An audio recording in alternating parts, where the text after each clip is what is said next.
Army had already said at the start of this offensive that this is going to take at least a week. So they have a week-long plan. What happens beyond that, we don't know. But can I also tell you, even as we were keeping a watch on what happening in Karachi, we had a few visuals come in from the Iranian Culture Center at Tilak Mark in the national capital.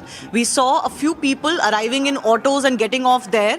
Ladies with their headscarves, etc. Some Iranian cleric also seemed to be going inside. So I don't know whether we could see a repeat of some sort of a protest. If not what we are seeing in Karachi, but maybe some assembly outside the Iranian Culture Center in New Delhi to also voice their opposition. Well, what you're seeing on your screens, viewers, are those pictures coming out of Doha. I'm telling you, the Middle East is looking over its shoulder. We just showed you pictures from Dubai, completely a ghost town. That's going to cost it economically, as I'm saying, at a period of transition. Siddhant, what's the response coming out now from the Indian government? We had one statement. This is a sort of statements expressing serious concern about the situation. Absolutely. There has been a decapitation strike. We have historical ties, civilizational connect with Iran. We haven't got a comment really on that development. Well, that's right, Rahul. In fact, there are more than 2,000 Indian medical students stranded in Iran. There are more than if I'm not mistaken, 9 to 10,000 Indians in Iran at present. In fact, I have managed to speak to many Indian medical students there. They are sending me their sound bites, urging Indian government for evacuation, etc. They're saying that their passports is with the university. They cannot move out. They're writing letters. Even their association here in Kashmir has written to EM S. Jaishankar for the evacuation. But right now, it looks like that it's going to be very difficult for the Indian government to evacuate students from Iran. These visuals from Doha, I just want to give our viewers an update. These are visuals of thick smoke that are erupting from the Doha's industrial area. This is earlier today on Sunday. Multiple explosions rocking Doha for a second day. These are Iranian-launched missiles. Obviously, the target is the US's Al Udeid air base in Qatar, but a lot of the industrial and civic spaces being targeted as well. Well, Oman is the one country that hasn't seen any action, and there are lots of questions being asked as to why. Here is what is also another aspect of this. The airspace, Chetan, you've been showing us this. I just wanted to show you that most of the traffic passes through this area. Yes. And now look at this airspace. This is completely wiped out, blank, nothing, zero plane in this area. Also, so I wanted all to just flying over the Caspian and the Black Sea corridor. Yes, and almost across India, around 440 flights were postponed. I also wanted to show you across this image from the Israeli commentary Twitter handle. This shows you the complex of Ayatollah Khamenei before and after. This is the before and after. This is a dramatic picture. Just go back to the before. This there it shows is. That's you what it looked like. Orchards in the middle, beautiful garden, and there, this. Massive, This massive is what hole, a crater.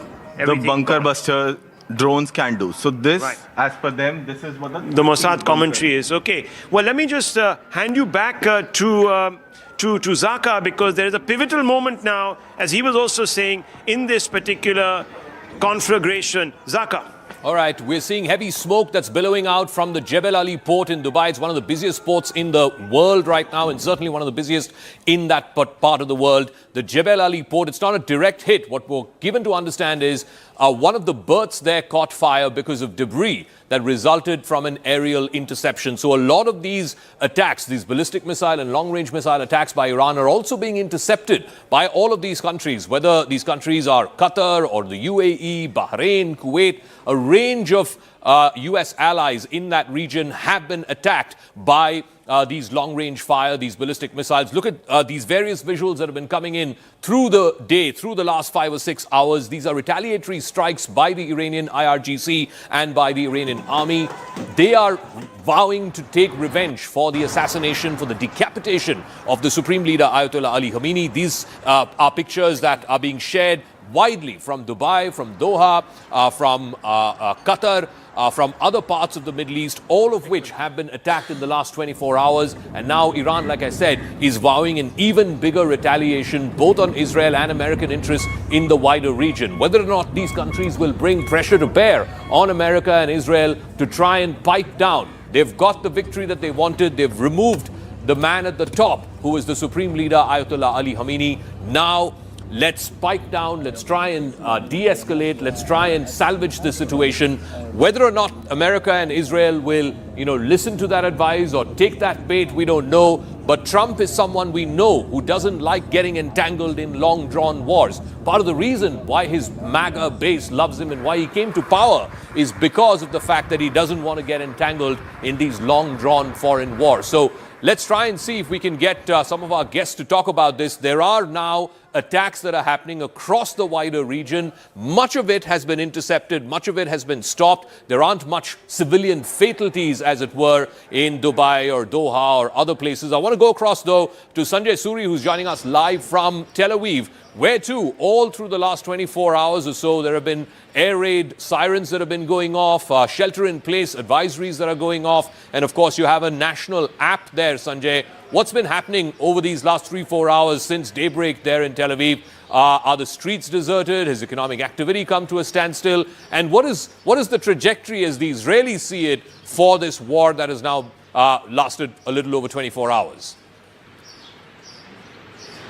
Well, Tel Aviv has been hit. There was a missile attack on central Tel Aviv overnight. A residential block was hit. A very large number of people were injured, and we have reports, unconfirmed yet, that one person has been killed in that attack and a great deal of damage has been caused. So this is what Tel Aviv has begun to live with, and we all know that in the June war of last year, 28 people were killed in attacks on Tel Aviv by Iranian ballistic missiles that got through. So there is no foolproof defense, and the most sophisticated defense that we have in place from Israel and from the US, the General Ford is here supporting protection of Israel, is not foolproof at all. So there is rising concern here about where this will lead to. People, of course, are holding their nerve. They're all practically military trained. They're prepared for this. But the danger is not over. Tel Aviv is not out of it. Israel certainly is within range of the ballistic missiles and it's been hit already. The pattern last time was that as the war progressed, more and more missiles got through, so nobody is taking this lightly. And of course, as you were saying, it suits Trump that this should end quickly rather than last long.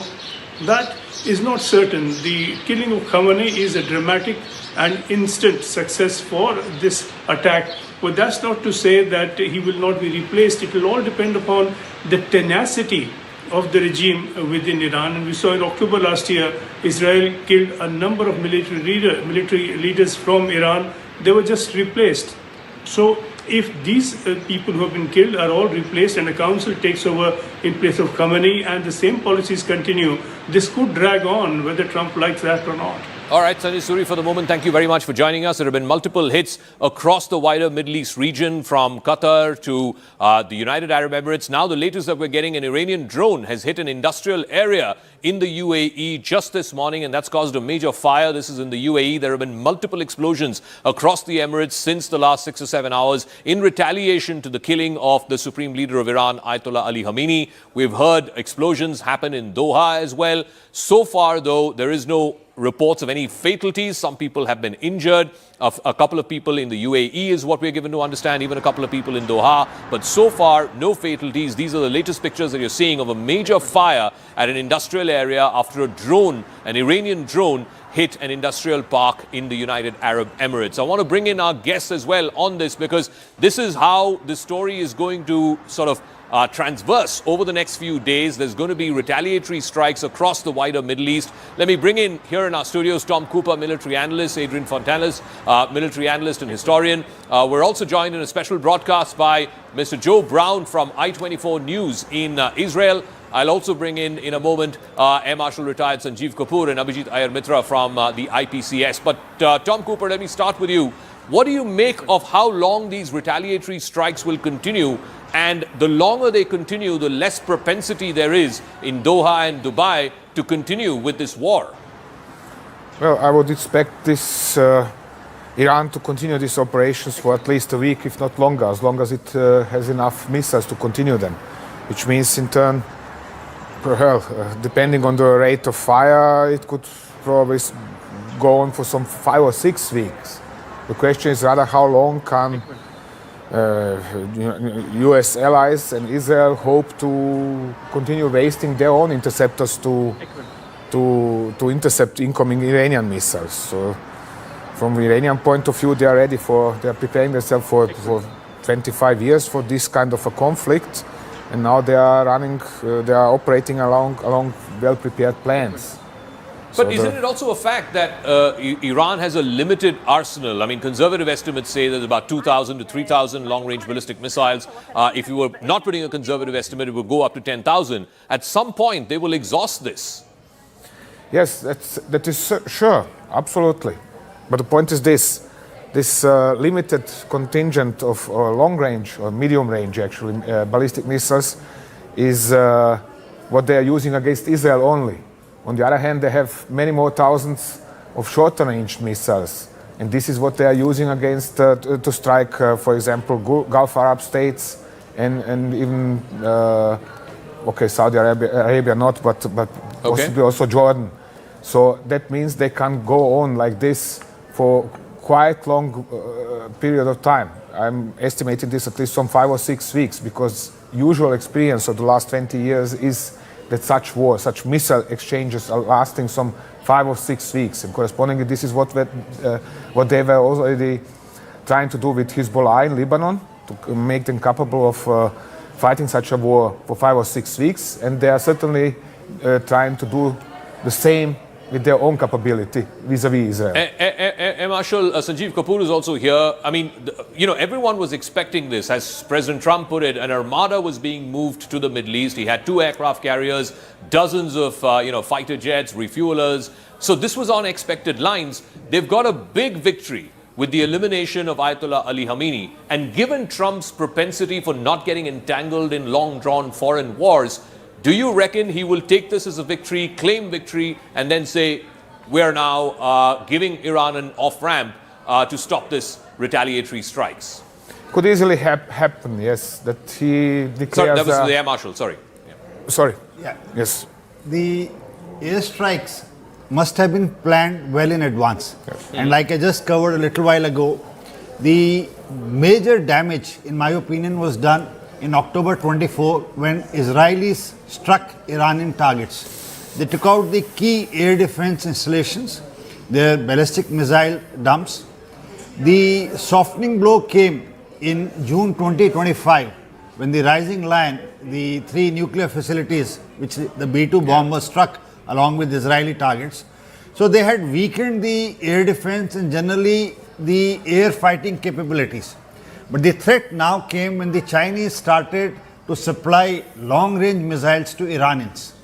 Now, these missiles were the whole talks in Oman between, as a mediator, along with the nuclear, was on containment of these ballistic missiles, which the Iranians have and have possessed now. So, the Israeli targets and the American targets were under threat if the Iranians so decided, and if they decided to put a nuclear warhead, it would have been, a conflict of a different scale. Okay. So, preempting this, the Israelis and the Americans have stuck. And most important factor, in my opinion, which very few people are talking, is about energy control. Okay, we'll just get to that in 1 second. I want to show on a map of the region where all in Iran the Americans and the Israelis have struck and where the Iranians have retaliated. Yes, it's these ballistic missiles, these long-range missiles. A lot of them also happen to be these drone attacks. Like, for example, this attack in Doha, it was brought about by a drone attack. And remember, the Iranians have been supplying the high-intensity, low-cost Shahid drones to the Russians, for example, during the course of this last 4 years in the Ukraine war. But look at the number of US bases in the wider region, which have all been a target in the last 24 hours. From the Ali Al Salem Air Base in Kuwait, the US 5th Fleet is stationed in Bahrain. It's the largest station that they have outside of the continental United States. That too, there was a hit by one of these low-cost drones. The Al Udeid Air Base in Qatar, which was struck back in June of last year as well. No damages in terms of personnel loss. Again, the Al Udeid Air Base was also struck. The Al Dhafra Air Base in the UAE, again a smaller base, but nonetheless an important one as far as the United States is concerned. We've been hearing reports of explosions as far as Riyadh as well, which is, over 1,000 miles from Iran. So Iran has been targeting many of these places. Of course, Erbil, which has just recently been attacked, which is a US base in Iraq. So these are the wider sort of bases that they have. America has more than a dozen bases across the wider Middle East. And the important concern here is not just to protect the American assets, but also over the last 24 hours, we're seeing civilian targets, whether they are airports, industrial areas, all being targeted. And those countries now will have to bring some sort of pressure to bear on both Israel and the United States to wind this up quickly, because they wouldn't have bargained for retaliatory strikes by Iran on their civilian populations. I want to go across to Joe Brown of... All right, let's get one more graphic fired on who are the people, the top leadership of Iran that's been eliminated. The biggest, the head of the snake, as they put it, Ayatollah Ali Khamenei, the supreme leader, the man who's been ruling Iran with an iron fist for the last almost 40 years, eliminated. Ali Shamkhani, senior advisor for security affairs and the secretary of the Defense Council, he has been eliminated as well. Then you have the critical man, the commander of the IRGC, the Iranian Revolutionary Guard Corps, Mahmoud Pakpur, he has been eliminated as well. In fact, he was having a meeting with the supreme leader. Both were eliminated in the same compound is what we are given to understand. Mohammad Shirazi, who's the head of the military bureau, he has been eliminated as well. The defense minister, the former defense minister, Aziz Nazardai, he has also been eliminated. So the entire top leadership, the security leadership, the political leadership, the spiritual leadership of Iran have been eliminated. Abdul Rahim Musavi, the chief of the Iranian army, he has been eliminated as well. So what we are basically looking at is a almost wholesale decapitation of the top security, political and religious leadership of Iran. And now it is up to the new leadership to decide who will take over the reins of the country, the Supreme Council, the Security Council, and of course, how will they lead the country into the future? One notable exception has been the president, Masoud Pezeshkian, but there are also reports that he's been sidelined. But I want to go across to Joe Brown from I-24 News from Israel. Joe, what is the situation in Israel right now? We were talking to our colleague Sanjay Suri, who's there in Tel Aviv as well. Multiple air raid warnings, shelters in place. What's going on in Israel? What is the mood out on the street? And what's the word you're picking in from the government and from the Israeli Defense Forces? How long do they want to keep this operation going? Well, Sanjeev, probably like a lot of people in Israel, didn't get a lot of sleep last night. Over the last 24 hours or so, people have been going to the bomb shelters, I would say more than 10 times. There's been constant barrages coming from Iran, and often you get a first warning that will give you 10 minutes until the first proper siren starts, after which you'll get 90 seconds in order to make it to the shelter. And for the one last night in which there was a missile that hit a building in Tel Aviv in which one person in their 40s was killed, this was around about 15 minutes away from where I live. So I heard the building shake, I heard a loud bang. I went over to see it, and I remember in the 12-day war last June, there was a similar strike in a residential area also in Tel Aviv. And in that case, the Iranians used cluster munitions as well as the ballistic missiles. This means that the missile will kind of like separate and hit various different targets. And I believe that was what I saw today. I haven't got that confirmed, but just going around the area, everything within a 100-yard radius had some kind of damage. There was buildings in which there was glass on the floor. There were windows that had been completely shattered. I didn't go into like the part where it was a direct hit because there was still a recovery going underway from the Israeli police and ambulance services. But the people here, they are remaining resilient. They believe that they are going to last as long as it will take, according to the Israeli government, telling I-24 News. This will last anywhere between a couple of days and a week, but this can also last even longer. The 12-day war People didn't think that would last as long as it did, but it lasted, as the name states, 12 days. Yeah. And people are preparing for any eventuality. From Israel's perspective, it's great so far. The leadership has been completely destroyed, as you were showing on the graphic before, especially Ali Khamenei. But on top of that, it's worth noting that the Iranians have been preparing for this for decades now. They know Israel's capabilities. They know how quickly Israel managed to get air superiority in the conflict last year. It took even quicker this time, and people are preparing that it will be a relatively long fight, and after the leadership gets taken out, there'll be someone to replace them, and that's not what Israel wants. Israel wants the entire... Okay, Joe, just give me a moment. We're getting more breaking news, and this is again coming from Israel. The IDF has now released the latest footage of Air Force aircraft, the Israeli Air Force aircraft taking off for an attack. More than 1,200 munitions were dropped by the fighter jets of the IDF over the last 24 hours. You can see this this footage that's been released by the IDF. Of course, the faces of the personnel have been blurred for their identity protection. You can see these pictures have been put out by the IDF. You can see them, engineers, technicians hard at work. And then, of course, in the final shots, you can see the pilot on board the fighter jet sort of taking off. Again, like I said, their identities are being blurred and hidden for security reasons. We also don't know the location of where these fighter jets have been taking off from, but at least 1,200 munitions have been dropped by the Israeli Air Force over the last 24 hours in various targets across the length and breadth of Iran. I also want to go across to Abhijit Iyer Mitra. Abhijit, just war game this for us over the next few days. The biggest prize has already been got, which is the head of the snake that has been cut off. Ayatollah Ali Khamenei is dead. Given that and Trump's sort of lack of interest in long-drawn wars, how do you see this playing out over the next few days? Netanyahu has said that we should be patient. I take that as a sign that this is going to be, somewhat long drawn at any rate. The second statement we've heard from the Israelis is that they are eliminating the past, present, and future leadership. That's always been a problem. If you eliminate the upper echelons of the leadership, it goes down to the, the colonel and junior level people who are usually much younger and usually much more radicalized as well.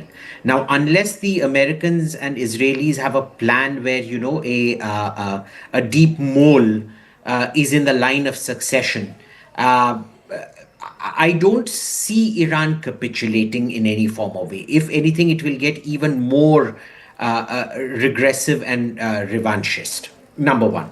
Number two, let us assume for a minute that, the regime change plan is still on. I fail to see how it's actually going to happen without boots on the ground. There have been examples of, say, getting Serbia to change course over Kosovo purely through an air campaign. There has been Libya, where a government was changed by a Western air campaign, but Libyan ground rebels.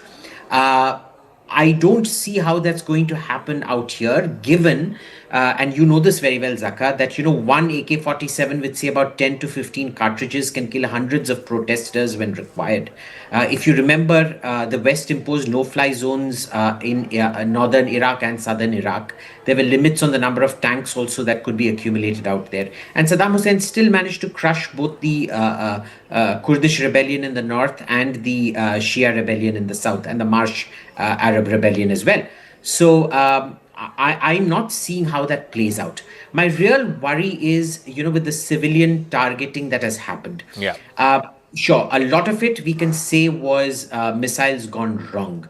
But the strike on the Burj Al Arab, the Burj Khalifa, the Fairmont Palm Jumeirah, the high rise in Manama and things like that, notice it's a pattern. High income group, high rise buildings being hit. It shows desperation at some level. It's a use it or lose it kind of a dilemma that they face. Now, what if somebody then decides that they're going to put they don't have a nuclear bomb, but say a dirty bomb, lots of dirty radioactive waste into a warhead and detonate it over the interception range, right? What happens then? Yeah. Are you going to push them to that level of desperation? I'm cautious. We've never seen the Iranians target civilians in the Gulf. They keep targeting Israeli civilians. Let's just say I'm not as optimistic as my American and Israeli friends are on All right. outcomes. Okay, I want to go into the studio and I'd want to ask Tom Cooper to sort of walk out with us in terms of, how this whole story plays out. Tom, if you could just join us here. One of the points that Abhijit was also making, we are not accustomed to civilians being attacked like this by Iran, whether it's in Bahrain, whether it is in Qatar, whether it is in the United Arab Emirates, and high-value targets are being attacked. The Burj Al Arab, the Burj Al Khalifa. This also has a lot of tourists, folks who go there. The Palm Jumeirah has been attacked. Clearly, does that show a sign of desperation by Iran, or is Iran trying to send out a signal to both America and Israel that you can't continue this forever? Your allies, your friends in the region will stop you from continuing this. I don't think it's either. It's simply the operators of the weapons do not think about high-rise buildings, so they are trying to hit something behind them. Fail to take into account the high-rise tall buildings in between, and the weapon is simply flying into this obstacle on its way. But civilians, you don't think are being deliberately targeted? These are all civilian targets. No, because principal aim of Iranians is to disable the enemy military capability, not to terrorize civilians. I know that there are decades of indoctrination that Iranians are always targeting civilians and they are terrorists and so on and so on. But this is actually quite a much more complex topic, to put it diplomatically. So how do you see countries like the UAE or Bahrain or other countries reacting to this in a way that, look, their civilians are under threat. We're seeing multiple civilian areas being targeted in the last 24 hours. What are the conversations they are having with the Trump administration or with the Netanyahu administration right now? Well, they are probably trying on one side to restrain Trump from continuing this operation. They are trying to prevent him from launching it in the first place without success. Otherwise, they cannot really join a US-Israeli aggression on Iran. They can't do that publicly because this would cost them a lot at home. All right. Tom, we'll leave it at that. Thank you very much for joining us. I want to get Rahul Shivshankar also into this conversation. So, Rahul, one of the points that one of our previous speakers was making is that the entire top leadership of Iran has now been eliminated. If it goes to a second rung, which it has to now, they could end up being far more hardened and far more radical. So, this is a great spin-off point, because I was just looking at the New York Times, and they've done a fabulous sort of, I don't want to use the word family tree, but they've done a sort of a big tree here, graphic representation. So let me just talk you through some of this. Obviously, we have right on top Ali Khamenei, who is, of course, no more. He's been killed. Then you had this inner circle, and you've just had Ali Ralujani once again issuing démarche, really, of sorts to the United States and to Israel. Ali Shamkhani, no one knows. He's the head of National Defense Council. We don't know if he's alive or dead. Israelis are claiming that he is no longer there. There's Masoud Pezeshkian, who is somebody who's playing a role in the shadows. Yeah. They've also set up this 3-person committee now that's going to look after the transition and the decision-making. There's Mohammad Pakpur and Amir Nasirazeh. He's gone. This is what we've been told. The commander-in-chief of the IRGC, we don't know where he is. But if you really look down here is a bunch of other people. And these are the people that one sort of now is obviously looking at closer. Because some of these individuals are obviously playing a role. Now, it's a very loosely created structure. And I think it's been devolved in a way that over time, if there are kills like this, there'll be redundancy. So you can see a huge number of others. And if you look at this, article, it's very interesting because it gives you a moment by moment how the CIA helped pinpoint a gathering of Iranian leaders when Israel struck. This is really something very, very interesting because we knew this offensive was going to take place. Why would the Ayatollah be holed up in a compound which is associated with him? No one quite knows the answer to that. Was there a tip-off? Yeah. So you don't really know what led to. Maybe they were all thinking that the talks were going smoothly, that Trump was, the phrase, TACO. Trump always chickens out. This is bluster. But it's quite clear they were caught off guard, and this was not a preemptive strike. So obviously something changed in the calculation where they said, let's just go for the jugular. And the point that you were making, now he's got his off-ramp. Yeah. He's got this bragging right to say that, look, I've cut off, as you were saying, the head of the serpent. But I don't know if the Iranians are going to fold. And as I said, if there is, and look at these pictures. I mean, I'm astounded by these pictures. This is, these were the tiger economies, the new economies. They had transitioned. They were moving away from fossil fuels, oil. Lots of expats were coming in. They were moving into the services sector, the financial sector. They were trying to copy the Singapore and the London model. And this whole renaissance is premised on stability. Exactly. And we were told that, all of that sort of radicalism and all of that doesn't come into the equation here. But these people are now going to constantly look over their shoulder because the Iranian regime might disintegrate. But what does it disintegrate into? Does it become a shadow regime that is going to continue to export terror through proxies? And if that's the case, then we know the experience because India has been bled by Pakistan for now decades altogether. If that begins to happen, this Middle East pivot that these countries were hoping would sort of take them into the next century might be stalled. I'm not saying it'll be stopped, but it'll be stalled and it could be catastrophic.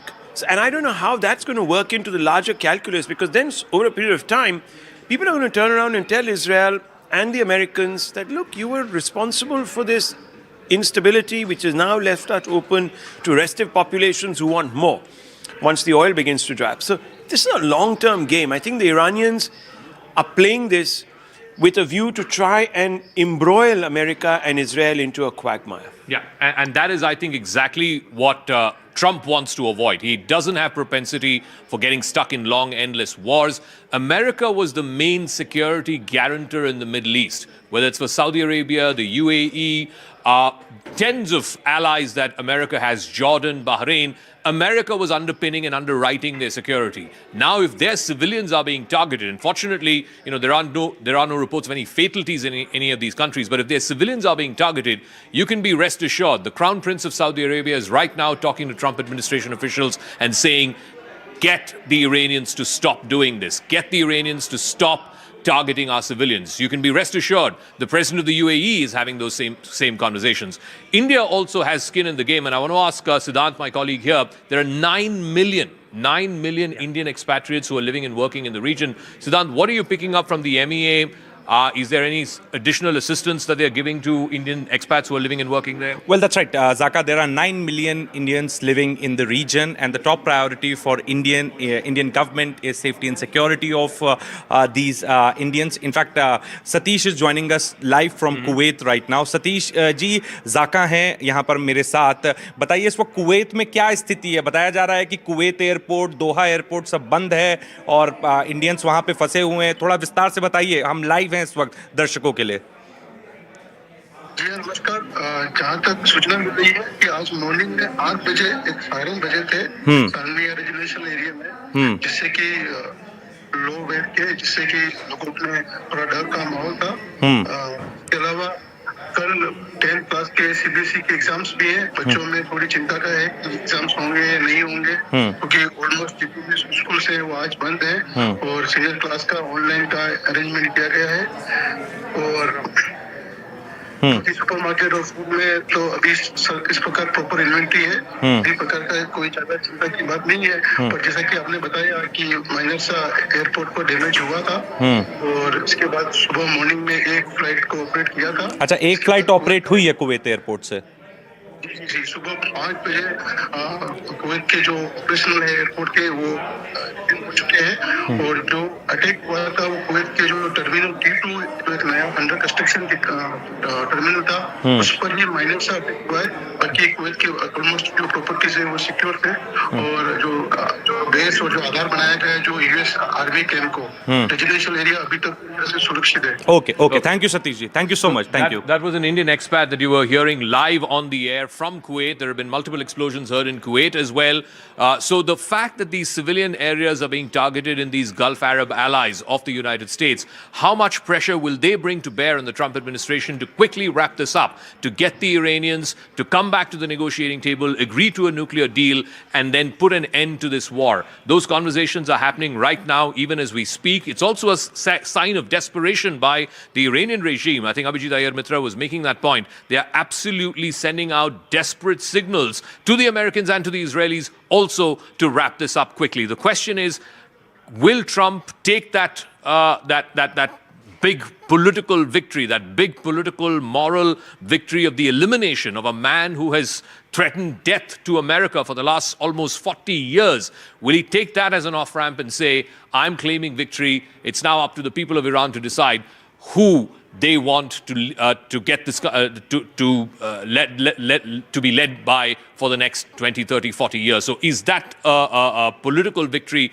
that Trump is going to take? We'll try and talk about all of that in a moment. We have our guest, Air Marshal, is here with us as well. Air Marshal, again, I come back to that point that Abhijit was making, which is a very valid one, that if Arab civilians in many of America's allied countries in the Middle East are being targeted, that is not something that the Crown Prince of Saudi Arabia or the President of the UAE has too much propensity to defend or to continue, because we've not seen anything of this sort in the Gulf for these last many 30, 40, 50 years.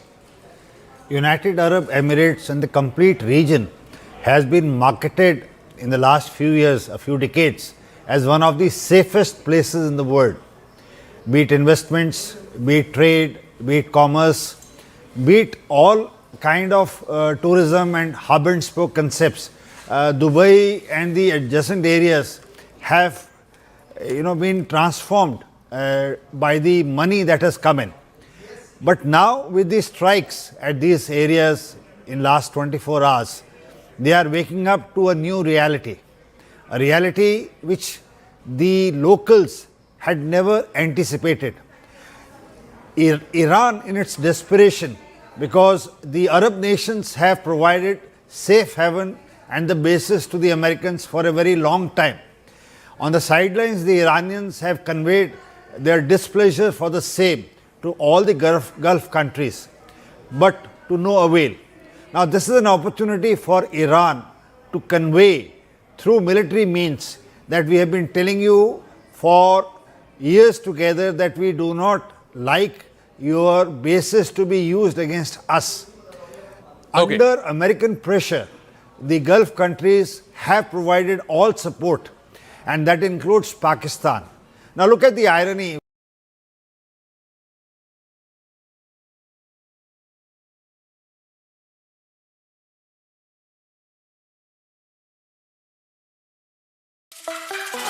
Want to know what's the best way to grow?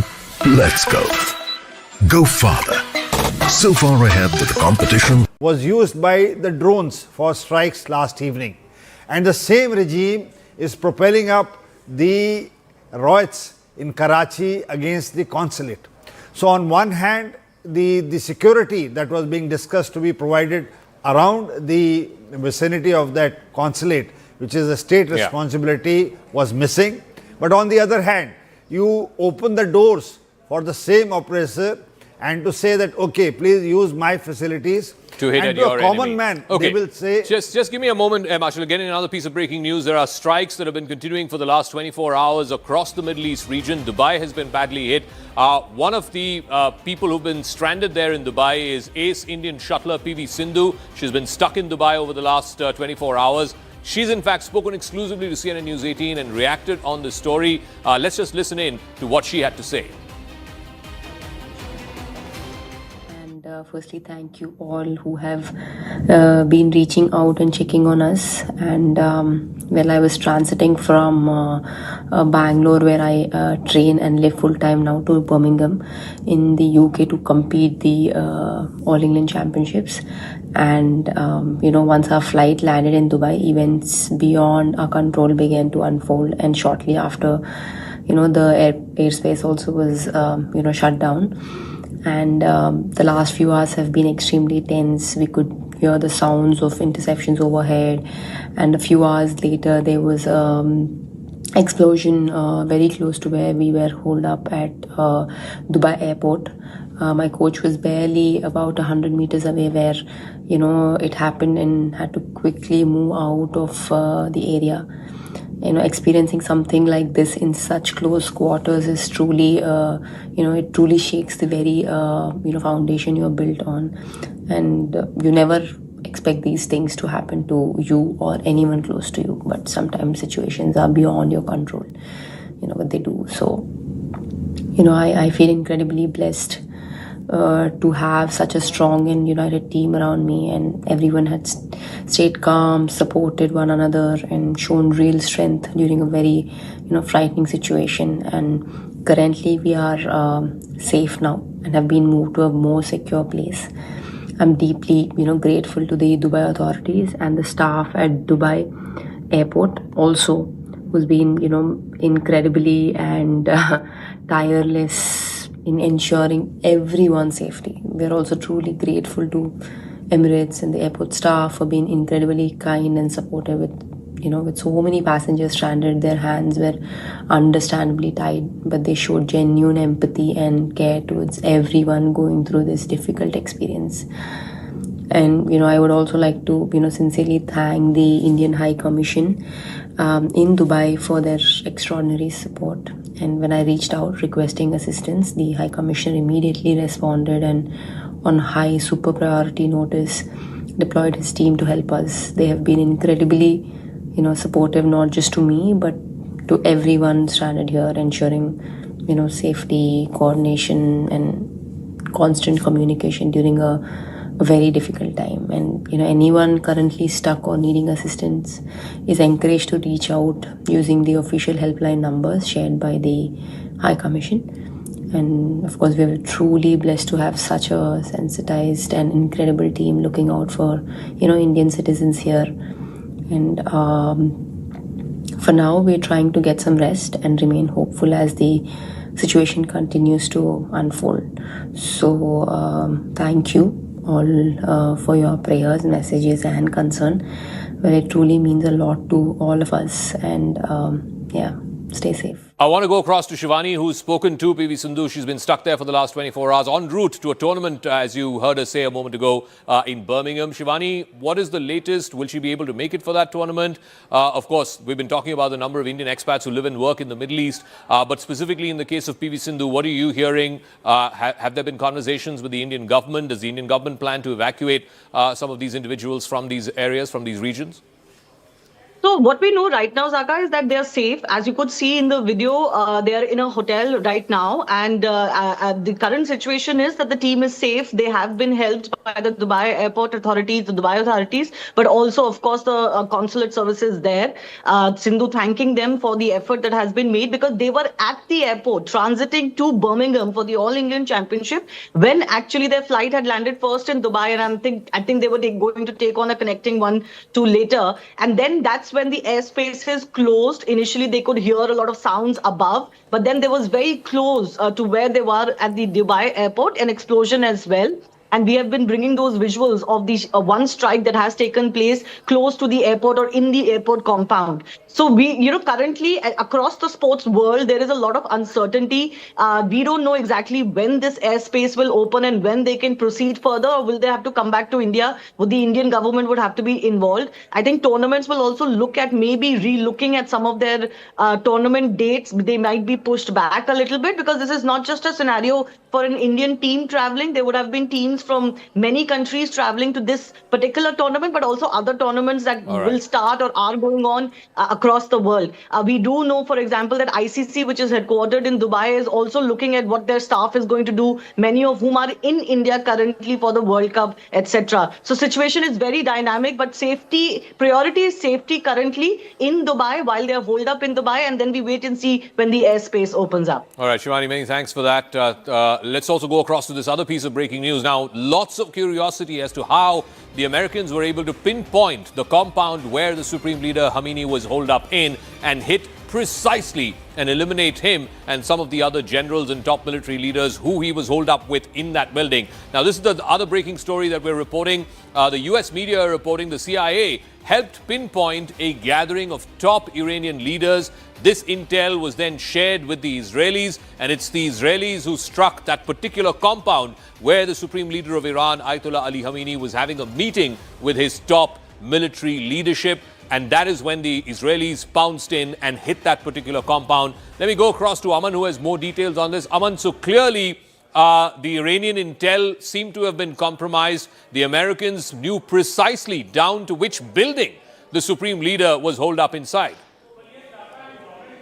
Morning on his post on Truth Social had in fact pointed to this, said we had pinpointed intelligence and we had highly sophisticated tracking systems. That is what Donald Trump had said, but now the New York Times is putting out more details of how exactly this strike was carried out. It says that CIA had been doing this surveillance on Khamenei for months. They were tracking his movements, his pattern, where does he go, what time does he leave, which is the places he frequents. And based on this pinpointed intelligence, the New York Times is now saying that the months of CIA surveillance zeroed in on the exact location of Khamenei. High fidelity intelligence confirmed his presence at a top level meeting that morning, on the morning of Saturday. And that is why the original plan was to strike at night. But the New York Times is reporting, but that plan was changed to early morning because of this pinpointed intelligence. What they are saying, that the attack was rescheduled to Saturday morning to exploit this real-time intelligence window. So again, it's showing the hallmark of CIA, that they are able to zero in on exact location of such high-value targets. They also said that a decision, New York Times is saying, is taken jointly by Washington and Tel Aviv. They had a joint operation and it was a joint decision to strike in the morning. What more are we being told is that the CIA had clear intelligence that the meeting included Iran's most powerful military leadership and that Khamenei will be present at this particular meeting. That is the intelligence that they had. Israeli fighter jets have taken off at 6 a.m. Israel time for this particular strike. That is what also NYT is reporting. And exactly at 9:40 a.m., this particular compound where the Supreme Leader of Iran was present was struck by long-range precision missiles. That is what the NYT is reporting, that 9:40 a.m. local time is the exact time when this strike was carried out, after the Israeli jets took off at about 6 a.m. and took about a 2-hour journey to their ultimate target. Also, what this particular NYT report, Zaka, is saying that the strike hit multiple buildings respectively. So while Israel claimed it achieved complete surprise with this particular strike, they're also saying that this was real-time actionable intelligence passed off to Israel, and Israel carried out the strike with great precision. Also, this reflects the unprecedented, intelligence sharing between both the nations for over a dozen years now, and this particular operation has become a hallmark of that. Also, it raises big question marks on whether there was a big strategic slip-up by the Iranian leadership, because despite clear signals of an impending war, the leadership gathered at a central compound in Tehran and became a sitting duck target for America and Israel. All right, Aman, we'll leave it at that. I also want to go across to Fleur Hassan Nahum, who's an Israeli special envoy for trade and innovation. We'll also be joined by Adrian Fontanelles and Tom Cooper. Sushant Sareen is also joining us. But let me go to the Israeli guest, Fleur Hassan Nahum. The big question now, ma'am, is how long does this continue? Of course, what has been happening in Israel over the last 24 hours in response to the killing of the Iranian Supreme Leader, Ayatollah Ali Khamenei? There have been multiple air raid sirens, shelters in place, people being asked to go to the bomb shelter at least about a dozen times in the last 24 hours or so. How long is their propensity to continue this war? Iranians are retaliating. We're seeing civilian targets being hit in Dubai, in Doha. How long, how much propensity is there in Israel to continue this beyond what we saw back in June, beyond the 12-day war? Is Israel, is America, is the rest of the region, the Gulf Arab allies of America ready for a long-drawn war? Well, we hope it isn't a long-drawn war, and I think it's a very good sign. In the first 5 minutes of this war, we managed to get rid of the supreme leader who's caused so much suffering and pain and so many deaths in the region for decades. And so we will have to see if the Iranian military structure can hold. We'll have to see, and we pray that the people of Iran are strong enough to start taking over the government institutions, and perhaps the crown prince can be restored and brought back. You know, it's all very volatile, but all I can tell you is that Israel is taking the hit for saving civilization from the Islamic regime in Iran, which has been the chief exporter of terrorism around the world, and especially in our region. When you talk about people in the Gulf running for their lives, this has been our lives for decades. We left Gaza in 2005 to get rockets from Gaza in the south of Israel. We've had rockets from the north, from Hezbollah, for decades. And then from October 7th, we had an intensity of rockets from both the north and the south, and twice in 24 attacks by Iran. So this is Israel's daily life. And this is because the Islamic Republic of Iran has been let loose and let to do whatever they wanted with the region and the world. And it's about time to bring them down. I don't think that going back to the negotiating table should be the aim here. The only aim that makes sense is regime change in Iran. How concerned are you that, yes, the top leadership has been eliminated, the IRGC commander has been eliminated, the defense minister has been eliminated, in addition to the supreme leader. But if you were to completely eliminate the entire regime of the Ayatollahs, the Islamic Republic, which has held for the last 40 plus years, how confident are you that that will happen? Or is it only going to be that the figurehead at the top has been changed and whoever is number 2 or number 3 then takes over and could perhaps be even more extreme and even more radicalized? Well, that's always an issue. But look what happened with Hezbollah. Israel took out Hassan Nasrallah, and there has been no real credible leader that has come in his place. Hezbollah has been weakened to the point that they're not even responding. They are Iran's major proxy, and they have not entered this war because Israel has weakened them to the point that they are concerned for their own survival. And so, no, I don't believe that when you get rid of the top, somebody else can come in his place. Yes, it can. But when you've gotten rid of the head of the IRGC, when they've gotten rid of the defense minister, when you've gotten rid of the entire leadership of the IRGC, and at the same time, and this is crucial, you have people, millions of people on the streets of Iran begging and protesting to get their country back. This is the recipe for regime change. Also, very quickly, the fact that civilian targets are being hit in Dubai, in Doha, in Manama, these are all U.S. allies in the region. How concerned are you that they will now be, right now, having conversations with the Trump administration to try and quickly end this war? Well, it's absolutely awful that there have been civilian attacks. There shouldn't be civilian attacks anywhere. In Israel, that's been the major focus. Look, I actually think that Iran has made a strategic mistake, because if they wouldn't have hit these other Gulf countries may have stayed out of the war, may have even prevented the United States from using the bases in order to attack the Islamic Republic of Iran. But now what they've done is they've made themselves the victims of the Islamic Republic of Iran. And in my mind, that means that they are now more intent than ever to make sure that there's regime change in Iran. All right, Fleur Hassan Nahum, thank you very much, Israeli trade envoy. Thank you for joining us here on News 18. I also want to go on to more breaking news that's coming in. It's been an intense, absolutely intense 24 hours in the Gulf region after, of course, Israeli and American joint strikes eliminating the supreme leader of Iran, Ayatollah Ali Khamenei. Now, reprisal attacks that are being seen across the wider region. There are reports emerging that 10 plus people have been killed after soldiers opened fire on protesting people at the U.S. consulate in Karachi. Remember, this was an important story that came through just a few hours ago. There were mobs outside the U.S. consulate in Karachi. The police and the army had to open fire, and we're given to understand that at least 10 people have died after soldiers were forced to open fire because a mob was trying to ransack the U.S. embassy, the U.S. consulate building in Karachi. I want to go across to Siddhant with more details on this. Siddhant, so this is going to lead to further skirmishes, not just in Pakistan, as we are seeing outside the U.S. consulate in Karachi, but perhaps in the wider region as well, because the Iranian regime and the Shia connection, there is still some residual support in that region for Ayatollah Khamenei.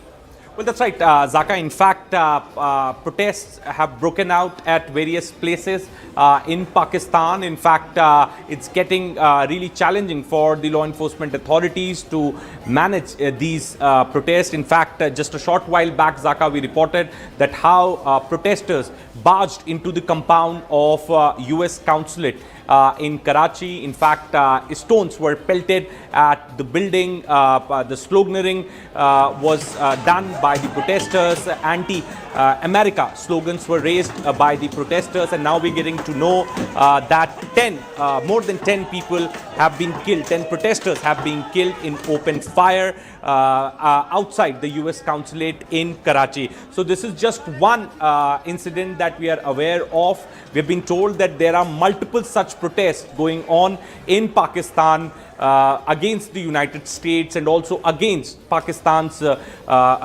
friendship with the United States. All right, Siddhant, we'll leave it at that. We're getting more breaking news. The Iranian state media is now reporting at least 148 people have been killed and 95 wounded in Shajar-e-Taib girls' primary school in Minab. Most of the victims, they claim, are between the ages of 7 and 12. Sushant Sareen is also there with us. Sushant, I asked this to other guests as well. How do you expect this to play out over the next 3 or 4 days, perhaps the next week? Iran is clearly retaliating with its ballistic missiles, with its Shahid drones, etc. But how long can they continue doing this?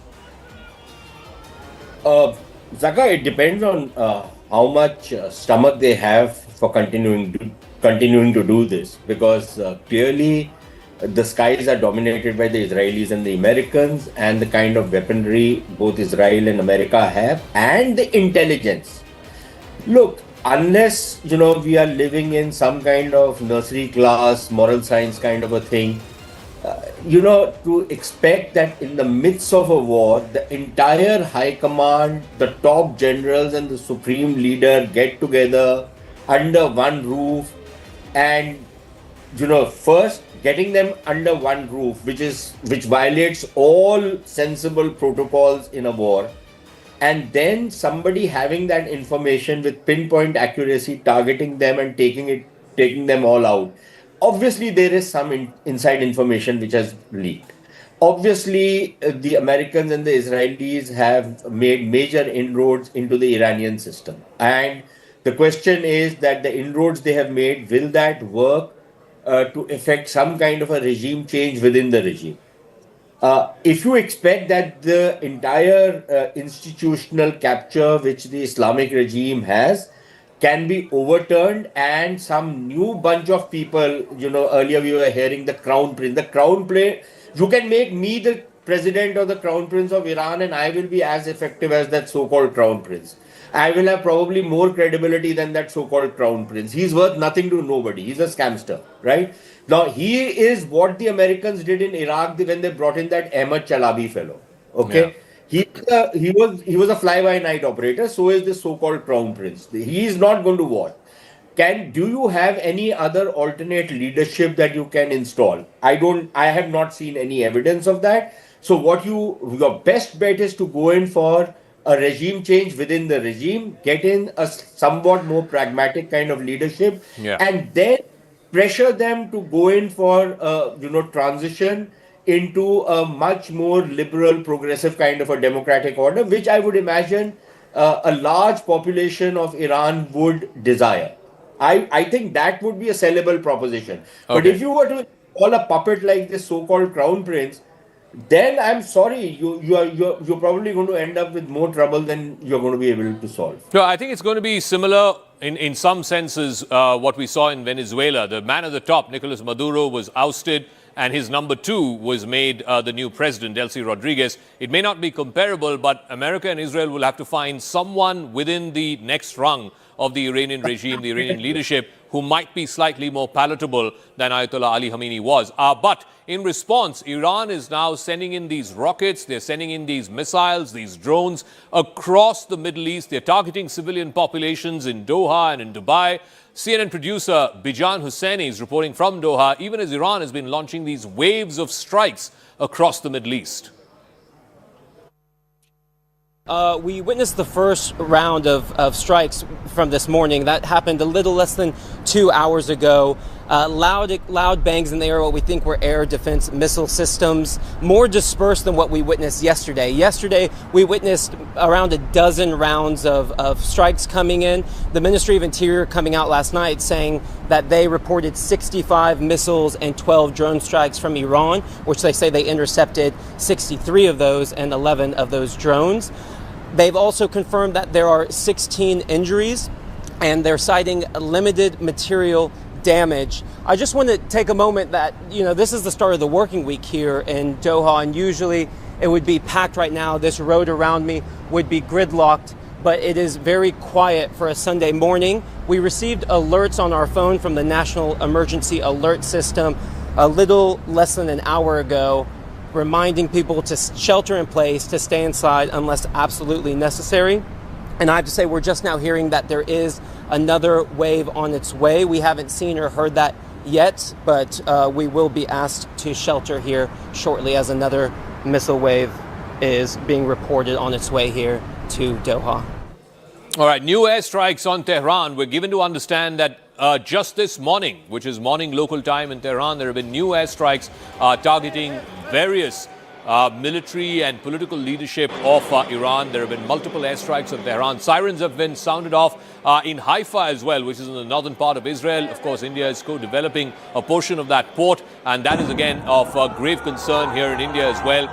There have been the launch of reprisal attacks. Ballistic missiles have been fired from Iran. A short while ago, we're given to understand sirens were sounded in Tel Aviv and across central Israel. The IDF says it's working to intercept the projectiles. For the first time in Operation Roar of the Lion, the IDF is striking targets of the Iranian terror regime right in the heart of Tehran, including that building where Ayatollah Ali Khamenei was holed up inside. The Air Force, guided by the military intelligence, has now launched another broad wave of strikes across targets of the Iranian terror regime right in the heart of Tehran. Over the last 24 hours, the Israeli Air Force has conducted extensive strikes to achieve air superiority, and that opens the path to Tehran. We're getting more breaking news on this continuing and very fast-paced developments that are pouring in from across the Middle East. The head of the police intelligence organization of Iran has also been killed. It's been confirmed now by Iranian media. Remember, the police and the police intelligence had a very, very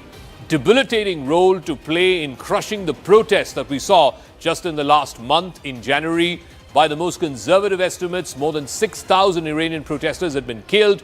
By the not-so-conservative estimates, more than 10,000 Iranians had been killed in what was a brutal reprisal by the regime. I also want to bring you up to speed with what Tehran is doing. These are the latest pictures that we're getting. I believe this is the latest from this morning, just a couple of hours ago in Tehran, where there have been multiple airstrikes undertaken by the Israeli Air Force. And it's very, very clear Tehran is under fresh attack. These are the latest pictures that we're getting from the morning hours that are emerging from Tehran. So this operation, Lion's Roar and Operation Epic Fury, are far from over. I want to go across to Sanjay Suri, who's joining us live from Tel Aviv. Sanjay, so the IDF now confirming that Operation Lion's Roar is going to continue because they're not stopping just yet. They are now going in for the kill after cutting off the head of the snake, as it were. That is the Supreme Leader, Ayatollah Ali Khamenei. What next? Well, they certainly are not going to stop. They've launched this, they've hit a number of targets, they've hit their prime target, and this is all within the first 24 hours of this operation. They're not going to stop. There are 3 targets in sight for the Israelis and the US forces. First, of course, the regime, and Khamenei has been killed, as have a lot of other leaders. Nuclear sites, they are being targeted, they are being bombed now. And then missile launch sites, because that is the immediate threat, not just to Israel but to the entire region. And we've seen what's been happening around the Arab world. And overnight, a missile got through to hit Tel Aviv here. A number of people were injured. 1 person was killed, and there was considerable damage caused. So Iran is hitting back, and the first aim at the military tactical level would be to try and blunt this capacity of Iran to launch missiles. That's not going to be easily done. There are a few thousand missiles that Iran has, and they're scattered all over the place. So if there are independent remnant units, even if there were to be a transformation at the center in Tehran, it's quite possible that these missile launches will continue, and as long as just the threat of these remain, this is going to affect air travel and sea travel through the Strait of Hormuz. Already we are seeing that coming to a near standstill, in fact, an entire standstill. So this is now what Iran is sitting back with, but Israel and the US, no way they're going to stop, not on the intervention of any government, no diplomatic efforts possible anymore, certainly not the United Nations that can stop this war if it ever has stopped any. All right, Sanjay, we'll leave it at that. We'll come back to you as and when there are fresh and further developments in Israel. Remember, there have been multiple air raid warnings that have gone through the night in Israel, multiple instances where people have been asked to rush to the nearest bomb shelter. By law in Israel, every building is mandated to have a bomb shelter. We'll leave it at that. I'm going to come back to Sanjay in just a second, but also try and get some of our guests. Adrian Fontanelles is here in our studios. I'm also joined by Sushant Sareen and Abhijit Iyer Mitra. Let me ask Adrian Fontanelles, in terms of how this story is likely to play out next, one thing we have not talked about is who could likely succeed Ayatollah Ali Khamenei. I believe, Adrian Fontanelles, that the Guardian Council will be meeting as soon as later this day, and they're going to appoint an interim leadership. Who are the front runners you reckon are in the race to replace Ayatollah Ali Khamenei? It won't be easy. He's ruled the country with an iron fist for nearly 40 years now. Adrian. It's difficult to say at this stage because they perfectly know that as soon as they provide the name of the successor, then they are providing a target for the Israeli and the Americans. So I think it is in their best interest to let the worldwide opinion and foremost the enemy into as much uncertainty as they can about their chain of command. As they perfectly know that it is standard operational procedure for both the Israeli and the Americans to try to kill the leaders in charge. So, all right, Adrian, which is getting more breaking news. Iran's Air Force is now claiming, it's a claim by the Iranian Air Force, that they have successfully bombed an American base in the Kurdistan region, which is in the northern part of Iraq. That they have hit an American base in the Kurdistan region as well as in other regional countries around the world. This is as per the IRGC-affiliated Tasnim news agency.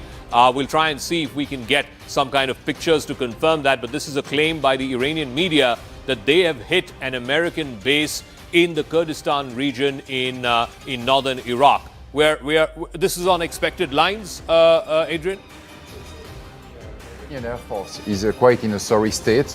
So it has as best a few dozens combat aircraft operational, and these are obsolete.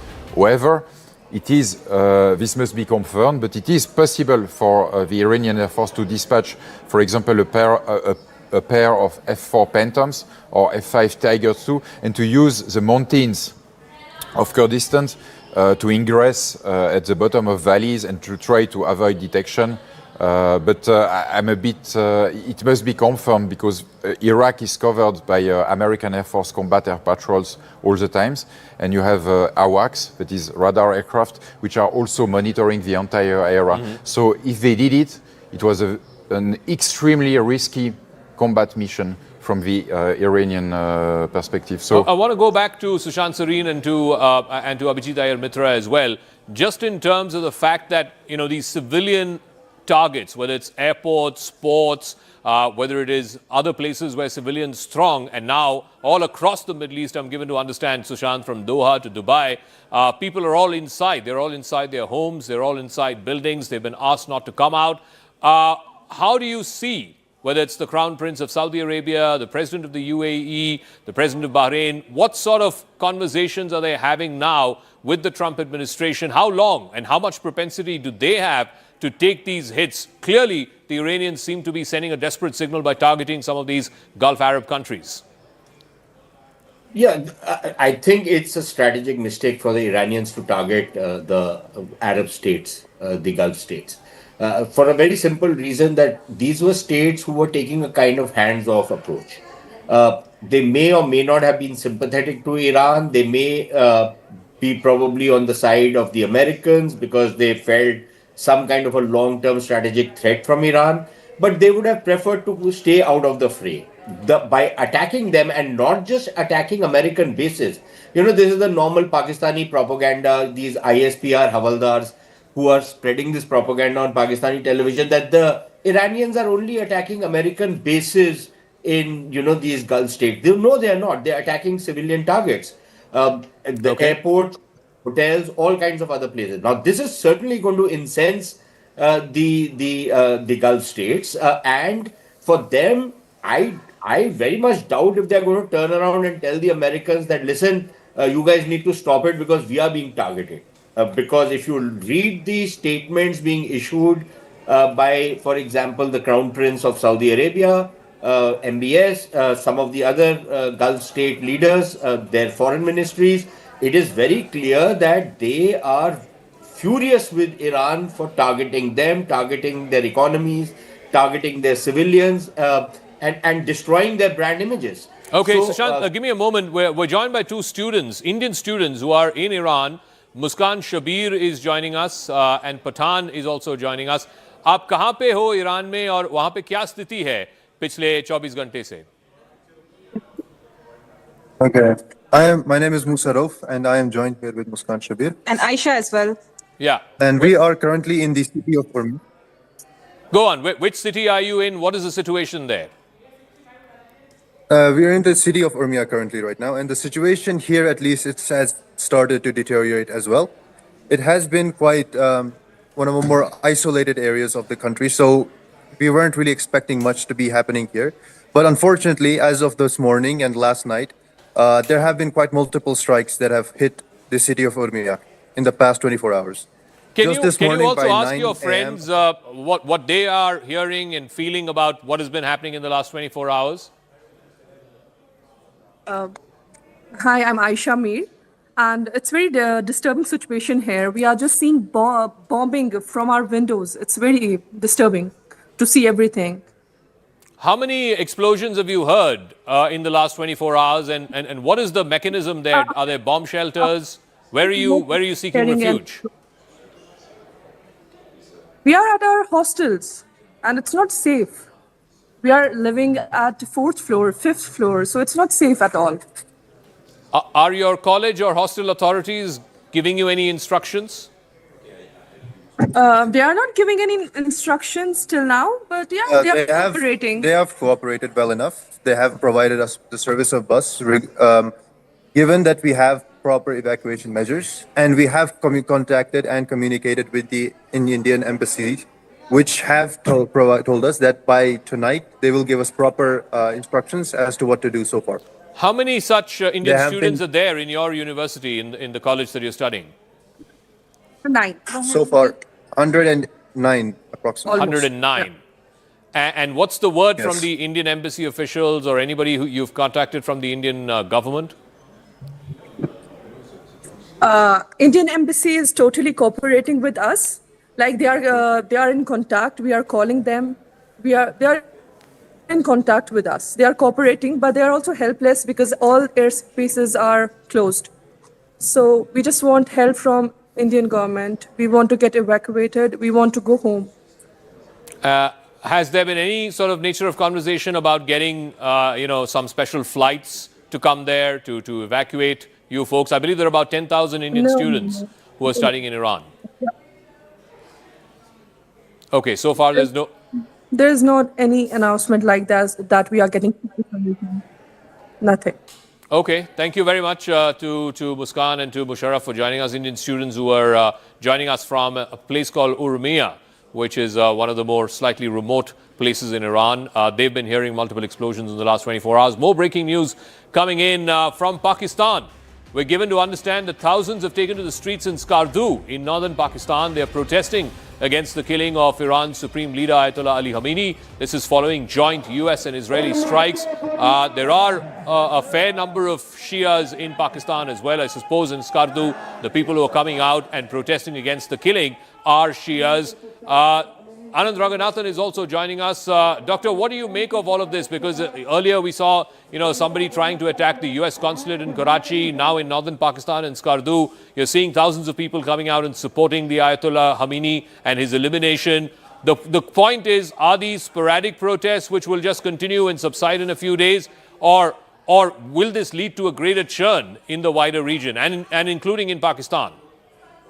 Good afternoon, Zaka. Look, couple of points out here. One would expect this to happen in Pakistan and other states that sponsor terror at the killing of someone who sponsored terror. But it is profoundly disturbing that these scenes are happening and being repeated all across India, in Kashmir, in Lucknow. Please let me remind everyone that Khamenei called India an oppressor. He was sponsoring international terrorism from his soil to nations that were surrounding Iran, sometimes even thousands of kilometers away. And he actually perpetrated large-scale tyranny on his own people, killed tens of thousands of his own people.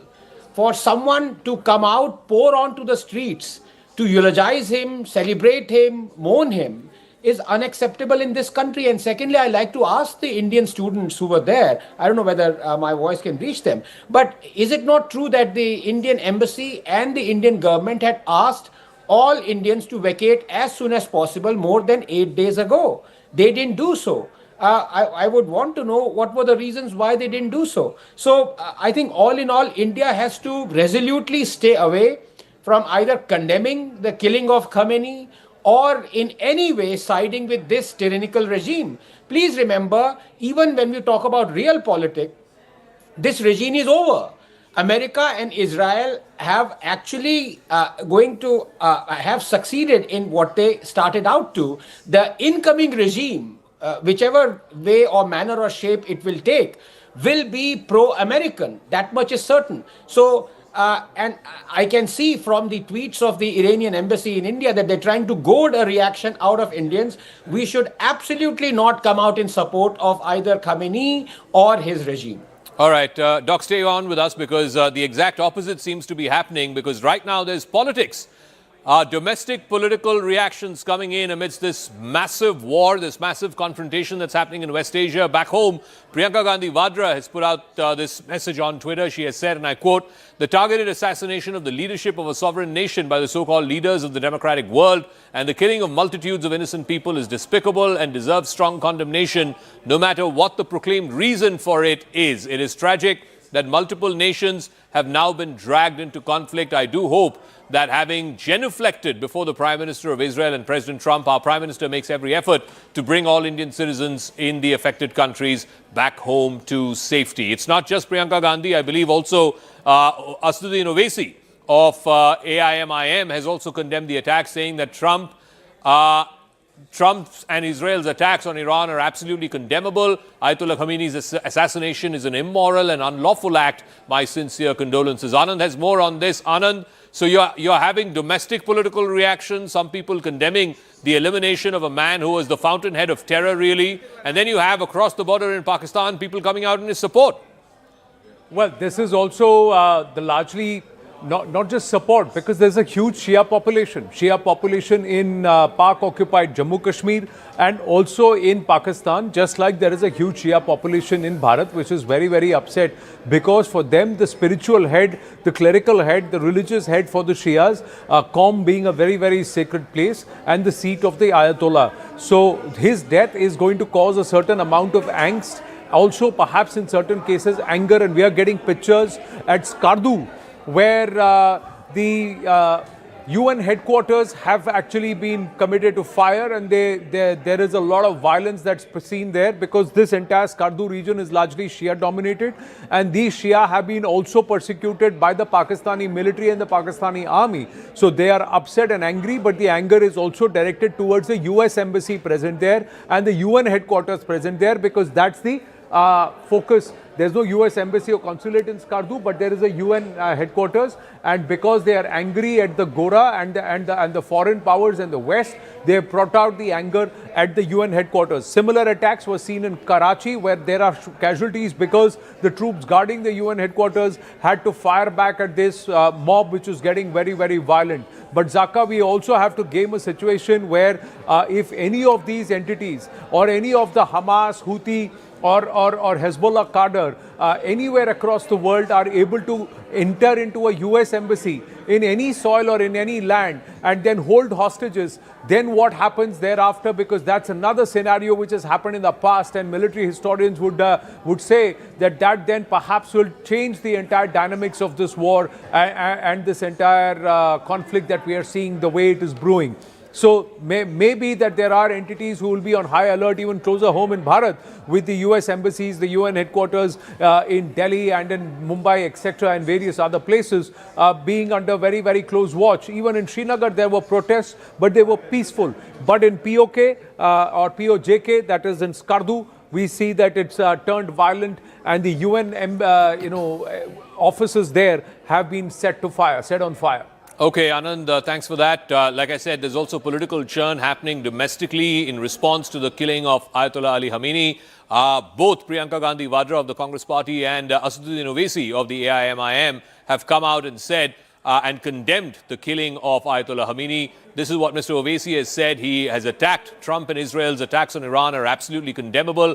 Ayatollah Khamenei's assassination is an immoral and unlawful act, Mr. Owaisi says. He has put this out on social media, and so has Priyanka Gandhi Vadra of the Congress Party. She too has come out and said that this targeted killing by the so-called leaders of the democratic world, which includes President Trump of the United States and Prime Minister Netanyahu of Israel, is condemnable and is absolutely illegal and immoral. Aman Sharma has more details on this. Do you expect this to have political legs, as it were? Aman, will this continue? Are they playing to what kind of domestic political constituency are both Priyanka Gandhi and Mr. Owaisi trying to appeal to by seemingly backing a man who was a brutal dictator?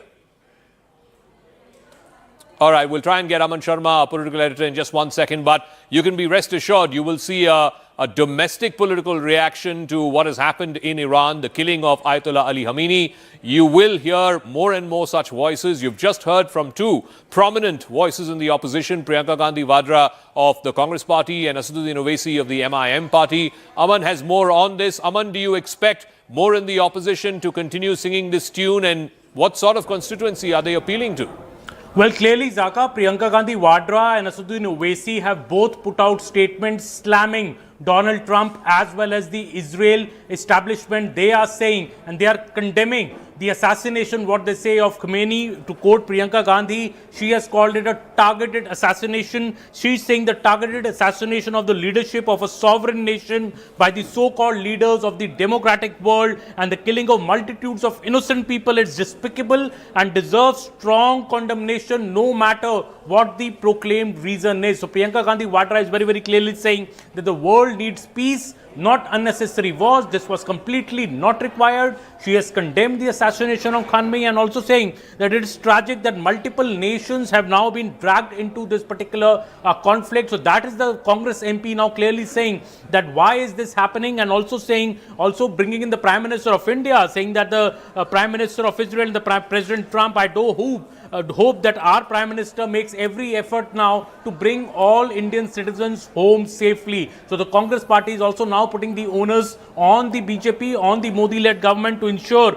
the safety of Indian citizens in the Middle East and how they will be brought home. On the other hand, Asaduddin Owaisi is also condemned Trump and Israel's attacks on Iran. He's also, I said, it's absolutely condemnable. He's also saying these attacks have happened while peace talks were ongoing. Iran-US talks were ongoing in Geneva. More than 200 people have been killed across Iran. He said this is an inhuman and unlawful act. That's what Asaduddin Owaisi is saying. He said that the attacks on Iran should stop at the earliest because this is putting the entire region into instability. He also says that this shows that Iran is a force, Israel's attack on Iran is an act of aggression which should not have happened. So both Asaduddin Owaisi and Priyanka Gandhi are slamming Israel as well as the US, trying to put the government in a tight spot here, and the government, Zaka, has been maintaining a very delicate line here. Foreign Minister S. Jaishankar has spoken to both the foreign ministers of Israel as well as Iran last night, and while he has called for de-escalation on both the sides, now the opposition in India is trying to put the BJP government in the corner and saying that Prime Minister Modi should exercise, his relationship that he has with Israel to bring this conflict to an immediate de-escalation level immediately. All right, Aman, we'll leave it at that. I also want to go across to my colleague Anand Narasimhan, who has the various sites and more than a dozen sites across Iran, from the north to the south, and of course Tehran, which is bang in the middle of the country, have all been hit, including the top political leadership, the top military leadership, and also the top spiritual leadership. We're also getting in visuals of protests that are happening in Lahore. So in multiple places across Pakistan, we saw locals trying to ambush the US consulate in Karachi, massive protests in Skardu. Now we've got the latest pictures from Lahore as people there try to attempt to lay siege to the US consulate building there as well. So the US buildings, diplomatic compounds, wherever they are in Pakistan, seem to be coming under attack. Parts of the consulate were also, these folks tried to set on fire. Anand has more details on this. Anand, yes.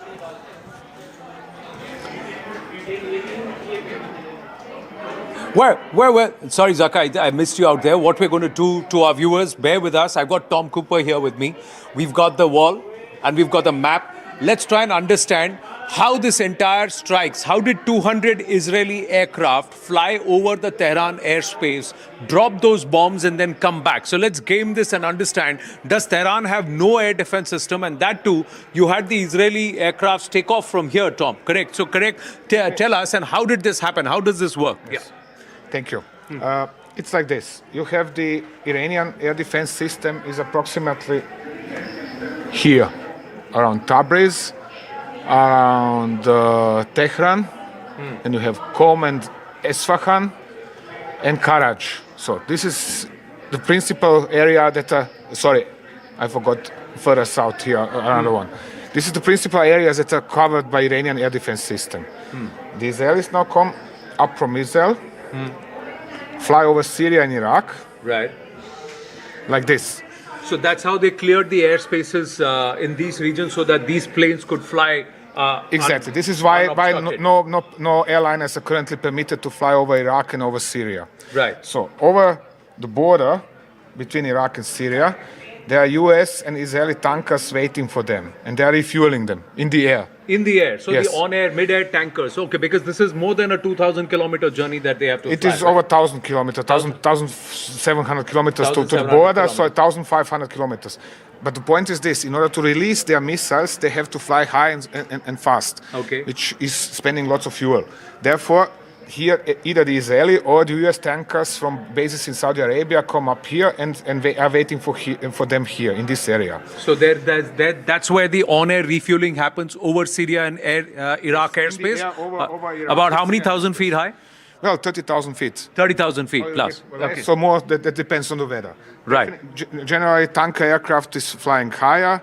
It lowers its boom, and then comes the combat aircraft and refuels from that boom. Right. So they connect and they download the fuel. Right. So once this has happened, they accelerate, come up to, this is one of the principal launch zones, the other is up here, and they are shooting their air-launched ballistic missiles into Iran, like this, into central Iran. So actually, the Israelis barely need to enter the Iranian airspace in order to hit targets deep inside Iran, approximately to the line Tehran, Esfahan, Bushehr. So that is this part of the story. Okay. Now, so let's erase this. Do you want to erase this? Okay. So we're going to erase all of this. And we're going to dive deeper into what's happening in Tehran. Why is it that when they're seeing so many ballistic missiles coming into Tehran, and yesterday over the Tehran airspace, these aircrafts actually flew over the Iranian airspace. So what happens there? Let's deep dive first. What happens when they are closer in? Just a second. Sorry. So here we have a zoom in to Iran. I said we have... You got to draw. Yeah. Go ahead. Yeah. Yeah. Okay. So, for example, let's say Qom, air defense system of Qom. You have short range, you have medium range, and you have long range. And they're defending themselves only with help of SAMs, of surface-to-air missiles. Right. So, now when the Israelis come, the Israelis do not get really into Iranian airspace. They approach from here, launch their missile. The missile travels like this.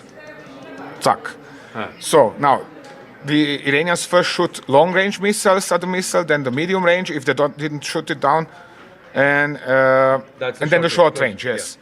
Yeah. If it came through, boom, it hits the target or somewhere nearby. This is what is happening in this regards. One shouldn't forget all this time. Sorry, color. There are Israeli UAVs flying over Iran. And they are searching for targets all the time, together with satellites as well. So this is permanent monitoring of what is going on in Iran. Where are Iranian launchers? Where are Iranian SAMs? Where are Iranian potential targets? Where are the specific personalities they are after? So this is all the time going on, 24/7. So it's real-time intelligence. And the other part you're saying, Tom, is that the Israeli UAVs were hovering around along with the satellites, watching. So if they are moving the Khamenei and the family anywhere out of to a particular location, if there is a bunker identified, they will have the intelligence. Yes, they're tracking vehicles. They're tracking specific vehicles. They're tracking specific personalities. Even if it's some aid of, for example, Khamenei. Okay, they recognize him by his car or whatever other reason, or because he came out of his flat in the morning or his home in the morning. They are following him. Okay, he's parking there. He's disappearing in some building or underground entrance or whatever else. The point is now the following. The Iranians are all the time shooting down the UAVs. So the Israelis are losing and the Americans are losing UAVs, but they are not losing them fast enough, which means there is always a replacement UAV. Right. Yep. So that's the military might that's being employed by the Americans and the Israelis to try and pound Iran. Let's now erase this, and let me just ask you, if we look at the entire Gulf region, how is it that Iran is able to land these missiles? One. And the other part, let's just zoom this back in. Yeah, you can do that. Yeah. So now Iran is attacking all the neighboring regions, right, in this entire Gulf region. Yes. How are these bombs or their missiles, what Iran is firing, their ballistic missile technology is very strong. Why is it that civilian areas in Doha, civilian areas in Dubai, civilian areas at Abu Dhabi and have been affected? What is happening here? Okay. Are they doing it deliberately or is it because of interception?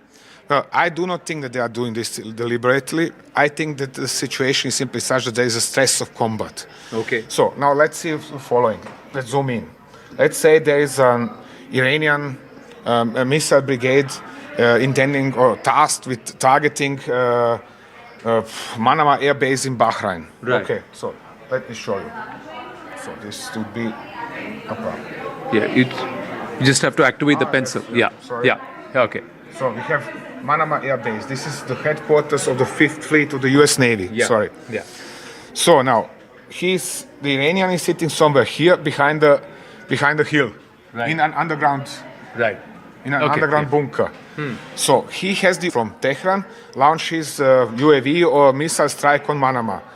So he programs with missiles. It's relatively simple because they are flying ballistically. Boom. Right. So it's a loop. Yes, in a loop. Yes. Yeah. But UAVs are flying straight, directly over the ground. Right. So if there is, in stress of combat, he's not thinking about, oh gosh, there are high-raised building in Manama or in Bahrain or whatever. He's simply programming his missile or his UAV to strike at geographic coordinates. Okay. And if there is something in between, well, the UAV is flying into it. It's just an obstacle. All right. The other question I wanted to ask, and viewers, just stay with me here for a bit. We'll try and understand this. Is that in the case of a ballistic missile, is it possible that its GPS gets corrupted, its GPS gets disturbed, or an interceptor hits it and there is debris that's falling in the civilian area? Of course it is possible. It happens very often. And it is not only that. Okay, the missiles have their instrumental navigation system as well. So they have secondary navigation system. So they are still retaining some precision.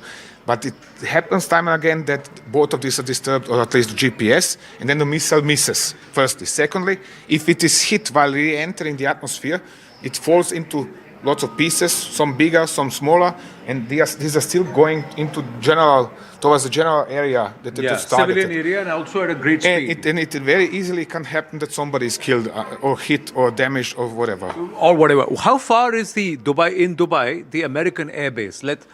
From a civilian area, if you can just... We can find it. It is, just a second. This is Dubai Airport. It is somewhere in between the... Right. So, just a second, I'm searching for it. That's the Palm Jumeirah. Yeah. So this is the Palm Jumeirah where something, there was it's whitened out. projectile that lighted. So here you are.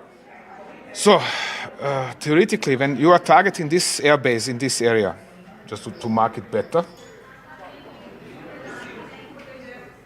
So, these urban areas of Abu Dhabi, is this already, or is it still Dubai? Dubai, sorry. They are still threatened because if something gets hit while re-entering the atmosphere, the wreckage pieces can go all over this place. Right. So if there is an interception, say, on this airspace, yes, the debris can, rather than following right at the target mark, can fall in the neighboring areas. Exactly like and that. That's what we have seen. Yes, and that's what I'm quite sure we have seen a lot of this, because we shouldn't forget the Iranians have targeted Abu Dhabi alone, yesterday alone, with 200 missiles and UAVs. So there is much more than we see on videos. Right. On this video we see 1 or 2 missiles at most, or UAVs. But in reality there are dozens and dozens of them coming in, and there is correspondingly lots of outlooks for some kind of collateral damage to happen. Right. So what Tom's assessment is that these explosions in Dubai, Abu Dhabi, and some of the civilian areas outside of the air bases are not done deliberate targeting by the Iranians. It's because of debris or interception that's happened of a huge number of missiles that have been sent by Iran towards these spaces. And when they land in the neighboring civilian areas, that's when we have seen debris. See, the Palm Jumeirah is not so far away. It's actually in the flying trajectory of the air base in Dubai. So you see, this is the Palm Jumeirah, and this is the trajectory of the missiles coming in towards this air base. And that's the reason why you have had debris fall here and also somewhere around the Fairmount Hotel. That's not so far away. It's also in this region itself, in this arc. One more point. Let's not forget, just a second, the missiles can come from all over, from several directions. The Iranians can target with missiles from here, so they can come from this direction, from here, from here, from here. That means that the debris can be thrown in all possible directions in Dubai. That is the point. So it is not that simple as to say, always from the same direction. It's not always from the same direction. The same thing applies even for Qatar and Bahrain, that the missiles can approach from multiple locations in Iran.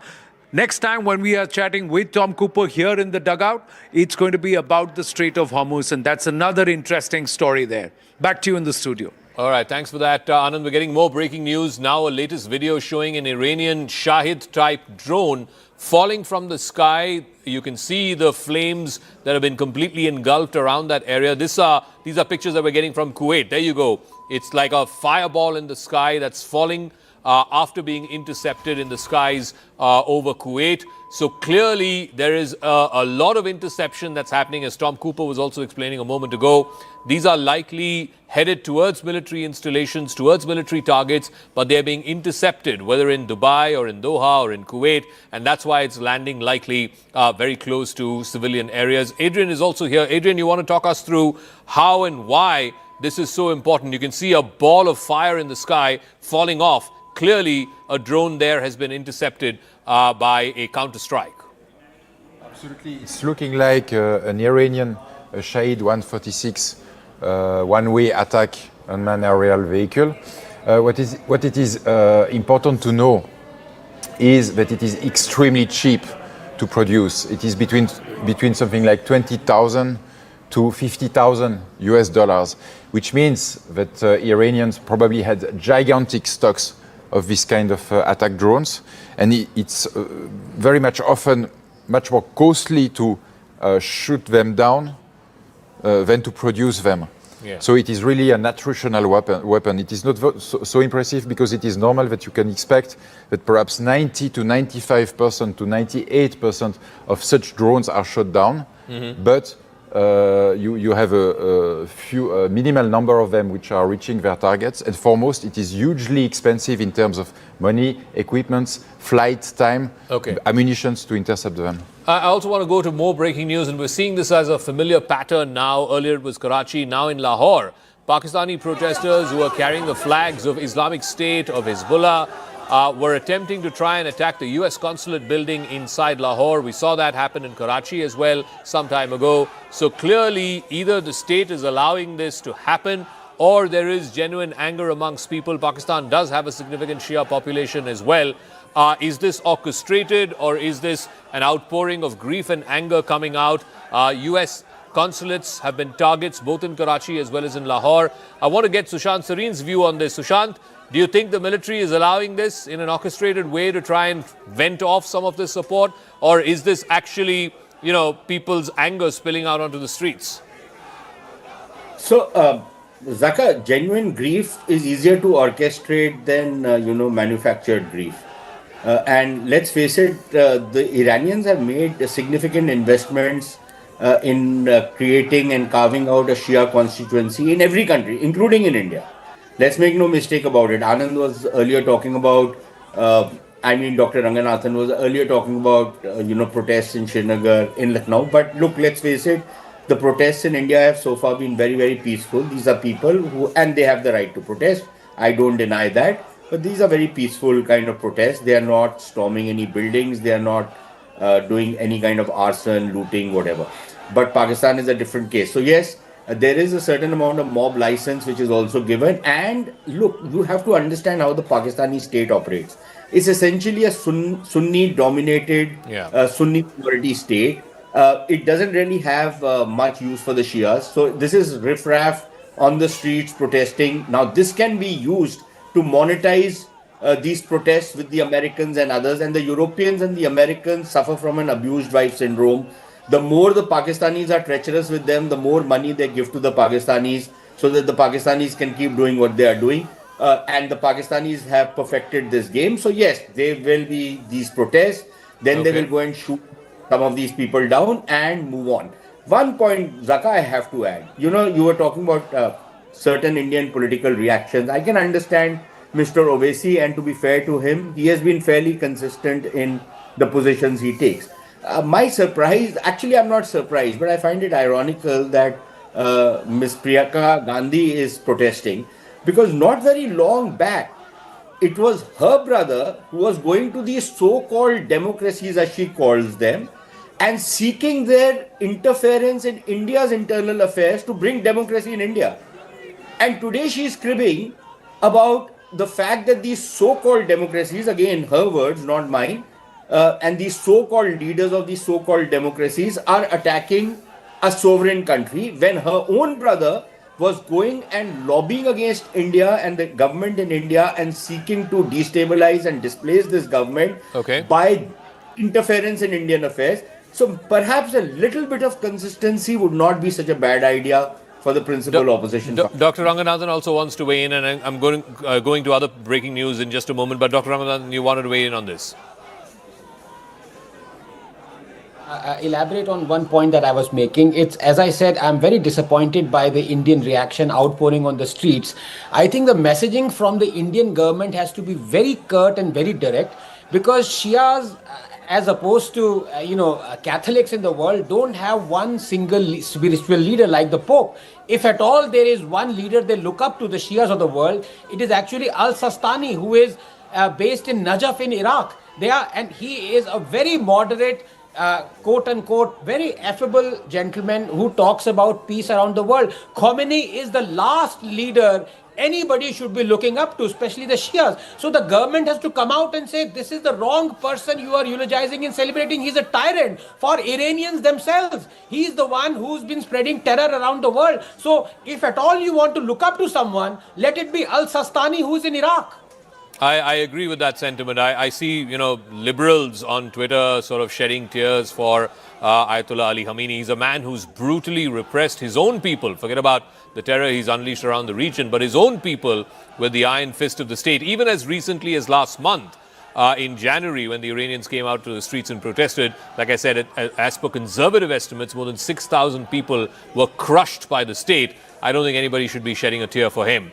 But I want to go across to some more breaking news that's coming through. Dubai has been targeted again. And this is of concern. Certainly to the Emirates, it's going to be of concern. To Saudi Arabia, it's going to be of concern. To Bahrain, Dubai has been targeted again. These are the latest visuals that are coming in. In this instant, we're given to understand that an American building, we're not sure what sort of building, was it a corporate building, was it a diplomatic building, but an American building has been the target of this particular attack. We're again awaiting details on whether these were Shahid drones or whether these were long-range ballistic missiles, but it was an American building which was the target of this attack in Dubai, is what we're given to understand. And from whatever we can see from the pictures, it seems to have happened in the middle of a very bustling neighborhood, certainly a populated neighborhood, so we'll keep an eye out on that as well. In response, a senior UAE official has now come out and warned Iran.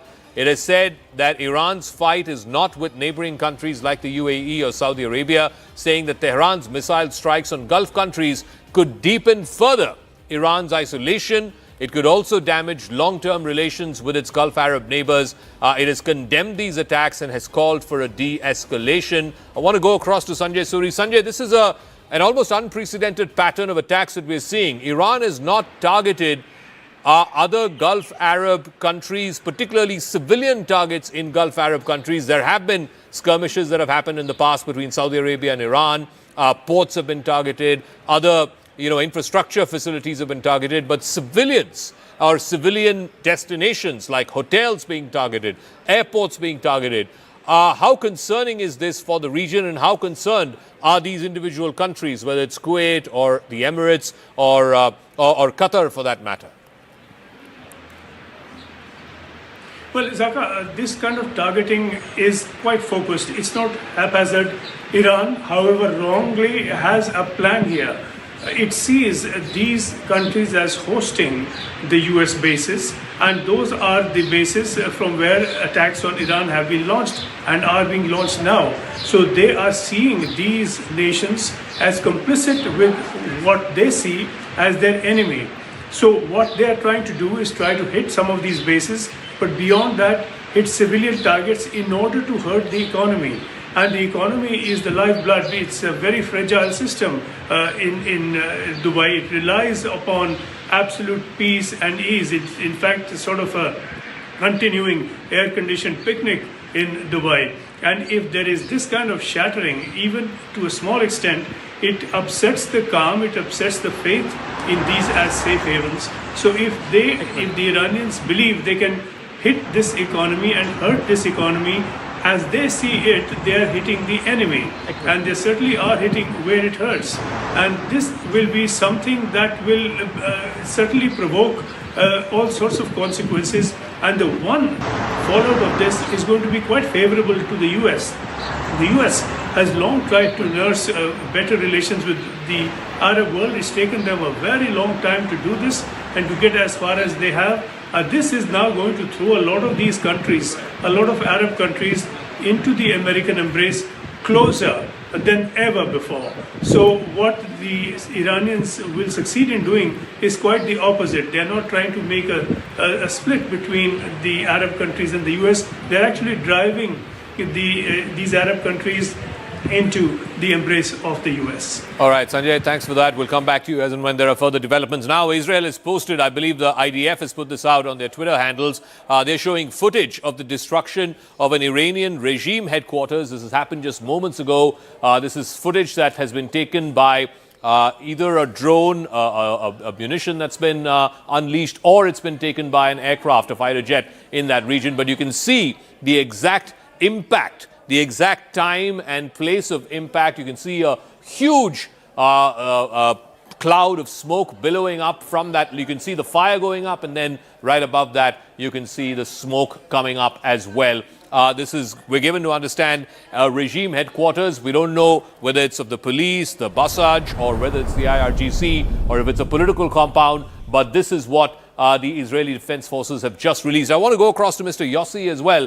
Mr. Yossi, so multiple targets hit over the last 24 hours. I believe a fresh round of airstrikes have been launched by the Israeli Defense Forces even this morning. What are you hearing in terms of the latest?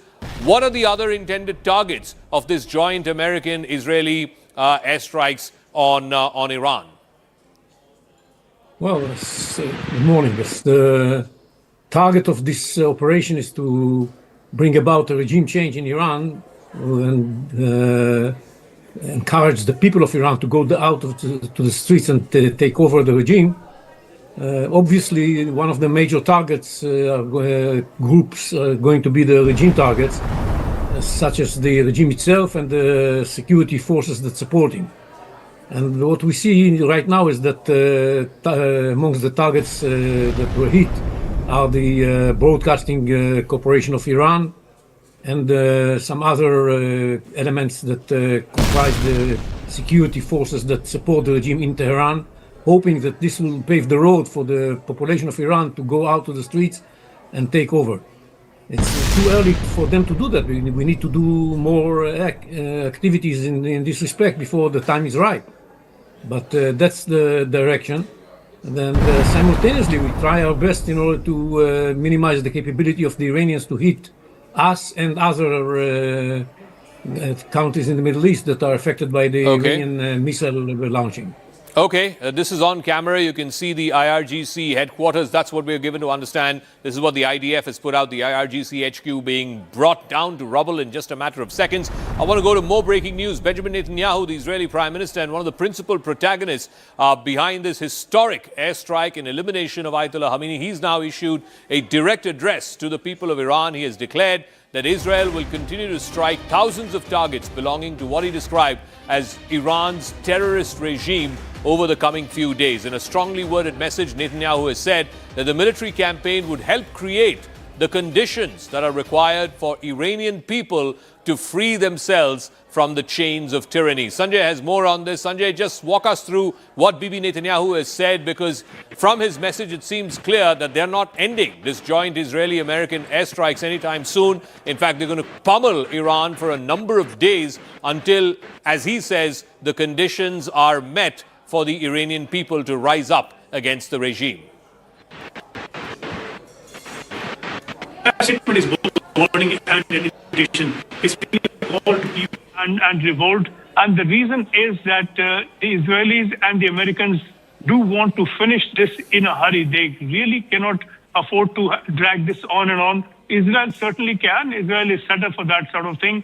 Politically, the US can't. Politically, Trump will suffer quite seriously were this to drag on. They want to finish this. And so they are sending a message. So the third weapon that they are seeking to use, apart from all the missiles, is the people themselves within Iran, that they weaponize their anger informally or in some way against the government or against the remnants of the regime in place and try and get rid of it. So this is trying to rope in people of Iran as allies of the US and Israel. That said, we know that Iran is a very divided society.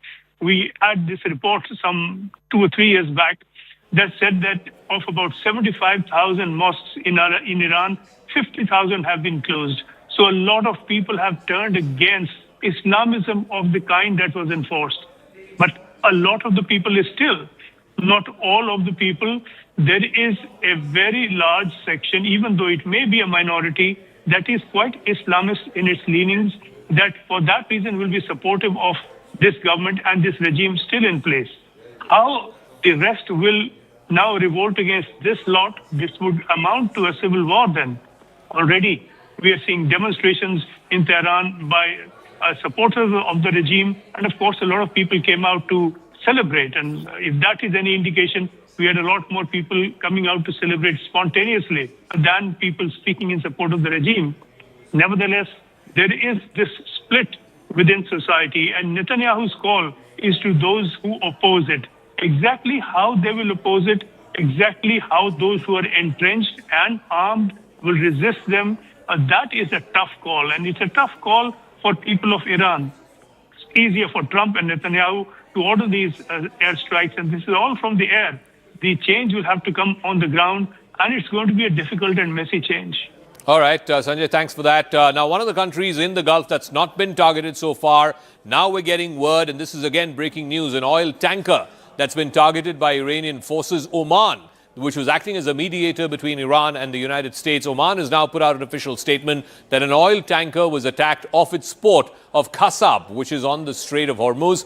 4 mariners who were on board this oil tanker have been injured. This is the first known instance of Oman getting hit by these Iranian drones and missile strikes. Oman had been playing the role of a mediator between the United States and Iran. There were 3 rounds of talks that happened, 2 in Geneva, 1 in Muscat itself. But Oman has been calling on and urging the Iranian regime to stop firing these missiles and drones, particularly at civilian targets on Gulf Arab states. So clearly, this is seemingly the first attack on an Omani asset. Certainly, it's a vessel that's just off the coast of Oman. In fact, at the port of Qasba, just off the coast of Qasba, is where this particular ship, this oil tanker, has been hit. But you can see the pictures on the right, which is basically the IRGC headquarters. We're given to understand that's been completely taken apart by an Israeli strike just in a matter of seconds. We're joined in our studios by Mr. Tom Cooper, military analyst, Adrian Fontanelles is a military analyst and historian, Yossi Koperwasser is an Israeli intelligence and security expert, Sushant Sareen, senior fellow from the Observer Research Foundation, Air Marshal retired Sanjeev Kapoor, former DG of Air Safety, and Anand Ranganathan, author, is also joining us. Group Captain retired MJ Vinod is also there with us. Group Captain, let me ask you, what do you make of these airstrikes? Largely, these have been strikes from the air, either through ballistic missiles or through drones. How long can Iran continue to keep up with this? Group Captain. Zaka, there is a very important base. We all are overlooking a base called Siri. It spells exactly like the iPhone Siri. Hey, Siri, Siri. So SIRI, 100 kilometers, mere 100 kilometers from Dubai. It has an adequately long runway to launch drones, not fighter aeroplanes.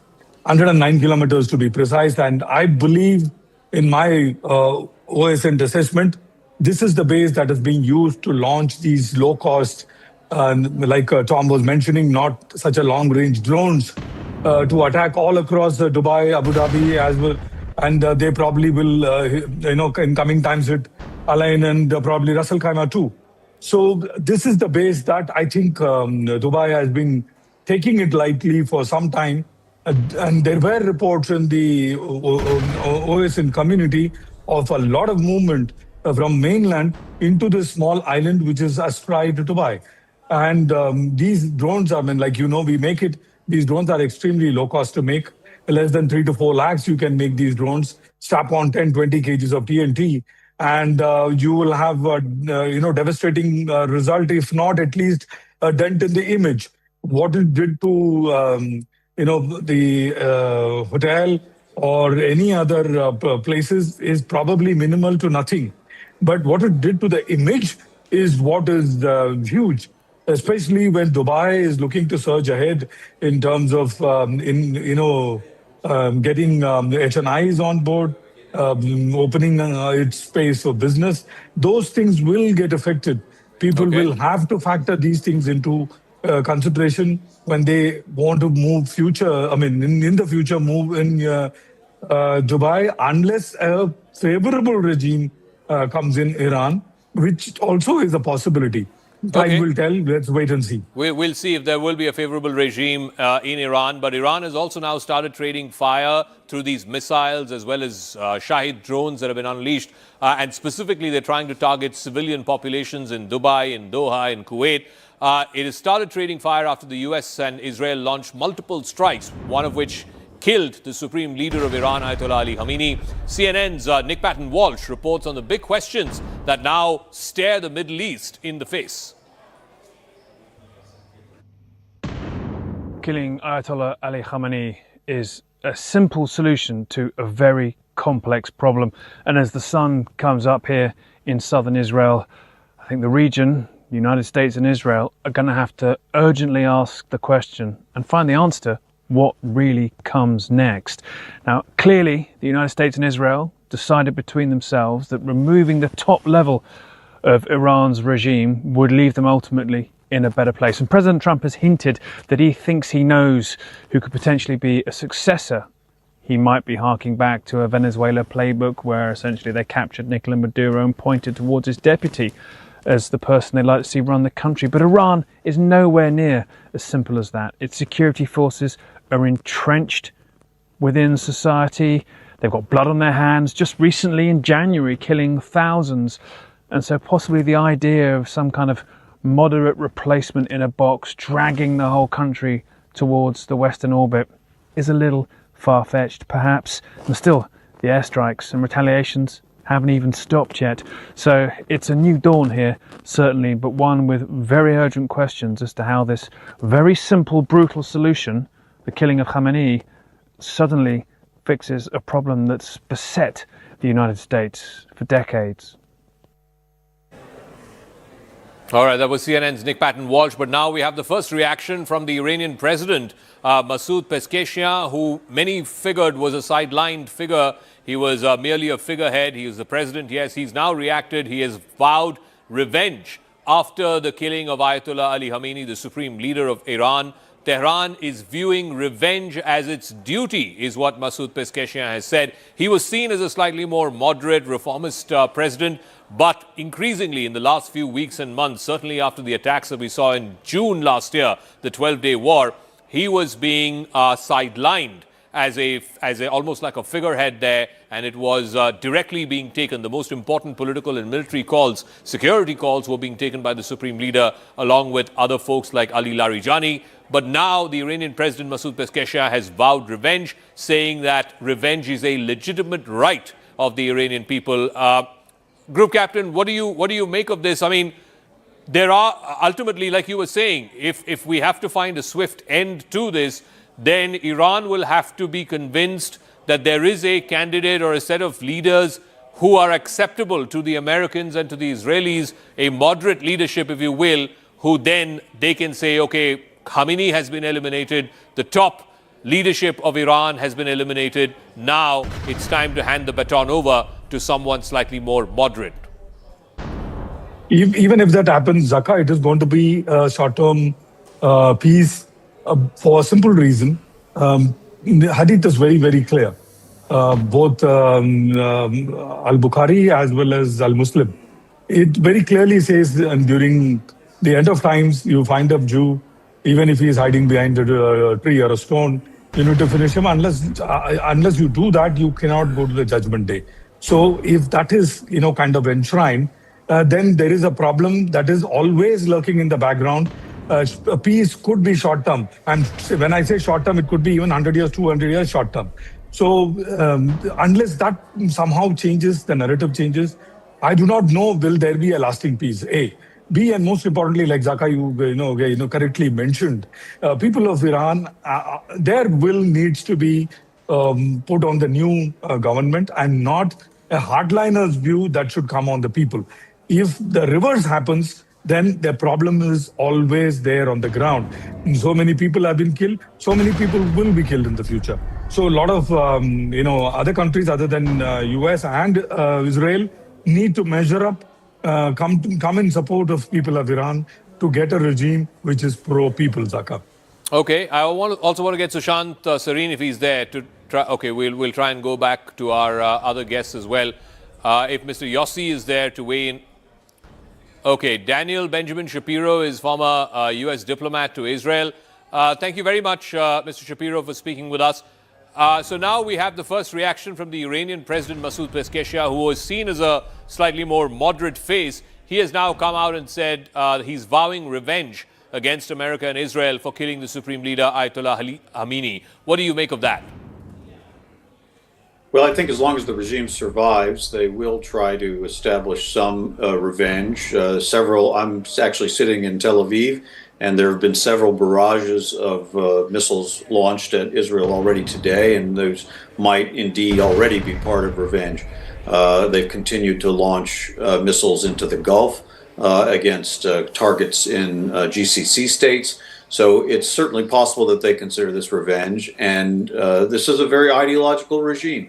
They've been driven by that ideology to try to destroy Israel, to sponsor various terrorist organizations and undermine Arab governments, to try to kick the United States out of the region. And their ideological leader has now been removed. So it would be logical that at least until more damage is done, they will try to establish some measure of revenge for his death. So war game this for us. How does this play out over the next week, maybe 2 weeks? Does Trump immediately claim political victory and say that, look, I've cut off the head of the snake. This is a huge victory for me. Now I want the Iranians to stop. Or does he go in for the long haul? He just doesn't stop at just Khamenei alone. He goes for the entire top leadership of Iran, and then he wants the people of Iran. I don't know how this is going to happen, but at the end of that, whether it's 10 or 20 or 30 of the top leadership of Iran is eliminated, and then he expects the people to take back the regime. How is that going to work? It's not a good practice to try to anticipate Donald Trump's decisions because he's very mercurial and probably he doesn't know what he'll decide. He, of course, established regime change as the strategic objective on his opening statement of the night the war began. Then immediately within the day, he said, well, he could do two things. He could either go all the way, as he said, fight for 3 or 4 weeks until the regime is totally destroyed and he controls everything. I don't really think he wants to be in control of Iran. Or he could take, after 2 or 3 days, the decision that sufficient damage has been done to their nuclear and missile programs, and then he will threaten the remaining regime figures with a resumption of fighting if they try to rebuild those programs. And you could add to that Khamenei's death as an additional trophy that allows him to claim victory. He, of course, his history is that he prefers short, sharp military actions, not long, extended wars. He's been a critic of long, extended wars that the United States has been in the past, of regime change wars, in fact, in Iraq and Afghanistan. So it would certainly not be surprising, but very hard to predict, but not surprising if he would say sooner than later, after a few more days, yes, we've done enough damage, we've killed the leader, we have the next leadership tier in place, and they will be deterred from being as threatening and as destabilizing as Iran has been under this regime for so many decades. But that would be a way for him to get out of this before our air defenses are stretched and perhaps to claim a victory without getting pulled into a longer engagement than he wants to. All right, Lieutenant General retired KJS Dhillon is also now joining us. Major General retired Rajan Kochar here in our studios. Defense expert Tara Karta, former director with the National Security Council Secretariat, will also be joining us. Let me ask General Dhillon. General Dhillon, we were on the air last night as well. The fact that the supreme leader of Iran has been killed, how much of a political victory is this for Donald Trump? Will he use this as a victory and say, okay, this is the off-ramp I'm giving the Iranians, let them take it and exit this war quickly? Because he doesn't have, as our previous speaker was saying, he doesn't want to get America entangled in long wars. Or do you think he has the propensity to continue this for the next few weeks so that the entire top leadership of the regime is changed and then the people of Iran revolt and take back their government, take back their country, and then decide who might be palatable as a next leader of Iran? Good afternoon, Zaka, and good afternoon to the fellow panelists and all your viewers. We have to understand one thing. When America went in for this war, if you can call that a war or a conflict or whatever, it had a very declared aim of regime change. And why did America go in for this war? Because America will accept everything and anything. The only thing which America will not accept is anyone having the capability to hit American homeland with missiles or with the nuclear weapons. So if Iran was becoming a threat which could hit the American homeland, that capability has to be destroyed. Now with that as a background, when America went in for this war, they are very clearly laid out phases of war or campaign. They are very clearly mentioned what all actions will take in phase 1, phase 2, phase 3. Some of the phases can even overlap. Now, in this particular way, the way we were talking yesterday also, the first and the foremost thing was to decapitate the political leadership, the religious leadership, the government top officials, and the military leadership, so that there is a vacuum at the top in the decision making, and that would result in confusion in the rank and file. Now, that was the first and the foremost phase one. Coupled with that was to suppress the air defense, to neutralize the missiles which are likely to hit the American interests in the region as well as the Israelis, and suppress the air defense so that American missiles and drones and aircrafts can fly with impunity. That was to happen simultaneously. Phase two would be to destroy America's military assets and, most importantly, military industrial base, which was manufacturing these missiles, so that it does not have the replenishment or recouping capability while the war is going on.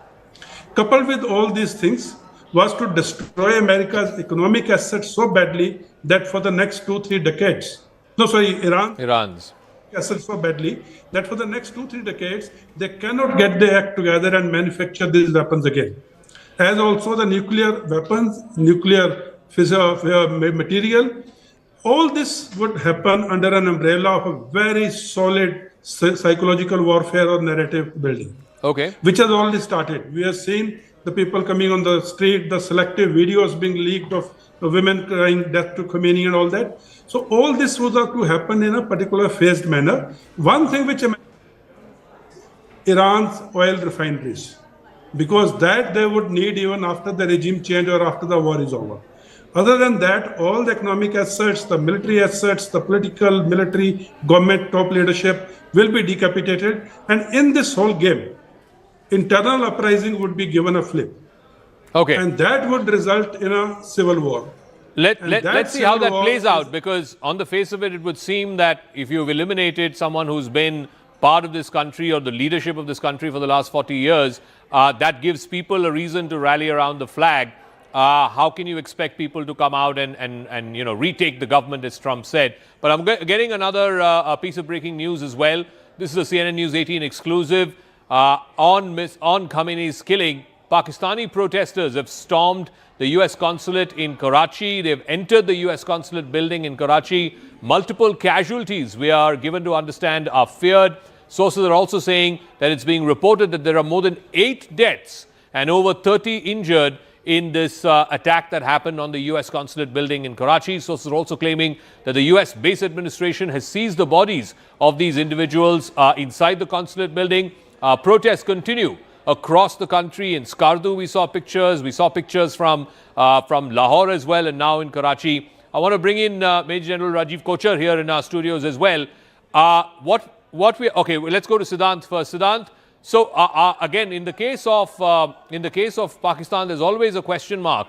Are these genuine protests? Is this genuine anger that's spilling out onto the streets on American diplomatic missions, etc., or is this being orchestrated by the military, political leadership, the sort of government there, the hybrid government there, in order to give vent to some of this anger?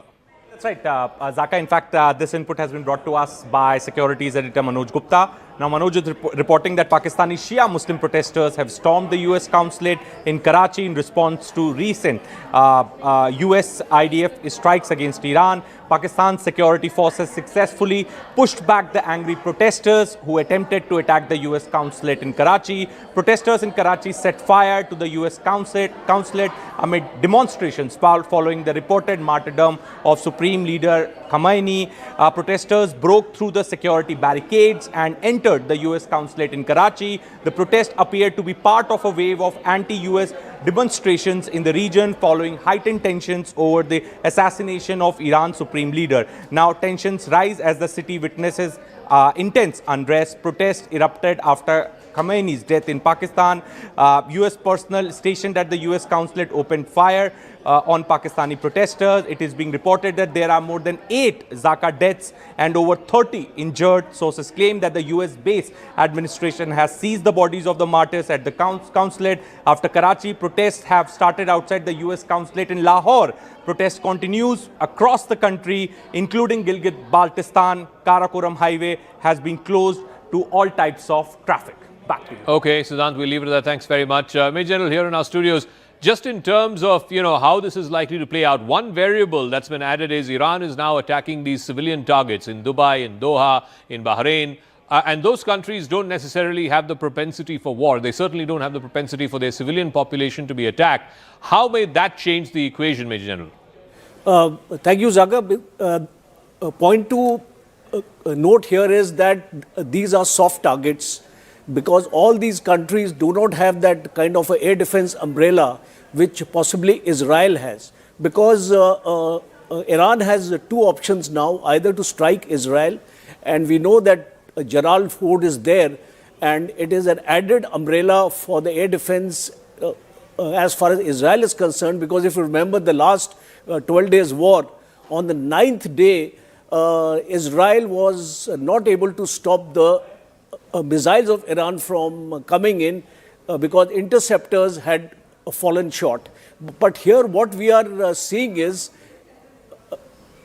this is a pressure tactics on the part of Iran as far as the United States is concerned, because a message is being given to the United States as also to the Gulf nations that the United States cannot protect you any longer. Because if you remember, all these Gulf countries have US air and military bases here. And the premise why these bases were placed here was to give a protection to these countries against any outside interference in terms of any kind of a conflict. So I think a strong narrative or a strong strategic message is going from Iran as far as we are concerned, telling these Gulf countries that America can no longer protect you. Okay. It is not that these countries are enemies of Iran. You have to take that into account because over a long period of time, Iran has enjoyed fairly good relations with these countries. It is basically a message which is going to the Americans and also to these countries that United States is not able to protect you any longer. And I think these attacks are going to intensify because if you look at the arsenal of missiles Iran has, preponderance of these missiles are the short and the medium range missiles. So it is quite convenient for Iran to target these countries and put pressure on the US to stop this war. Okay, just give me a moment. There's massive airspace restrictions all across the Middle East because of this ongoing war, and as a result of which we're given to understand that at least 60 departures and 40 arrivals, that's a total of 100 flights, have been cancelled at the Delhi airport so far. Again, I believe Siddhant has more details on this. So, massive disruption to flights, particularly those that are passing through airspace in the Middle East. What's the latest on that front, Siddhant? Well, that's right, Zaka. So our colleagues have been reporting since morning from various airports in India, from Mumbai, Delhi, and in fact, there are a lot of passengers stranded. Their flight schedule has been changed. Many flights have got cancelled. Now, sources are telling us that due to airspace restrictions over Iran and parts of Middle East, Zaka, 60 departures and 40 arrivals, totaling 100 flights have been cancelled at Delhi airport so far. In fact, Zaka, not just this, many airports in the region, in West Asia, have been shut after the strike by Iran, which includes Qatar airport, Kuwait airport, Dubai airport, and so definitely, people are stranded at these airports. Not only in Delhi and Mumbai, but at various airports in West Asia also. Many flights are getting cancelled, and so far 100 flights have got cancelled only from Delhi airport. All right, thanks for that. I also want to go across to Joe Brown. He's an I-24 news correspondent with an Israeli channel, I-24. Thanks very much, Joe Brown, for speaking with us. What is the latest you're picking up? Prime Minister Netanyahu of Israel has put out a statement a short while ago where he has vowed to continue with these airstrikes for the next few days. Israel is not relenting. America is not relenting. How far do you think this will go?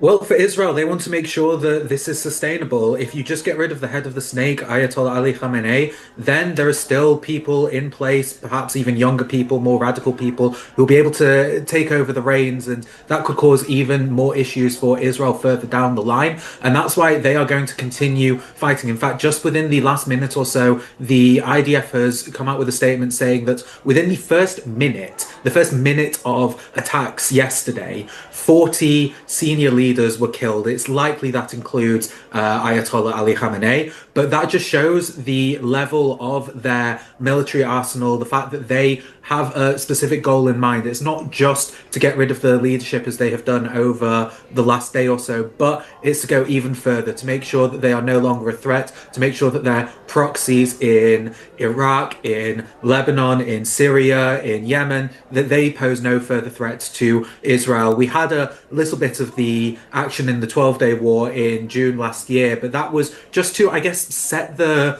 scene for what is happening right now. What happened in the 12-day war was a good step in the right direction. It set the Iranian nuclear program back around about 2.5 years, according to experts, but they need to go a lot further, and that's what Benjamin Netanyahu wants to do. That's why he's saying that he will not stop until he is fully satisfied. Israeli sources have told I24 News that it will likely be a week-long war. Potentially it could be even longer. The state of Israel is prepared and ready for it to be even longer than that. However, as I say, they will not rest until Iran no longer poses a threat to Israel. All right, Joe, stay on with us. Dror Eidar is an author and a former Israeli ambassador. He's also joining us, and Tara Karta is also there with us. I'll go across to her in a second. But Mr. Eidar, you know, the stated objective, as has been said by both Prime Minister Netanyahu and President Trump, is total regime change in Iran.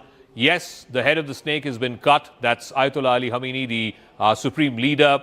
But if they were to eliminate the entire leadership, what fills that vacuum? And there's hope that the Iranian people will rise and they will retake their government, as President Trump said. How realistic is that hope? Well, I agree with the major part of the analysis in your studio, but one thing I want to correct. America, Trump especially, does not attack Iran because of the nuclear program. They attack Iran because we are speaking about an entity, political entity, which is the source of the all worldwide terror. Even in India, every place that you want to see some destabilization of the area, you can find the footprint of Iran. So you're right. I mean, cutting the head of the snake is not enough because the entity is still alive. We are speaking about a state which does not have economical sources, but dedicate what it does not have to kill people all over the region. And what happened in the Gulf states, America, the conclusion is not that America cannot defend them. They cannot flatter Iran. They cannot be like a mediator between Iran and other and think that in any crisis that would happen, Iran will pass over them. So first of all, we are speaking about a mission that does not stop with cutting the head of the snake. And second, I think that President Trump has a historical sense, and he understands more than other leaders in the world that if he wants to destabilize the world, if he wants to bring prosper to our region and to other regions, we need to change this political entity that kills its own people. They do not kill their enemies, they kill their own people. So we are speaking about many aspects But let's focus in this moral mission. This is a moral mission, like against Nazi Germany. Now, what taking place, the place of these old Nazis, is this regime, which is a Nazi regime, that its own goal, it's not only to exterminate Jews, it's to even to kill many Muslims as it likes, in order to control the area. Okay, Mr. Adar, stay with us because we're getting more breaking news and I want Tarakarta to weigh in on this. In the midst of all of this, Pakistan has also conducted fresh aerial strikes. We're given to understand multiple locations in Afghanistan have been targeted by Pakistani aerial strikes, including Kabul, Kandahar and the Bagram air base. Pakistani jets have targeted the Kabul airport, the Afghan Ministry of Interior. These explosions took place between the Ministry of Interior and the airport in Kabul. Let me get a quick word in on this from Tarakarta. Tarakarta, what do you make of this? This has been an ongoing situation between Pakistan and Afghanistan. There were massive attacks by the Afghan Taliban just a few days ago, and now Pakistan sort of retaliating for that.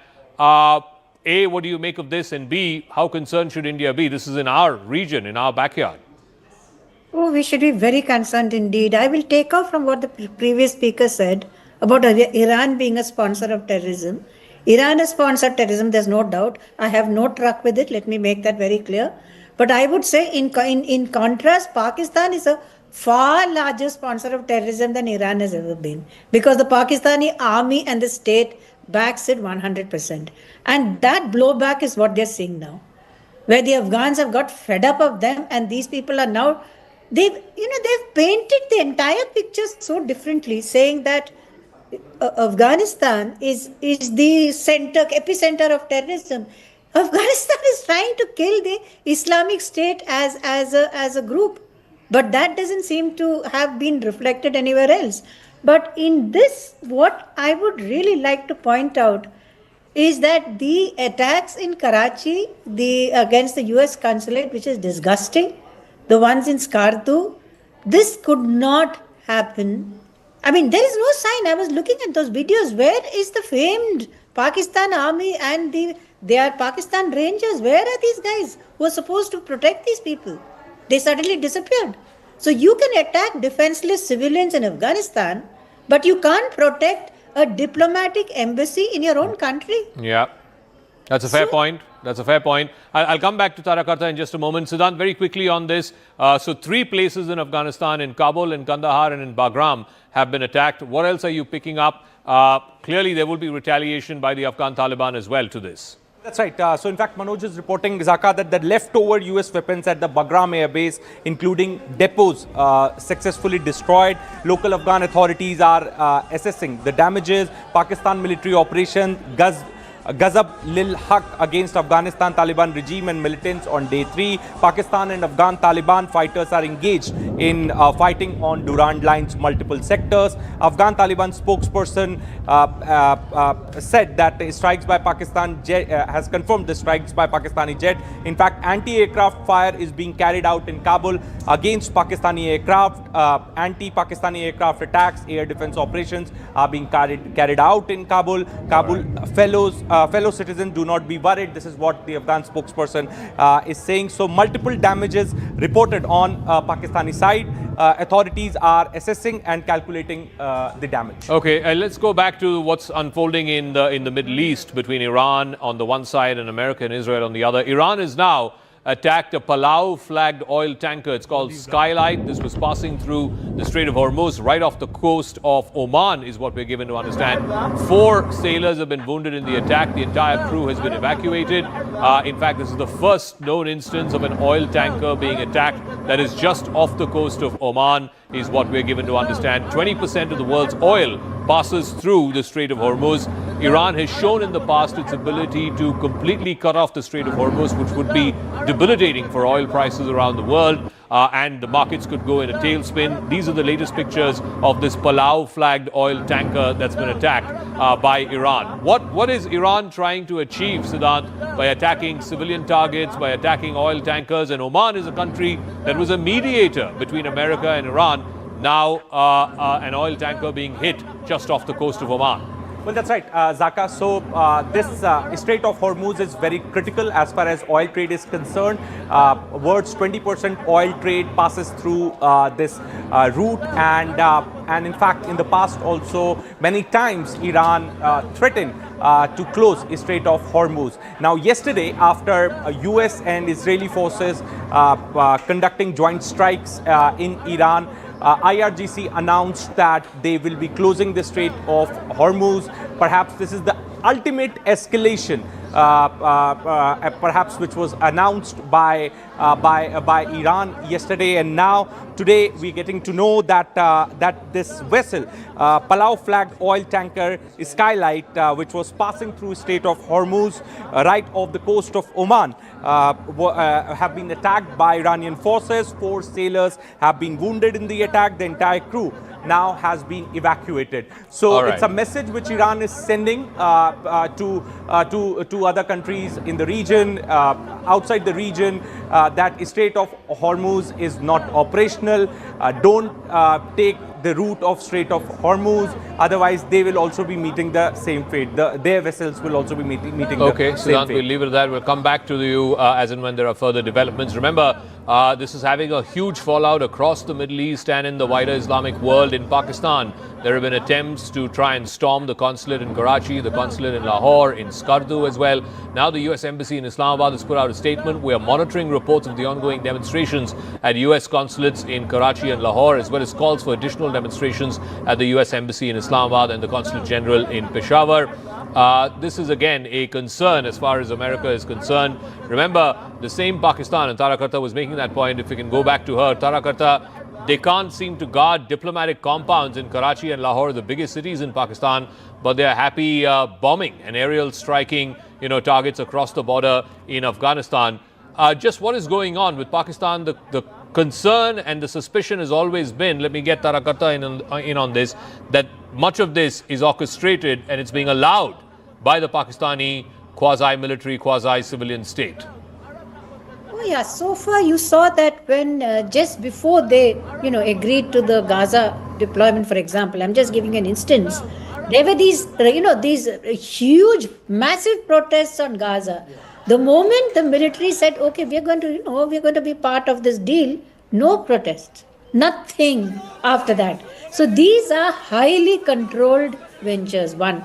Number two, I want to say much of this, I just feel so sad. Israel has got this. I'm happy that Israel has got the protection it does. I mean, that's great that people are doing that. Who protects Afghanistan? Who is there who will protect Afghanistan from these attacks? I mean, they have no aircraft. They've got nothing. Number three, the ones who are suffering the most are Pakistani Pashtuns themselves. 60,000 Pashtuns were evacuated because the military was preparing for operations. They were just told in the height of winter, they were told, okay, just move from here. So all this goes on. And despite all that, you still have the US supported Pakistan on the airstrikes. I mean, how strange is this policy? So I'm only assuming that they don't want to open another front. That's all. Okay, just give me one more moment. I want to go to Joe Brown, but again, more breaking news that's coming through. The Israeli Air Force has just put out this video as well as a statement that they've put out on social media. In the attack that they saw at the IRGC headquarters, as many as 40 commanders have been eliminated in 1 minute. This is the claim that's been put out by the Israeli Air Force. Iran's top security brass has been taken out within the opening strike itself. That's what they have put out. Joe, what more details do you have about these 40 plus commanders? Who are these commanders? What are the known confirmations that we have of the top Iranian military and IRGC commanders who've been eliminated? This video has also been shared by the Israeli Defense Forces. Yes, Joe. So, as you say, 40 commanders were supposedly killed within that 1 minute. These were all people who are very close to the late Supreme Leader. It's likely that he was also included within that one. But these also include the leader of the Iranian Revolutionary Guard Corps, the defense minister, the leader of the nuclear program and close advisor to Khamenei, Ali Khamenei. And this shows the Israeli superiority over Iran militarily. The fact that they were able to wipe out an entire group within 1 minute. They say that they knew that they were going to be meeting at this specific time, and that's why they decided to attack right then. This is echoing what happened with the war with Hezbollah, where the strikes killed the leader of Hezbollah, and it was done so because they knew that they were going to be convening in a specific room at a specific time. And that shows the level of Israeli intelligence. The fact that they were also the first ones to announce that Khamenei was killed because they had picture proof. They have infiltrated Iran in such a deep level, people in the streets. I remember a while ago, Ahmadinejad said that they actually created a squad to try and weed out the Mossad agents within the Revolutionary Guards Corps. But the leader of that was actually a Mossad agent himself, and 20 other people within that unit were Mossad agents. That shows the level of which Israel has intelligence and superiority in Iran, and this is why they've been able to carry out these attacks.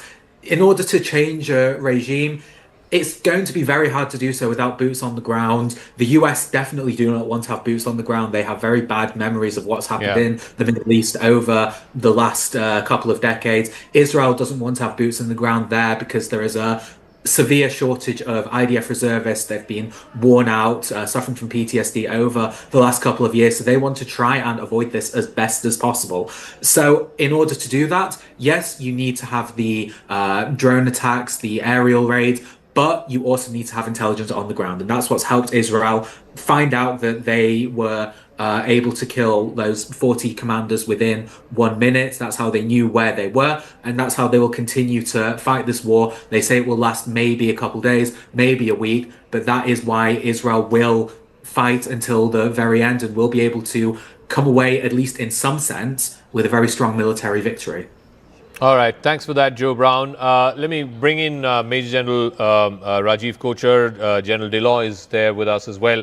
Major General, you know, the arc of what has transpired over the last 2 years, it started with October 7th, and Israel has gone and consistently eliminated all of its major terror fountainheads, as it were. It eliminated Hassan Nasrallah, the leader of Hezbollah. It eliminated Mohammad Deif and Ismail Haniyeh of Hamas. And then, as I keep saying, the head of the snake, today, the supreme leader of Iran, Ayatollah Ali Khamenei, has been eliminated. Do you see the whole security architecture of the Middle East changing as a result of this? Or will residual elements of Hamas, Hezbollah, and even in Iran continue with the same security threats that Israel faces? You see, Zaka, I don't think we can eliminate this entire thing 100%, because nowhere, if you go back in history also, you will find that terror outfits tend to regrow. Because if you demolish a leadership, a new leadership is born. And till such time, terror funding will continue from state-sponsored terrorisms like Pakistan, Iran in particular. You will see these mushrooming under different names.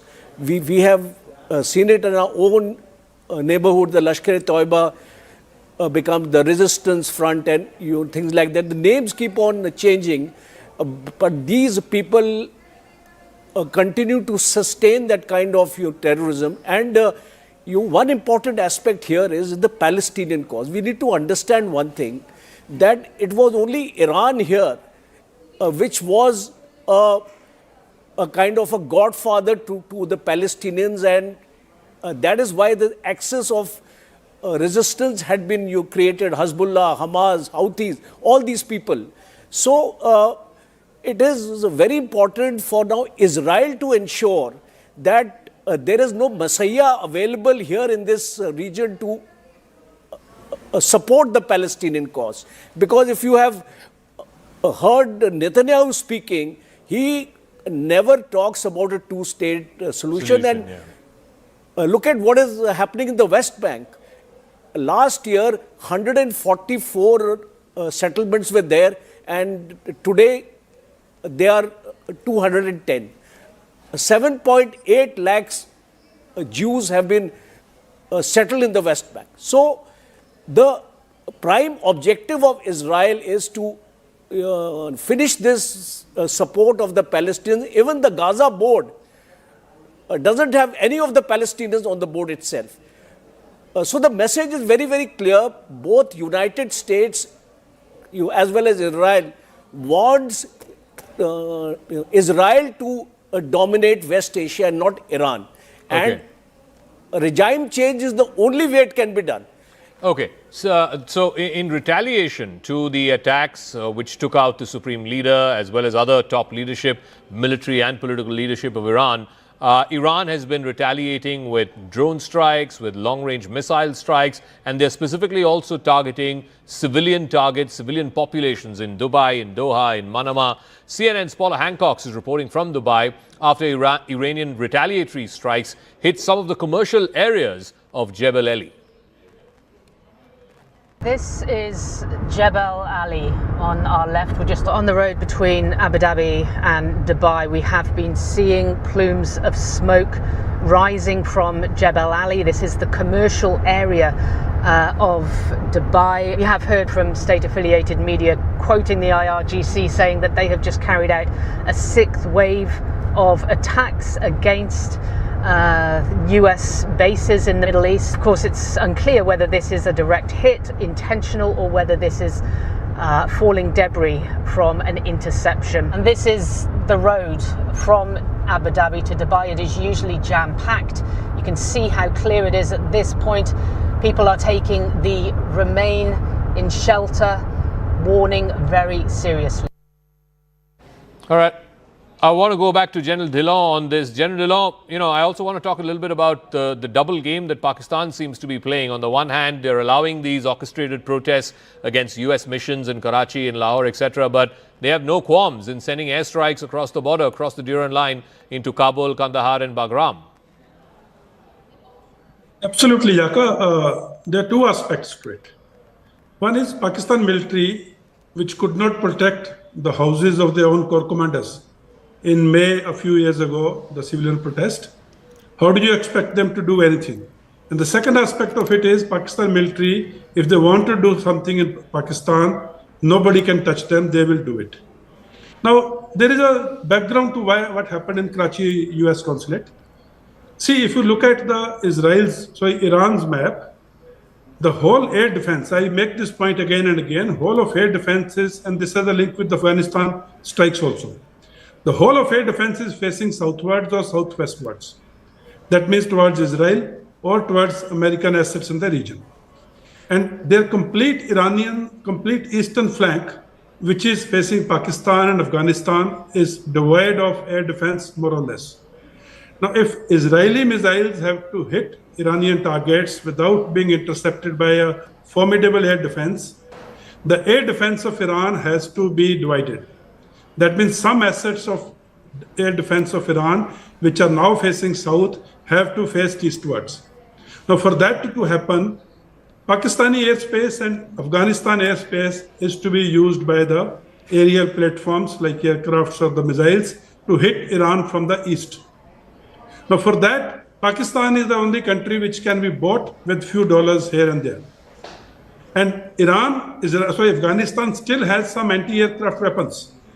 Now, Pakistan is doing the dirty work for America in the meantime in Afghanistan.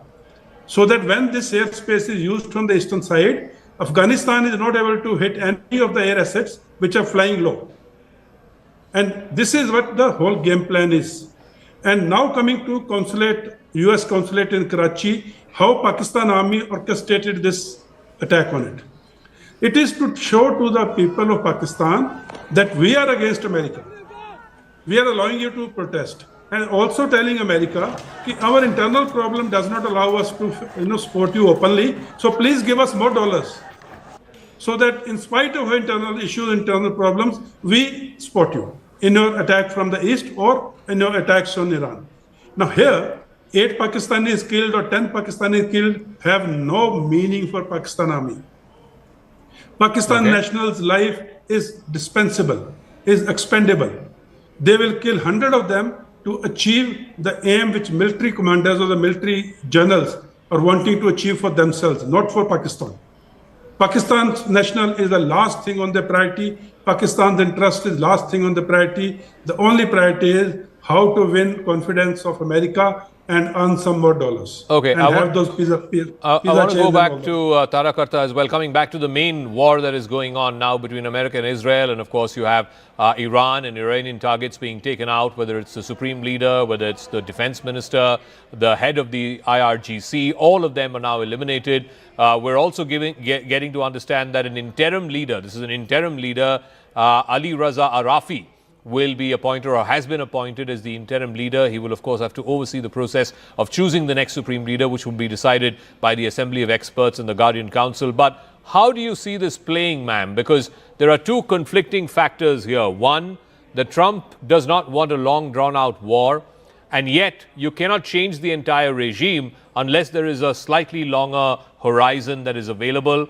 Yes, they've taken out Ali Khamenei, they've taken out some of the other top leadership, but the remnants of the regime still remain. And whatever the next generation of leadership will be, they'll only even more be ill-disposed to America, because America has just killed the man who's been leading and giving ideological leadership to this project for the last 40 years.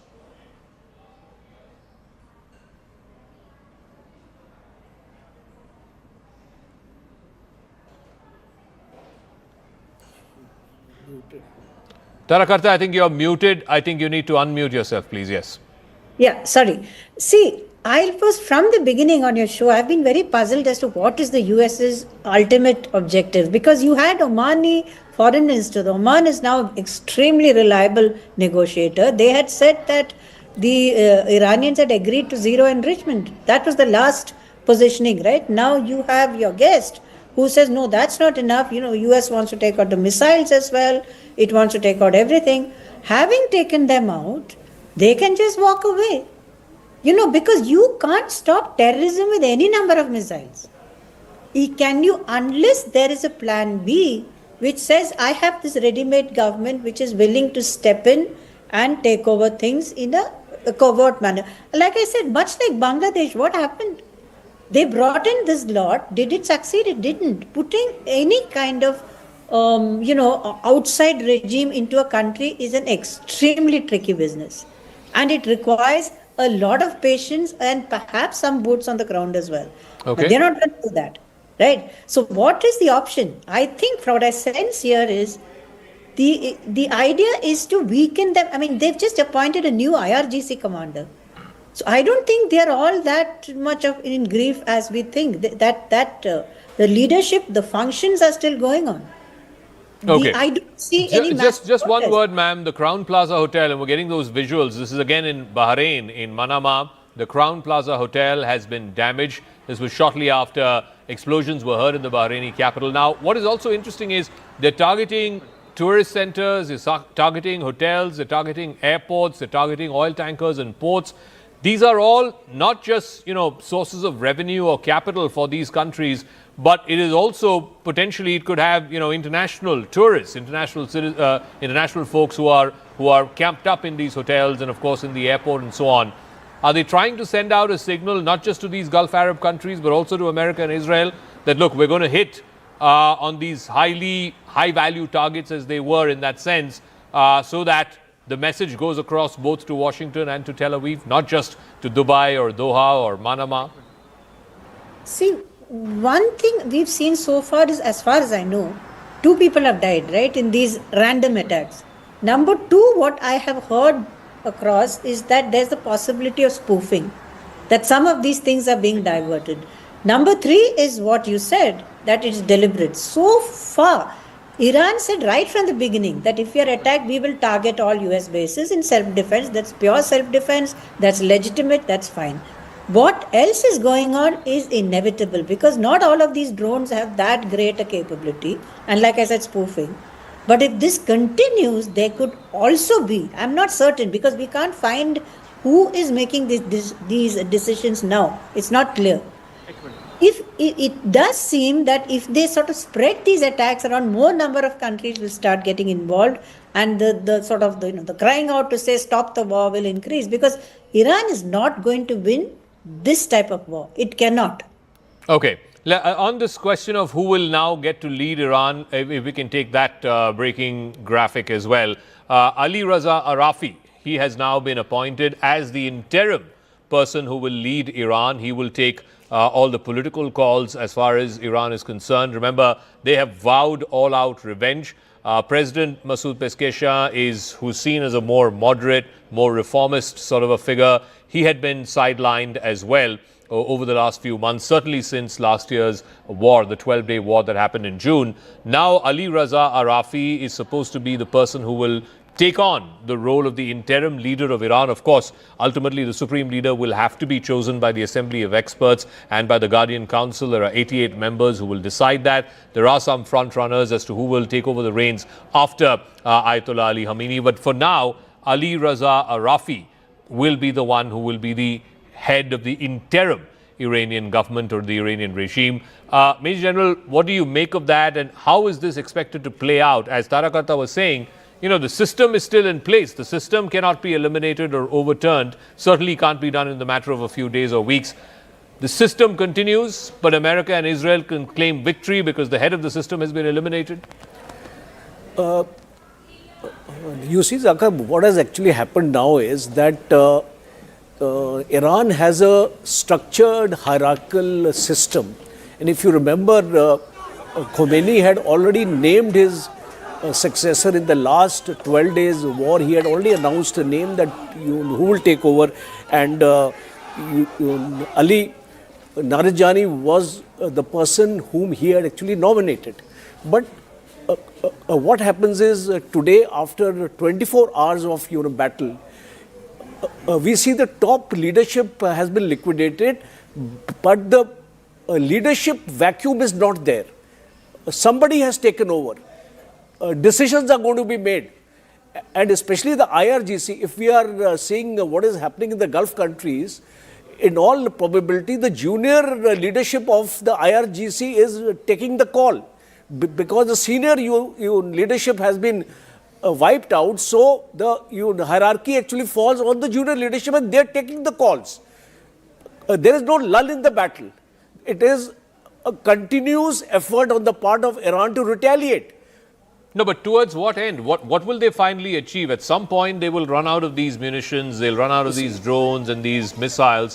What is their objective? What is revenge as Iran sees it? It's not like they can take out Trump or Netanyahu. No, yes, definitely not. But it is a kind of a message to their own people that the United States is not invincible. If you remember, in that 12 days war also, US allowed Iran to hit Qatar and then stop the war, because that was a kind of a saving grace given to Iran, that you can go back to your people and you can tell them that you have also struck us. So I think ultimately, see, a regime change cannot happen when you don't have boots on ground here. Yeah. Missile strikes will not ensure a regime change unless the people of Iran decide. So I think US is not going to fight a long battle here. Sufficient grounds are there today for Donald Trump to stop this campaign after a couple of days. I think he'll do so. Okay, I just want to talk a little bit about Ali Raza Arafi. He's a senior Iranian Shia cleric. He's currently a member of the Guardian Council and the Assembly of Experts. He's the head of the Bache Kuni Basij, which is an internal police force, a law enforcement agency. He was also the former chairman of the Al Mustafa University in Qom. He has now been elevated as the interim leader of Iran. He was born in 1959 in Maybod in the province of Yazd. Before the Islamic Revolution, he used to be a preacher and an author. And then he has now been elevated since 2015. Since the Guardian Council and Assembly of Experts elections in 2015, he has been elevated to the Guardian Council and to the Assembly of Experts. It is this Assembly of Experts which will decide the next supreme leader. For now, he will be the interim leader of Iran. Ali Raza Arafi is his name. He has the unenviable task of taking revenge on America and its Gulf Arab partners, and also against Israel, to avenge the killing of the supreme leader. But at the same time, he also has to chart a course for the future supreme leader to take over, whoever he might be. That, of course, will be through a process after the Assembly of Experts decides and votes. But Ali Raza Arafi has been named as the new interim leader of Iran. And I just want General Dillo also to weigh in on this. This is an unenviable task. I mean, after Saddam Hussein was killed, then people, somebody from the outside was brought in, and the country has gone into a mess after that. Look at the case with Libya as well, after Muammar Gaddafi. Again, it's completely gone to the gutter. Will the same thing happen with Iran, or does Iran have a well-oiled succession plan, a well-oiled machine, that the head might be replaced or eliminated, but the system will continue, the regime will continue? Zaka, the problem with the West is that they feel the whole world runs as per their way of living, which is unfortunately not true. Especially in this part of the world, the governments, the people, the affiliations, the tribal affiliations, the religious affiliations play a major role.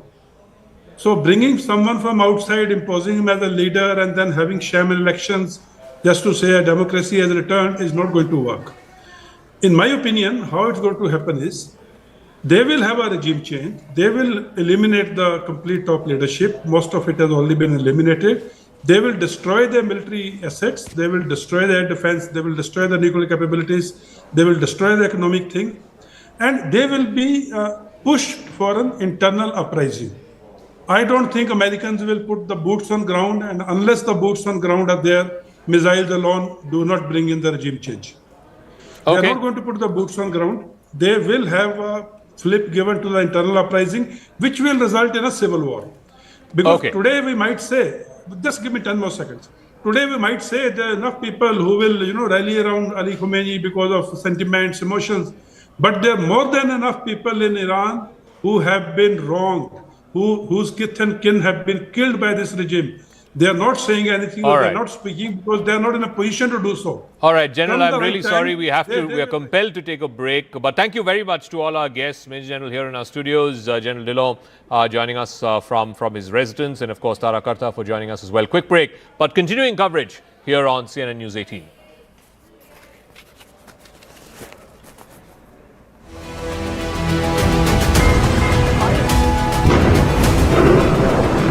Just had a bomb alert here in Tel Aviv a few minutes back. I don't know if you heard that, Arunima. I don't know if you heard that loud blast.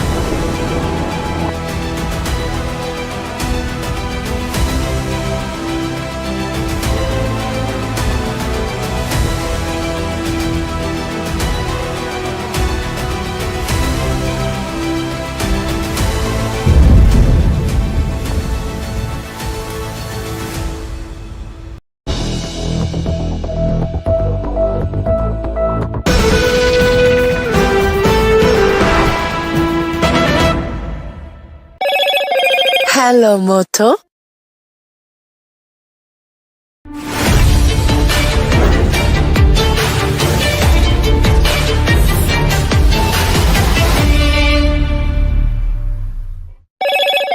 Hello, Moto. All right. So in the latest, what we can tell you is that Iranian media is in fact negating the reports that have been coming in with regards to the killing of Ayatollah Ali Khamenei. The biggest information that was actually passed on was by the US President himself as he took to Truth Social to declare that the Ayatollah is dead. Is he using this as a leverage, as is being claimed by the Iranian media? We do not know. No official confirmation coming in from Iran. In fact, the Israeli side also from Israel's foreign ministry, in fact, as far as the Iranian foreign ministry is concerned, that is actually negating the reports. Let me quickly bring in Sanjay Suri from Tel Aviv at the moment. We'll try and reconnect with Sanjay. He's currently stationed in Tel Aviv. Also, Siddhant will be joining us in just a bit. as far as the Indians are concerned, remember, thousands of them are currently in the Middle East. That includes the UAE, you're looking at Qatar, you're looking at Saudi Arabia, you're looking at various other nations. More importantly, in Iran, several Indian students are currently stranded. Many of them, in fact, sent out those videos urging the Indian government to ensure a timely evacuation. The Ministry of External Affairs, of course, is looking into this overall situation, but at the moment, the top priority is to provide all Indians safe cover before they are eventually evacuated. Remember, even for evacuation to take place, the airspaces have to open up. Most of them have been shut down. How this will now impact the overall economy is also another concern, given that the Strait of Hormuz has been blocked by the IRGC just yesterday. This is a very key critical strait, as we know that this is a shipping route where most of the global energy supply is done. It is through this route that the energy supplies to China, to the United States, even to Europe takes place. But that has in fact been blocked. What impact this will have on the markets is another scenario that we'll be looking at.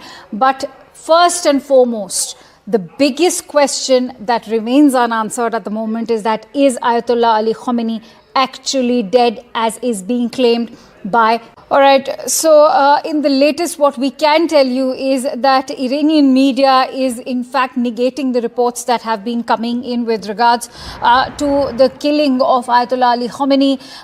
The biggest information that was actually passed on was by the US President himself, as he took to Truth Social to declare that the Ayatollah is dead. Is he using this as a leverage, as is being claimed by the Iranian media? We do not know. No official confirmation coming in from Iran. In fact, the Israeli side, also from Israel's foreign ministry, in fact, as far as the Iranian foreign ministry is concerned, that is actually negating the reports. Let me quickly bring in Sanjay Suri from Tel Aviv at the moment.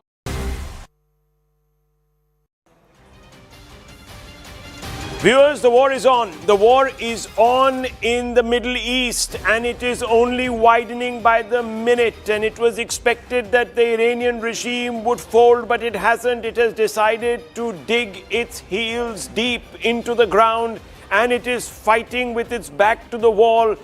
Unprecedented visuals coming out from the Middle East, viewers, today. We will first begin with the most emblematic picture that we were expecting to see, or we would have expected to see, but perhaps not today, in the next few days. But viewers, unfortunately for Ayatollah Khamenei, the first visuals that are coming out from Iran are of his own decapitation. These, viewers, are the IRGC headquarters. This is where somehow, God knows how, Ayatollah was present in the most expected location. He was not supposed to be there, viewers. Anyone else would have decided not to be at the most obvious site, the site where perhaps the Americans and the Israelis would target first. Why he was there, we don't know. Did someone give him away? We don't know. But the fact is, viewers, in the first wave, in what was being called the preemptory attack by the United States and Israel, Ayatollah Khamenei's end came. For about 8 hours, Iran refused to confirm. It took President Trump on Truth Social to come out and say that Iran's supreme leader, Ayatollah Khamenei, had been decapitated in a strike that had been conducted by Israeli and American forces. 40 bunker busters pummeled this headquarters. It's in the heart of Tehran. As I said, viewers, it was the most obvious site. Why the Ayatollah chose to be there, we don't know. But we do know that with him went a number of other senior leaders. And you can see these buildings basically being reduced to rubble within seconds. The impact was so devastating that for a mile around this building, viewers. You can see that road there. All those cars zipping past, but within minutes, seconds, entire area was covered in a pall of smoke. Nothing was left, viewers, of that site. And with him went Ayatollah Khamenei. 40 years he had been ruling Iran. His hold was a stranglehold. The people of Iran feared him. 50% of the population hated him. But he hung on there, viewers. He hung on only to be removed in this unseemly fashion by multiple strikes that were conducted in what was described as a preemptory strike, but it could turn out to be, viewers, the end strike. Because now Trump can legitimately go back to the people. He gets an off-ramp and he says, I've done what no other US president since Jimmy Carter could do, which is to eliminate and sever the head of the snake, the Ayatollah. Of course, viewers, Ayatollah Khamenei's predecessor was the founder of the Islamic Republic of Iran. He died a natural death, succession happens, and in that succession, it took 40 years, viewers. 40 years. Ayatollah Khamenei held on. No more, viewers. He's been reduced to ashes, dust to dust, ashes to ashes, as they say. That story, that chapter closes. We now know that others have begun to succeed him, viewers, and there is a whole succession plan. It's going to be run, the country is going to be run by an interim authority of 3 leaders, and over a period of time, these leaders are expected to either give shape to a more moderate turn in Iran, or, viewers, continue down the radical path and continue down the path to war. Now, viewers, what we didn't expect were these scenes. Right after that attack, which took out the Iranian leadership, the Iranians, as I said, battened down the hatches and they hit back. And they have hit back, viewers, across the Gulf. And what you're seeing are pictures that have come from Dubai. Scenes of devastation. So overnight, I'm going to show you some pictures of the Burj Khalifa, that one beacon of progressivism, that one beacon of the Gulf, specifically Dubai's pivot to a new economy. It was a symbol of that new economy. Viewers, even that was attacked. Let's go and show those visuals from last night of the Burj Khalifa. And I want you to look at those pictures very closely as you see drones coming into the Burj Khalifa, viewers, and then pock-marking the Burj Khalifa. And there is a lot of flames coming out. We can bring those shots out. Can we do that, Director Saab? Can you bring out the Burj shot? Let's do that very quickly. These are other pictures from this morning. The Burj Khalifa shot, the defining moment was yesterday. Since then, Dubai is being harried, viewers. One after the other, wave after the wave of attacks have been hitting Dubai. There's another tower there. This is the airport. All of these have been struck all through the last 24 hours. We still don't have the Burj Khalifa shot. I'm really waiting for that, Director Saab, because that is really the defining image. Viewers, because Dubai had positioned himself as an area of stability. There it is. Those are the drones. You can see 1, 2, 3, 4, 5, all moving towards the Burj Khalifa, and you see one of them striking, or maybe even 2 striking, and there are flames that erupt, and the Burj Khalifa feels the heat, and it has been now evacuated. We're also being told, viewers, that most of Dubai is today resembling a ghost town as people have completely disappeared. Let's show those pictures of Dubai airport. That was a devastation last night. So, a moment after the Burj Khalifa was hit, this is what happened at Dubai airport. And I can tell you, viewers, that PV Sindhu and the Indian badminton team that was headed for a competition was stuck there. They were waiting to take a connecting flight. They got stuck there. They witnessed this. They were very lucky to escape. Some people have got injured.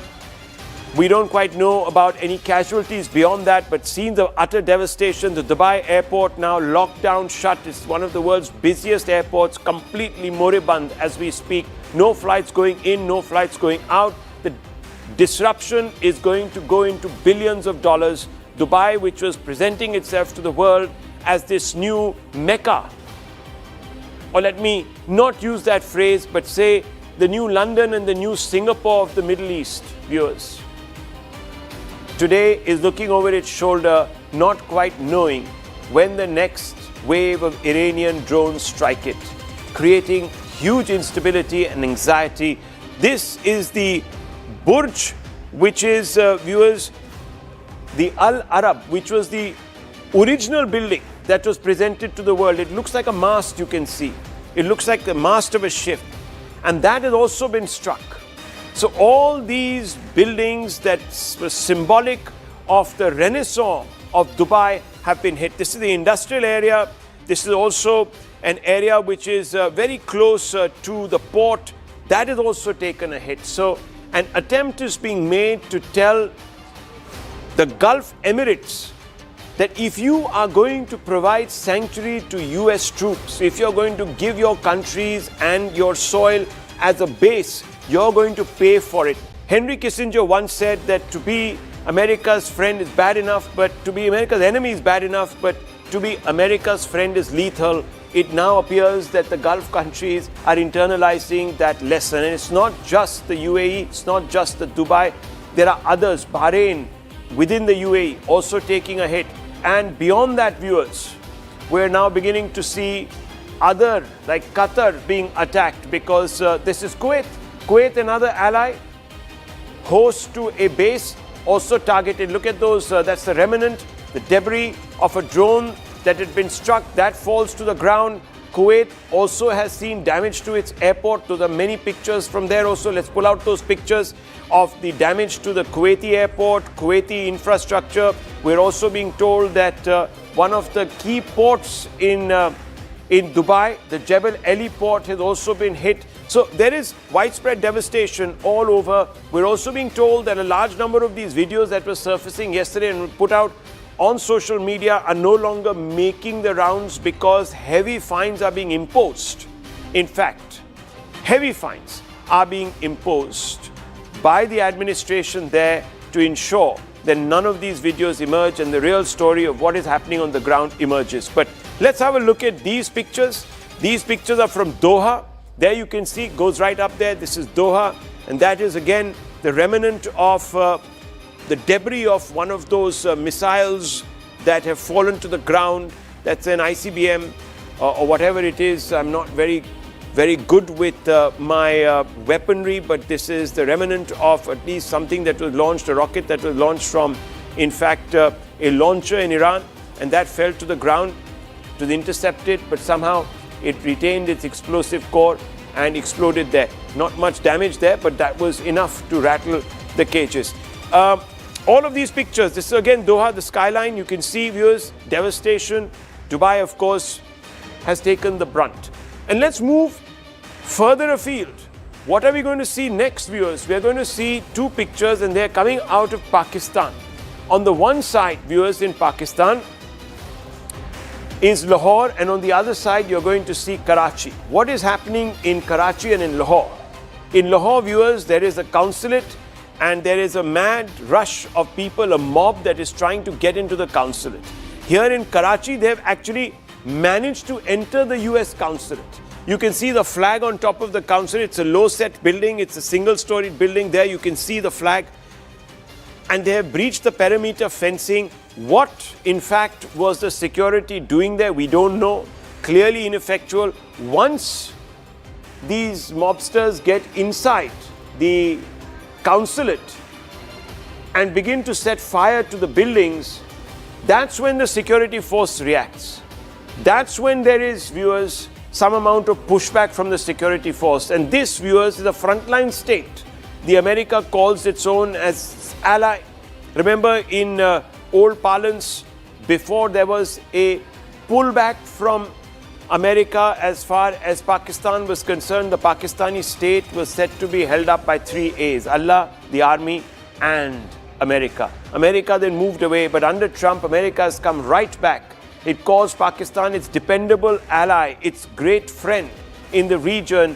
That was an attempt, viewers, to try and pressure New Delhi into a trade deal to use Pakistan and the relationship with Pakistan as leverage.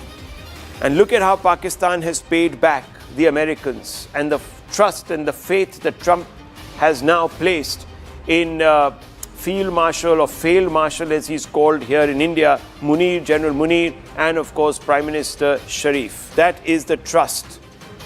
They are attacking US assets, and if you hear these pictures, viewers, if I would boost the NAT, they're saying death to America, America Murdabad, America Murdabad, America Murdabad, death to America. And viewers, if I were to show you another visual, you'd be shocked to see that ISIS flags are being flown, Hezbollah flags are being flown. What are these organizations? These are hardline radical Islamist organizations that are founded on a Wahhabi, uncompromising Wahhabi ideology, Salafi ideology. All of those flags are being flown, viewers, by these Pakistanis, ungrateful Pakistanis. They do not want at any level to be part of the solution. They want to be part of the problem. And in this case, the problem, viewers, is Islamist fundamentalism, which is exported by Iran to destabilize the world. And then, viewers, of course, they have some ideological cousins here in our country, if you please. In India, viewers, here are all the sites where there are these protests that are taking place. In whose favor? In the favor of Hezbollah, in the favor of Ayatollah Khamenei.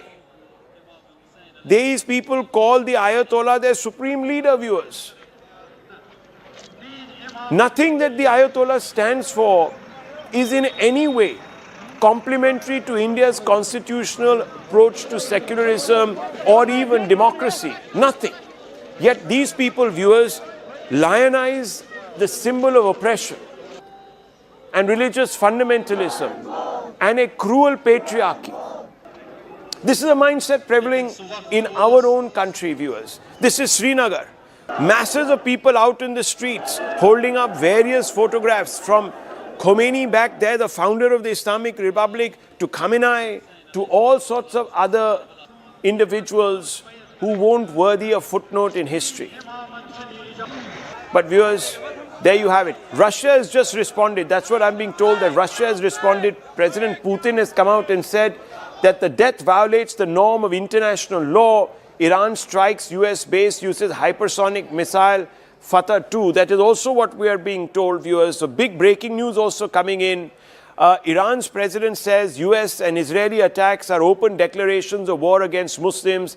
That's also being reported. IDF began planning Operation Roaring Lion in June following the conclusion and military debrief of the 12-day war against Iran. So we're getting a lot of information coming in. Gulf nations, foreign ministers to hold video conference today because, viewers, of the scenes that I showed you all across the Gulf, which is the devastation that is being caused by Iranian reprisal attacks. In the middle of your screens, you can see those protest, viewers, breaking out. Protesters who are pro the Islamic regime in Tehran, in Iran, are out on the streets from Delhi to Lahore, in different parts of the country, Lucknow. Viewers, trying to suggest that the Americans and the Israelis are committing war crimes. Now, all of this means, viewers, all of this means that this particular area is in flux. And I'm going to show you a couple of maps which are going to sort of open your eyes further to the disruption that we are going to be seeing over the next few days. So when we look at these maps, you will understand that 30-40% of the world's oil no longer coming out of the Gulf because the Strait of Hormuz is completely sealed. And here it is, viewers. I want to show you. This is, of course, the Gulf. And here is the Strait of Hormuz. This area, I'm sorry, there is this strap going across that very point. We're going to try and move that and and get you something a little different. But here is why the Strait of Hormuz, why it is so significant. Here we are showing you, this is the area, this is Dubai, right there at the tip. This area is just about 20 meters wide and in some parts only 40 meters deep. The narrow sea passage between the Persian Gulf and the Gulf of Oman. And viewers, what is the significance? The significance is that it's located south of Iran, separates the Oman and the UAE, but also it's the funnel through which 40% of the world's oil which is energy security, comes through. Most of it goes to China, a lot of it comes to India, viewers. Those numbers change, of course, from time to time. Between 20 to 30% of the world's oil comes out of these wells, which are in the UAE and, of course, at one time from Iran. But from Iraq, from Bahrain, from all these other Gulf nations, this oil comes out and, of course, fuels the foundries of the world and allows for the economic engines of big countries to rev up. That oil today, viewers, is lying stuck here because none of the ships are going past the Strait of Hormuz, which means, viewers, that we are staring at a potential shortage, deficiency of oil from this particular region, which means that over the next few days and weeks, oil prices will go up. Now, let's just have a few quick comments coming through from some of our guests. We're going to go across to Dr. Einat Wilf, former Israeli MP and co-author of The War of Return. Group Captain Vinod is here with us. Major General Rajan Kochar is here with us. Sushant Sareen is here with us. So I want to first begin with you, Sushant Sareen. You've been having a look now at the coverage over the last 12 hours. We were all up from 3 o'clock. Give me a sense of where we are moving. Where is the story moving? What are we to make of the events of the last 24 hours? Rahul, I slept nicely in the night. I woke up in the morning to the news that the Iranian supreme leader had been taken out. But I think that was expected because after the last engagement in June last year, I think the calculation of Israel and the United States was that, look, if you have to effect regime change, you will have to do a decapitation strike and then probably move some other, make some other moves to make sure that if you cannot bring a regime from outside to take over, then at least you have a regime change within the regime and you have a far more reasonable, progressive, moderate kind of a system which comes into Iran and then a transition to something else. So I'm not at all surprised that that somebody like the supreme leader has been taken out. Frankly, I'm not going to shed any tears on that. I'm sure it has hurt a lot of people in India, some people who considered him to be their spiritual leader, but that's just too bad. They need to learn to cope. Second, I think it's very clear what the trajectory of war is going to be. And I personally think that the Iranians have made a strategic blunder by targeting the Arab states around them. Because, look, most of these Arab states were taking a somewhat hands-off kind of an approach that they didn't want to get into the fray. But when you start attacking civilian targets and you start impacting on their economy in significant ways, then you are forcing their hands to, gang up against you. And I would imagine that that's a major strategic blunder that the Iranians have committed because, look, if you are somebody from the UAE or from Saudi Arabia or from any of these other countries which have been targeted, what is the one thing which goes into your mind? That, look, Iran is now a significant threat to us. Iran can hit us anytime. Iran can have a devastating effect on our countries. And it is important to defang Iran. It is important to completely castrate Iran, not leave it with any capability to hit any of us. Look, if I was in a citizen of any of these Arab states, that's the feeling I would have. So I don't imagine that they would be thinking of it very differently. Also because historically, they've had some beef with the Iranians, right? So what the Iranians have done is they have allowed everyone else to gang up against them. So I would imagine that we will see significant changes in the Iranian system going forward. I don't see this regime survive. I don't think it is in anyone's interest in the region to see this regime survive in the way it's currently constituted. Now, how long that takes, whether it happens in a matter of days or weeks, we'll wait and see. But the fact that, and Rahul, I think maybe in some time we will get all the information of what exactly happened today. Okay. How the leader and the top generals and others were decapitated. Obviously, there was some inside information. Obviously, there is a certain section within the current regime which has given information, which orchestrated events to ensure that all of these guys collected in one place at the same time, and then the Israelis and the Americans had the information to take them out. It cannot be a coincidence. Nobody makes a blood. We have a jet sitting with us. We, Air Commodore sitting with us. You ask them. It does not happen that everybody is collected under one roof. When you know that you are being targeted, when you know that there is going to be a decapitation strike. So I don't know what was told to these guys who orchestrate, but clearly something like that has happened. Something like that has happened, but we're also hearing as we speak more visuals coming in, and you can see them on your screens. Let's pull them back up here on our screens behind me. Viewers, what we are being hearing is now that we have information coming out that massive clouds of smoke are rising above Tehran after the Israeli military said that it had begun striking targets deep inside the Iranian capital. So air raid sirens are blaring in various regions also of Jordan. As I'm saying, viewers, this is becoming bigger, it is spreading. I don't quite know if the Americans had thought this through. We're waiting, of course, for Iran to come back, pull back from what many people believe is the brink. We're going to take a very short break. When we return, viewers, we're going to return to some of our guests and we're going to get you a perspective.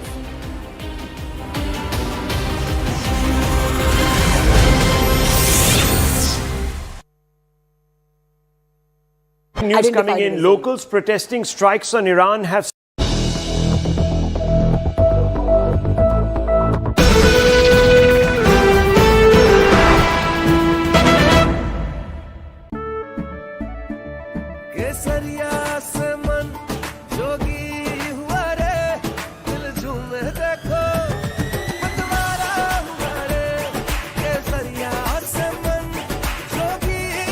हर पल मनाओ केसरी त्योहार विमल बोलो जुबान Kesari Hello, Moto.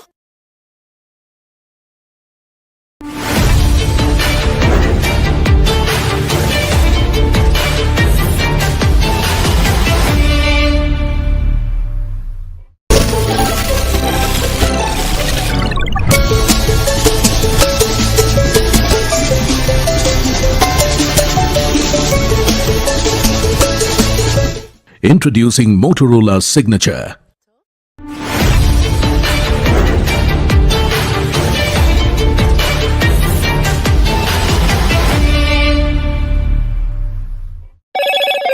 Hello, Moto.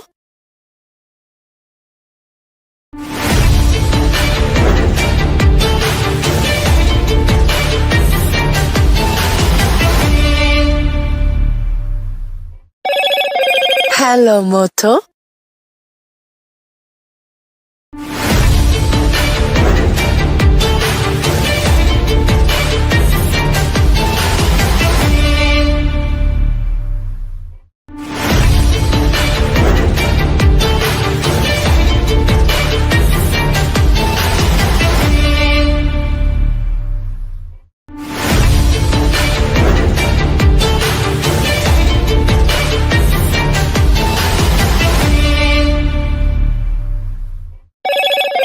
Hello, Moto.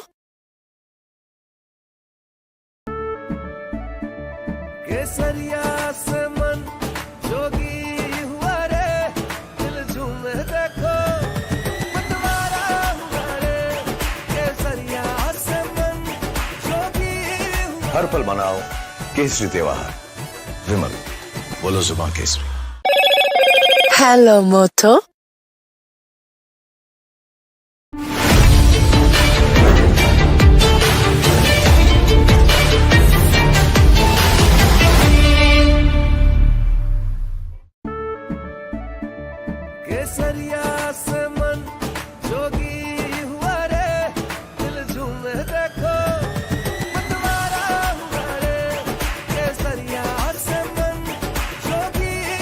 हर पल मनाओ केसरी त्योहार।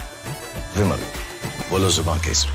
All right. So, in the latest, what we can tell you is that Iranian media is in fact negating the reports that have been coming in with regards to the killing of Ayatollah Ali Khamenei. The biggest information that was actually passed on was by the US President himself as he took to Truth Social to declare that the Ayatollah is dead. Is he using this as a leverage, as is being claimed by the Iranian media? We do not know. No official confirmation coming in from Iran. In fact, the Israeli side also from Israel's foreign ministry, in fact, as far as the Iranian foreign ministry is concerned, that is actually negating the reports. Let me quickly bring in Sanjay Suri from Tel Aviv at the moment. We'll try and reconnect with Sanjay. He's currently stationed in Tel Aviv. Also, Siddhant will be joining us in just a bit. As far as the Indians are concerned, remember, thousands of them are currently in the Middle East. That includes the UAE, you're looking at Qatar, you're looking at Saudi Arabia, you're looking at various other nations. More importantly, in Iran, several Indian students are currently stranded. Many of them, in fact, sent out those videos urging the Indian government to ensure a timely evacuation. The Ministry of External Affairs, of course, is looking into this overall situation, but at the moment, the top priority is to provide all Indians safe cover before they are eventually evacuated. Remember, even for evacuation to take place, the airspaces have to open up. Most of them have been shut down. How this will now impact the overall economy is also another concern, given that the Strait of Hormuz has been blocked by the IRGC just yesterday. This is a very key critical strait, as we know that this is a shipping route where most of the global energy. And these are live visuals now coming of Prime Minister Narendra Modi is in Madurai and he is visiting the Thiruvananthapuram Murugan temple in Madurai for the first time. This is a very, very important visit to Madurai by the Prime Minister, coming just ahead of a couple of months when the elections will be announced and elections will be held in the important state of Tamil Nadu. The Prime Minister is on a day-long visit today to Tamil Nadu, and he is visiting this famous Murugan temple in Madurai for the first time. You can see the Prime Minister's visuals there. He's entering the temple as I speak. On the red carpet inside the temple, the Prime Minister is there and visiting this historic and holy temple for the first time. I have my colleague Purnima Murli live with me from Madurai. Purnima, what is the significance of the Prime Minister's visit and how important is this particular visit, especially to this temple?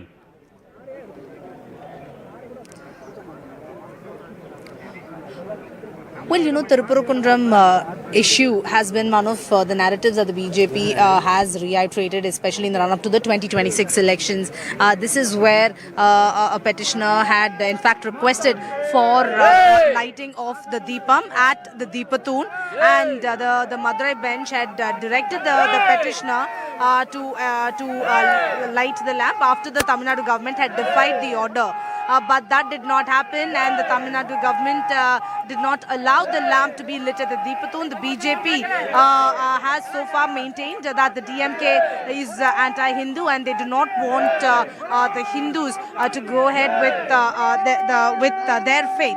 That is something that the BJP had said. So Thiruvananthapuram visit by Prime Minister Narendra Modi is significant, and in the run-up to the 2026 elections, this is going to be significant. You can see scores of people gathering to get a glimpse of Prime Minister Narendra Modi here outside the Thiruvananthapuram temple. Back to you. And Purnima, this visit coming at this particular time, you know, in a few days we could be having the Tamil Nadu elections being announced. Do you think this issue is going to dominate the elections? And Prime Minister's visit, is he throwing his weight behind the sentiments of those who want, the Deepathoon to be lit at this particular site? Absolutely. We'll have to wait and see whether Prime Minister will speak about the Tirupurukundram issue. Remember, after the temple visit, Prime Minister will be participating in the NDA public meeting that's scheduled to take place at 5 p.m. in Madurai, after which he leaves Madurai. So 5 to 6 p.m. is when the NDA public meeting is scheduled. Prime Minister, we'll have to wait and see what Prime Minister has to say to the voters of Tamil Nadu and primarily to the voters of Tirupurukundram and Madurai. Remember, BJP so far has said this certainly is going to have an impact on the 2026 elections, and also have time and again alleged that the DMK is anti-Hindu. So how much of an impact this will have, and whether Prime Minister will also speak about the Tirupurukundram issue and how the devotees were not allowed to light the Deepam at the Deepathoon despite the Madurai bench giving a go-ahead for that, whether that will be highlighted by the Prime Minister in the speech in a short while from now, we will know. But you can see here, people gathered here to get a glimpse of Prime Minister, and Prime Minister is leaving the temple here, which is why you can find scores of people who are residents of Madurai are here waiting to get a glimpse of the Prime Minister. So this is the situation outside the Tirupurukundram temple. And Purnima, very interesting political developments have also been happening in Tamil Nadu. Just before this visit, you had the DMDK joining the DMK alliance. You also saw OPS joining the DMK alliance. So in a way, the DMK seems to be rallying various forces together. On the other hand, the BJP and the AIADMK do have an alliance, but who's really the face? Will BJP be a part of the government? There are a lot of ups and buts there. Also, Vijay being the X factor in this election. How do you see the politics being played out as the Prime Minister is making this visit to the very important center in Madurai? Well, the sitting MLA in Tirupurukundram is the AIADMK MLA. The DMK is now trying to garner votes of the Devar community by inducting O. Pannirselvam, by also bringing in the DMDK. They're also trying to stitch together a grand alliance. DMDK initially was in talks with both the NDA as well as the DMK, but DMK managed to bring the DMDK on board. Prime Minister's speech will be significant because the NDA is also planning to make inroads this time, and both the DMK and the NDA maintain that 2026 is a fight between the two Dravidian parties, and the NDA is confident that they will also be able to sweep elections. Prime Minister and other senior leaders of the BJP are going to aggressively campaign in Tamil Nadu, and this time around the BJP is hopeful that they will make inroads in Tamil Nadu elections.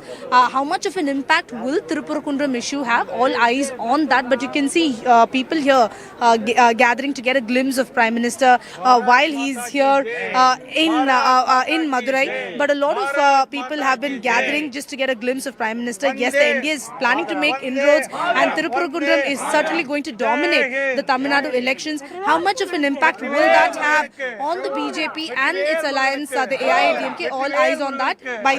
By May, we will get answers to that. And Purma, maybe you can speak to these supporters who have lined up to watch and see the Prime Minister. What do they have to say? Do you think this is the popularity of the Prime Minister also being reflected on the streets of Madurai today?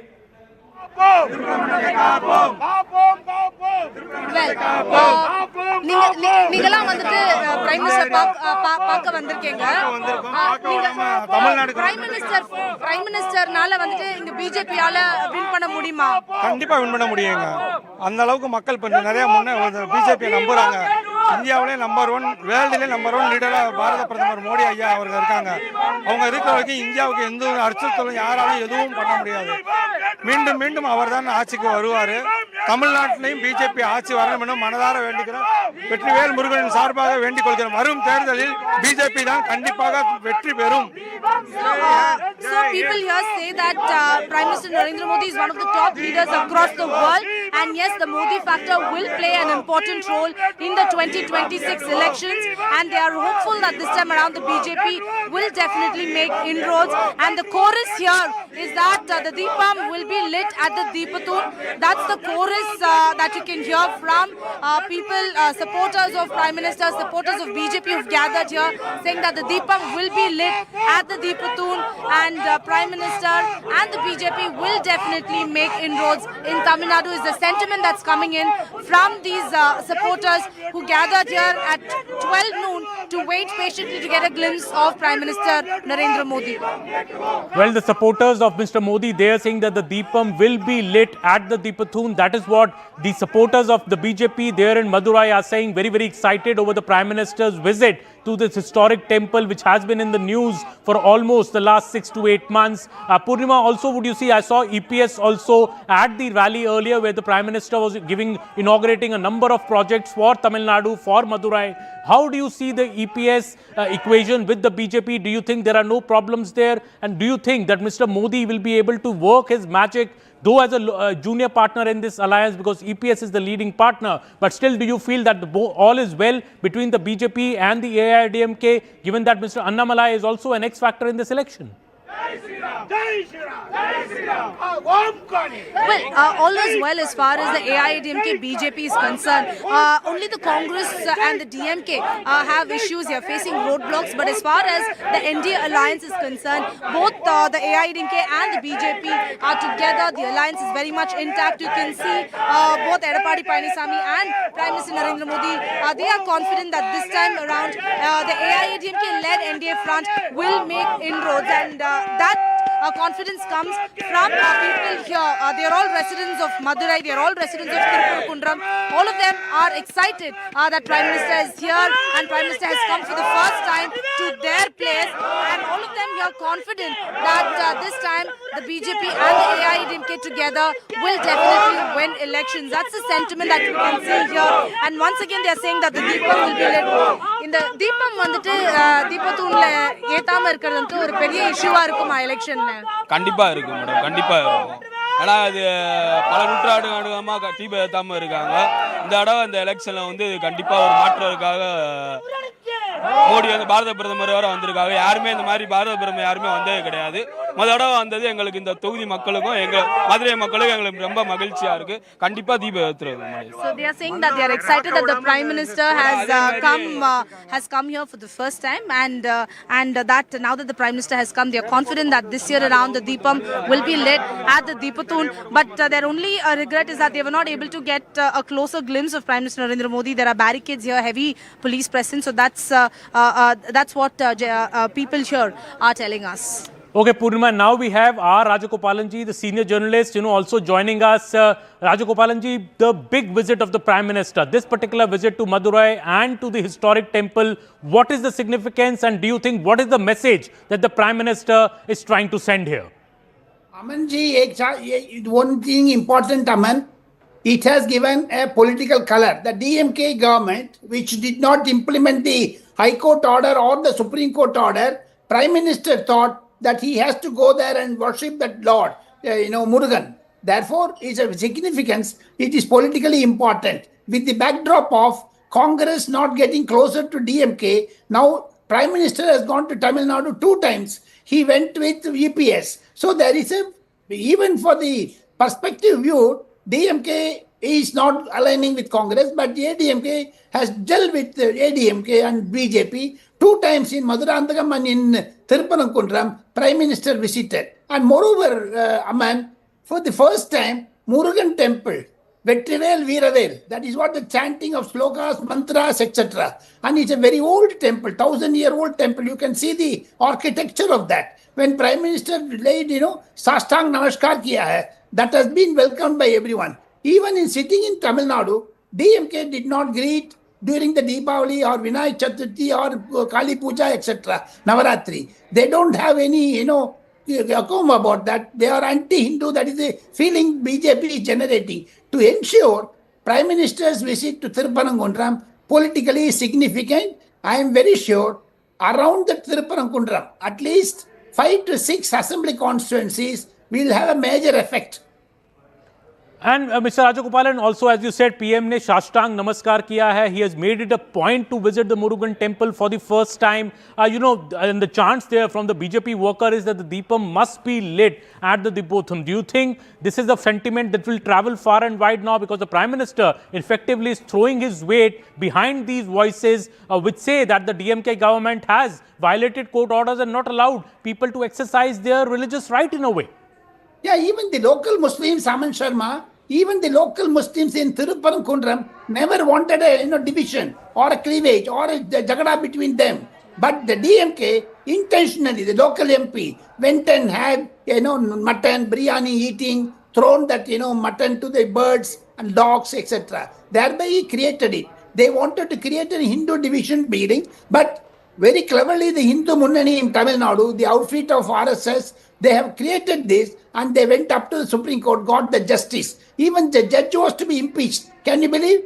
When you impeach a judge in the parliament, now Prime Minister is going to that particular temple where the justice was to be given. Prime Minister himself has come. Apart from that, Amman, from Madurai, from Thiruparamkundram, it is only 500 kilometers where the Jaffna is there, Sri Lanka. Where even in Sri Lankan temples also, Narendra Modi is the first Prime Minister to visit Murugan Temple, Kadir Kamar in Jaffna in Sri Lanka. So therefore, Prime Minister attaches significance. Even if he went to Dubai or UAE or Abu Dhabi, he goes to the Akshardham Temple. The BJP is a political party which gives importance to the temple visit. Be it Amit Shah, be it Nadda, be it Nitin Nabin, they are all going to the temples nearby, whichever state, whichever the country, whichever the location they went. Similarly, Prime Minister has ensured. See the attire. He sees Sashtang Namaskar in a dhoti, in a lungi type, in a vesti type. So it's very significant. He looks like a typical Tamilian. The entire Tamil Nadu, especially from the Madurai and Thiruparamkundram area, as I told you, 5 to 6 constituencies will have definitely a BJP ADMK boost up. Apart from that, Aman, from the political point of view, Congress, ADM, the DMK talks have been not successful. It is failing many times. So far, Mr. Rahul Gandhi did not have a telephone conversation even with Mr. M.K. Stalin. That is the way in which now Edappadi Palaniswamy and Prime Minister Narendra Modi are going to share the dais in another half an hour's time. He's going to make a political speech there. All right, Mr. Rajagopalan, thank you very much for joining us. We're just pulling away from this coverage to the other big story, which is Ayatollah Ali Khamenei, the supreme leader of Iran, has been eliminated. We're getting breaking developments on this story. Now, this is the latest breaking story on this front. Attacks on ballistic missile launchers and the destruction of unmanned aircraft. The Air Force of Israel continues to operate in Iranian skies. This is the latest that's been shared by the IDF and by the Israeli Air Force. They're very clear that they're not stopping just at the elimination of Ayatollah Ali Khamenei or the top political or military leadership of Iran. The next target is going to be destruction of all unmanned aircraft, the drones, the Shahid drones, and the ballistic missile launchers. That is what the Israeli Defense Forces have just put out on social media. They've also released some more footage of these massive attacks that we've been seeing over the last 24 hours. Airstrikes by both America and Israel, trying to completely neutralize Iran's capabilities of hitting back, not just at American or Israeli interests in the region, but also on the Gulf Arab countries. We're seeing numerous attacks on civilian targets like hotels, airports, etc. Now the next stage of this campaign will move towards neutralizing Iran's ability to launch ballistic missiles and its ability to continue operating and continue flying these cheap Shahid drones. Clearly, this is going to be a long-drawn operation. That's what the IDF has indicated. It is very, very clear that this operation by both Israel and America is not going to end in the next 24 hours or 48 hours. Trump has said that his stated objective was regime change, and that does not stop with just Ayatollah Ali Khamenei. I want to go across to Aman Sharma, who has more details on this. Aman, so the next stage is going to be to neutralize and eliminate Iran's ability to launch ballistic missiles and also to counter this unmanned aerial vehicles that are being sent, these drones that are being sent.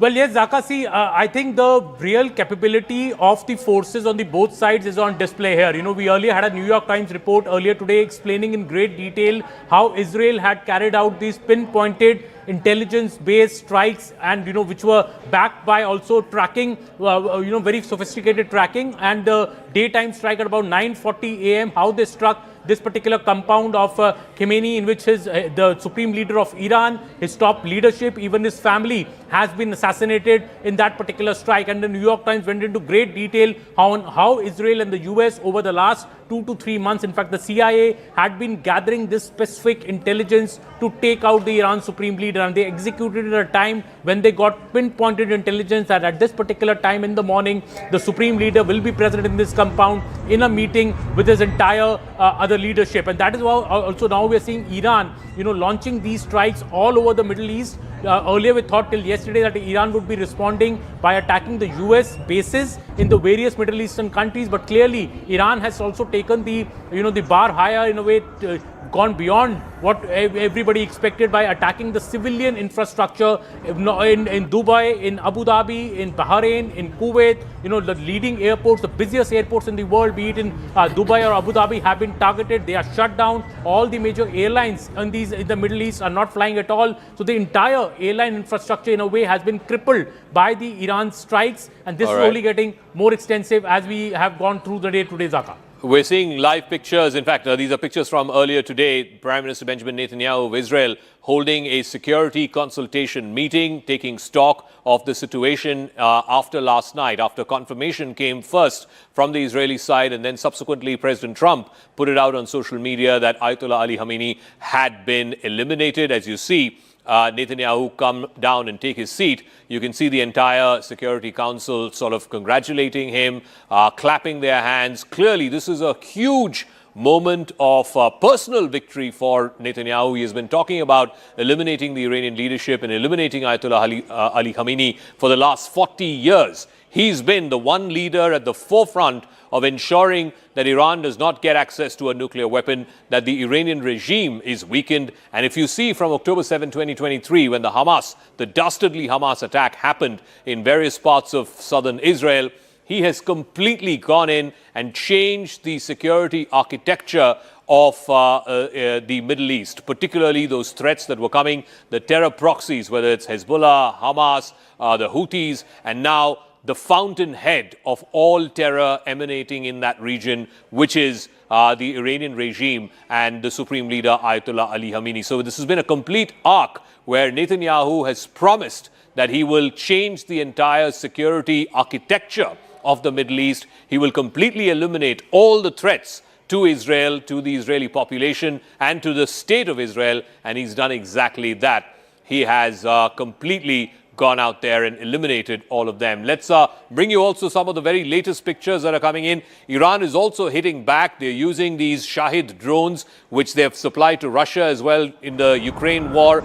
This is the latest that we've got. This is an industrial area in the UAE being hit by this drone. They've extensively used both drones and missile strikes across civilian populations in the UAE, in Bahrain, in Doha, Qatar. This is the latest picture that we've got of a drone strike at an industrial area in the UAE. Also, Iranian missiles hitting the Dubai airport, one of the busiest airports in the world. More than 95 million people traversing through Dubai International Airport. This is what we saw sometime earlier today, where a drone striking the Dubai International Airport. Airspace has been completely shut down in that entire area. There are very few flights taking off or landing in the Dubai International Airport, as indeed both in Abu Dhabi as well as in Doha. Let's also bring you up to speed with the other big visual that came. This is Palm Jumeirah, one of the most expensive real estate areas anywhere in the world, certainly in the Middle East. And this is the first time that Iran has targeted civilian enclaves, civilian populations in the last 40 years. Yes, there have been skirmishes in the past between Saudi Arabia and Iran, between Iran and the UAE. The first time that civilian enclosures are being targeted by the Iranian regime. Then Dubai's Burj Al Arab Hotel, which is one of the most prominent five-star hotels in that region, in the Emirates, in Dubai, again hit by an Iranian missile strike. This is an iconic building, almost shaped like a yacht, or at least the sailboat of a yacht. That building was hit by a missile strike as well. This happened late last night. So clearly, Iran is also amping up the tempo by specifically choosing civilian targets and hitting at civilian targets in these Gulf Arab countries, from Kuwait to Bahrain to UAE to Qatar. It's also hoping that these countries, who are all American allies, by the way, will put pressure on the Trump administration, will put pressure on Netanyahu, and then will eventually get the Americans and the Israelis to stop. Oman has been targeted as well. That was an Omani tanker just off the coast of one of the ports in Oman. Oman was the mediator between America and Iran. Oman has been targeted as well. CNN's Paula Hancock is reporting from Dubai after these Iranian retaliatory strikes hit the commercial area of Jebel Ali. This is Jebel Ali on our left. We're just on the road between Abu Dhabi and Dubai. We have been seeing plumes of smoke rising from Jebel Ali. This is the commercial area of Dubai. We have heard from state-affiliated media quoting the IRGC saying that they have just carried out a sixth wave of attacks against US bases in the Middle East. Of course, it's unclear whether this is a direct hit, intentional, or whether this is falling debris from an interception. And this is the road from Abu Dhabi to Dubai. It is usually jam-packed. You can see how clear it is at this point. People are taking the remain in shelter warning very seriously. Now we're getting more breaking news. The Iranian security chief, Ali Larijani, the chosen one before Supreme Leader Ayatollah Ali Khamenei was eliminated, he has now come out and warned of unprecedented use of force. Ali Larijani is the secretary of Iran's Supreme National Security Council, one of the senior-most figures when it comes to Iran's military leadership, security leadership. He has now posted on social media that Iran would hit the United States and Israel with unprecedented force. That is what Ali Larijani has said. He will play an important role in what is going to be Iran's retributive action or revenge attacks on America and on Israel.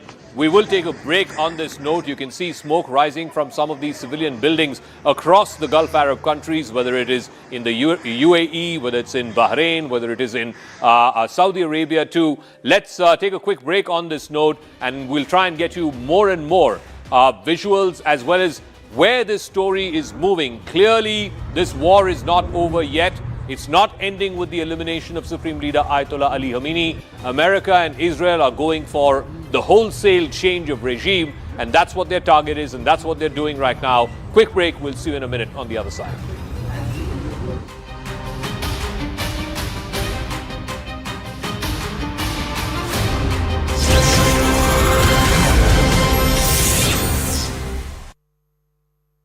News coming in. Locals protesting strikes on Iran have stormed.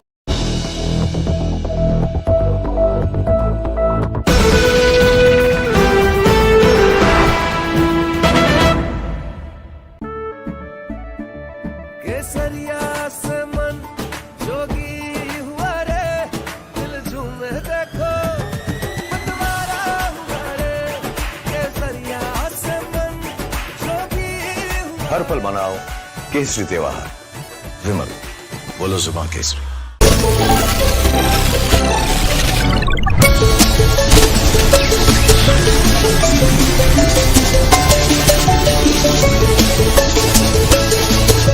Introducing Motorola's signature.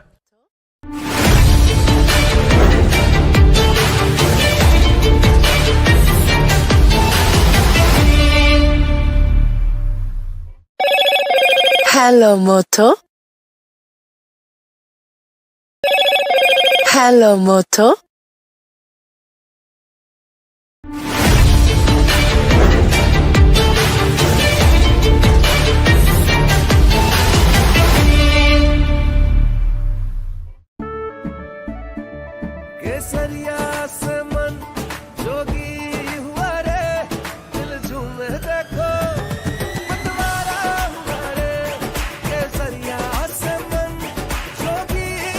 हर पल मनाओ केसरी त्योहार विमल बोलो जुबान Kesari Hello, Moto.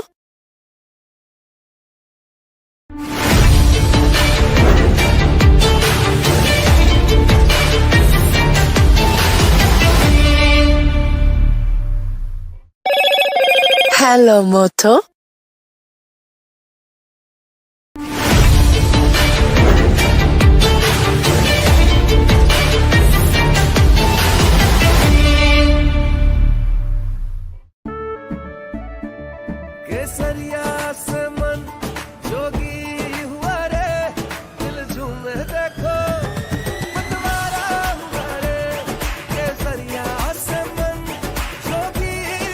हर पल मनाओ केसरी त्योहार।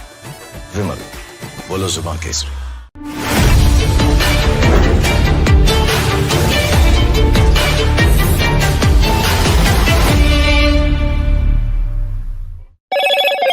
Hello, Moto.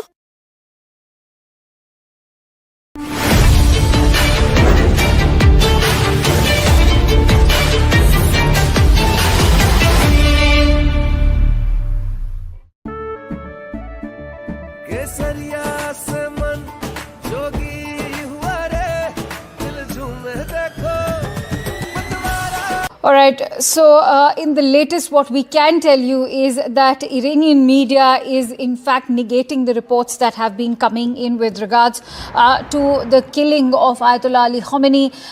The biggest information that was actually passed on was by the US President himself as he took to Truth Social to declare that the Ayatollah is dead. Is he using this as a leverage, as is being claimed by the Iranian media? We do not know.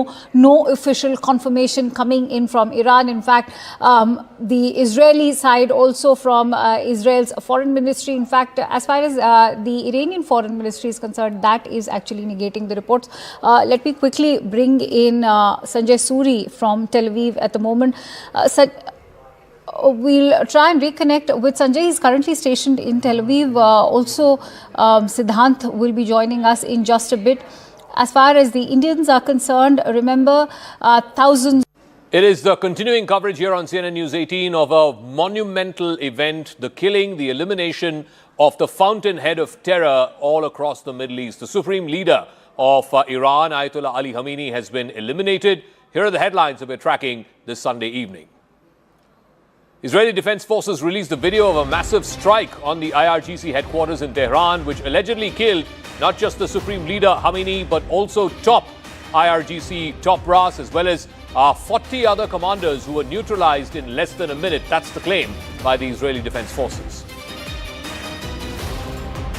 Iran is not sitting idle. It is striking against civilian targets across the Middle East. It's targeted Dubai's iconic Burj Al Khalifa and Burj Al Arab hotels, along with the Dubai airport and the Jebel seaport. Star Indian shuttler PV Sindhu has a narrow escape at the Dubai airport. Frenzied crowds lay siege to the US consulate building in Karachi, resulting in massive clashes with security forces. Reports indicating at least 10 locals have been killed and many others injured. Protesters try to storm the consulate in Lahore as well. In a first ever, Iran is targeting the Duqm port in Oman, hitting workers' accommodation area, leaving at least 2 people injured. Saudi Arabia slams the treacherous attack, vowing to support any measures that Oman takes in response. And Oman was a mediator between America and Iran just until recently. Thousands take to the streets across several Indian cities to mourn the death of Ayatollah Ali Khamenei. Protesters also gather outside the US consulate in Chennai to protest the killing of Iran's supreme leader. Major Indian carriers, Indigo and Air India, cancelled scores of flights amid West Asia war. Thousands of flyers have been stranded at several Indian airports.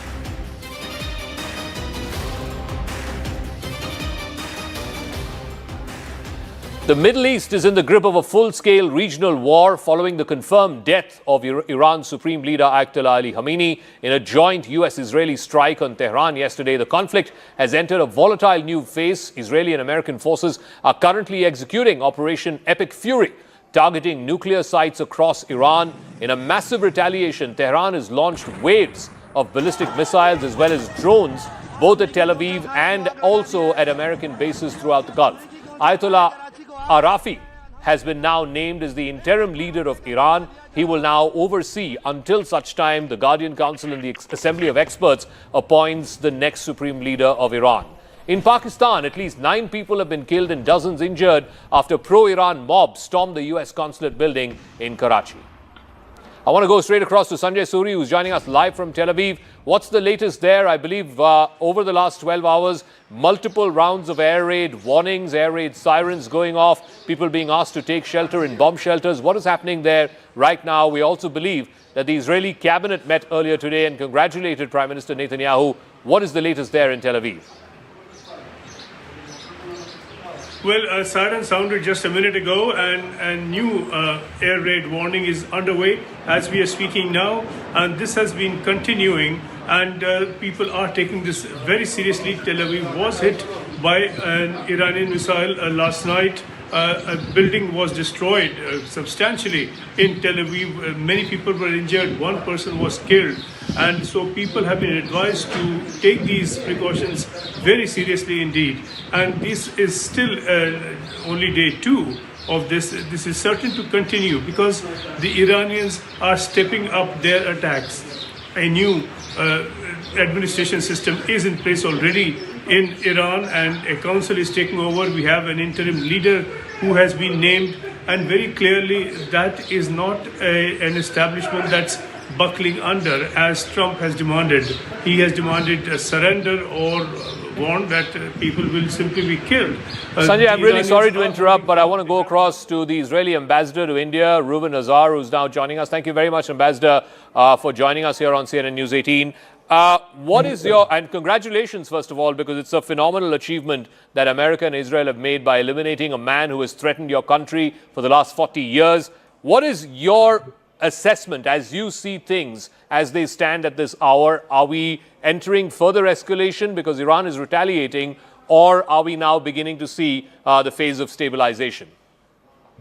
Zach, I think that we are in the midst of the operation. As Prime Minister Netanyahu said yesterday night, we are going to hit thousands of Iranian's regime military targets. We have just begun. We want to make sure, together with our American friends who are leading this operation, that the weapons of mass destruction of Iran, the nuclear atomic program, the nuclear threat, and also the ballistic missile threat are neutralized completely. There are many other military targets we want to hit. This is something that is far more comprehensive than what we did in the 12-day war back in April. What, according to you, Ambassador, are the most immediate military and political objectives as far as this joint Israeli and American operation is concerned? What are you trying to achieve here? Because the stated objective was regime change. You've cut off the head of the snake. The supreme leader is eliminated. What next? What are you hoping to achieve next? What we are trying to achieve, I understand we have a camera issue, but you can hear me. Yes, I can hear you, yes. Yes, what we are trying to achieve is a situation in which we finish targeting all the military targets. We make sure that there is no threat in the future from the Iranian regime. And the second aim, Zaka, is to create a situation in which we give the Iranian people an opportunity to embrace this moment and try to determine the fate of their country. We don't know. We don't know what's going to happen, but we hope that this will indeed happen. If it doesn't happen, we'll have to continue dealing with this regime. But if it happens, it will give a huge hope for a much more stable and prosperous West Asia in the future.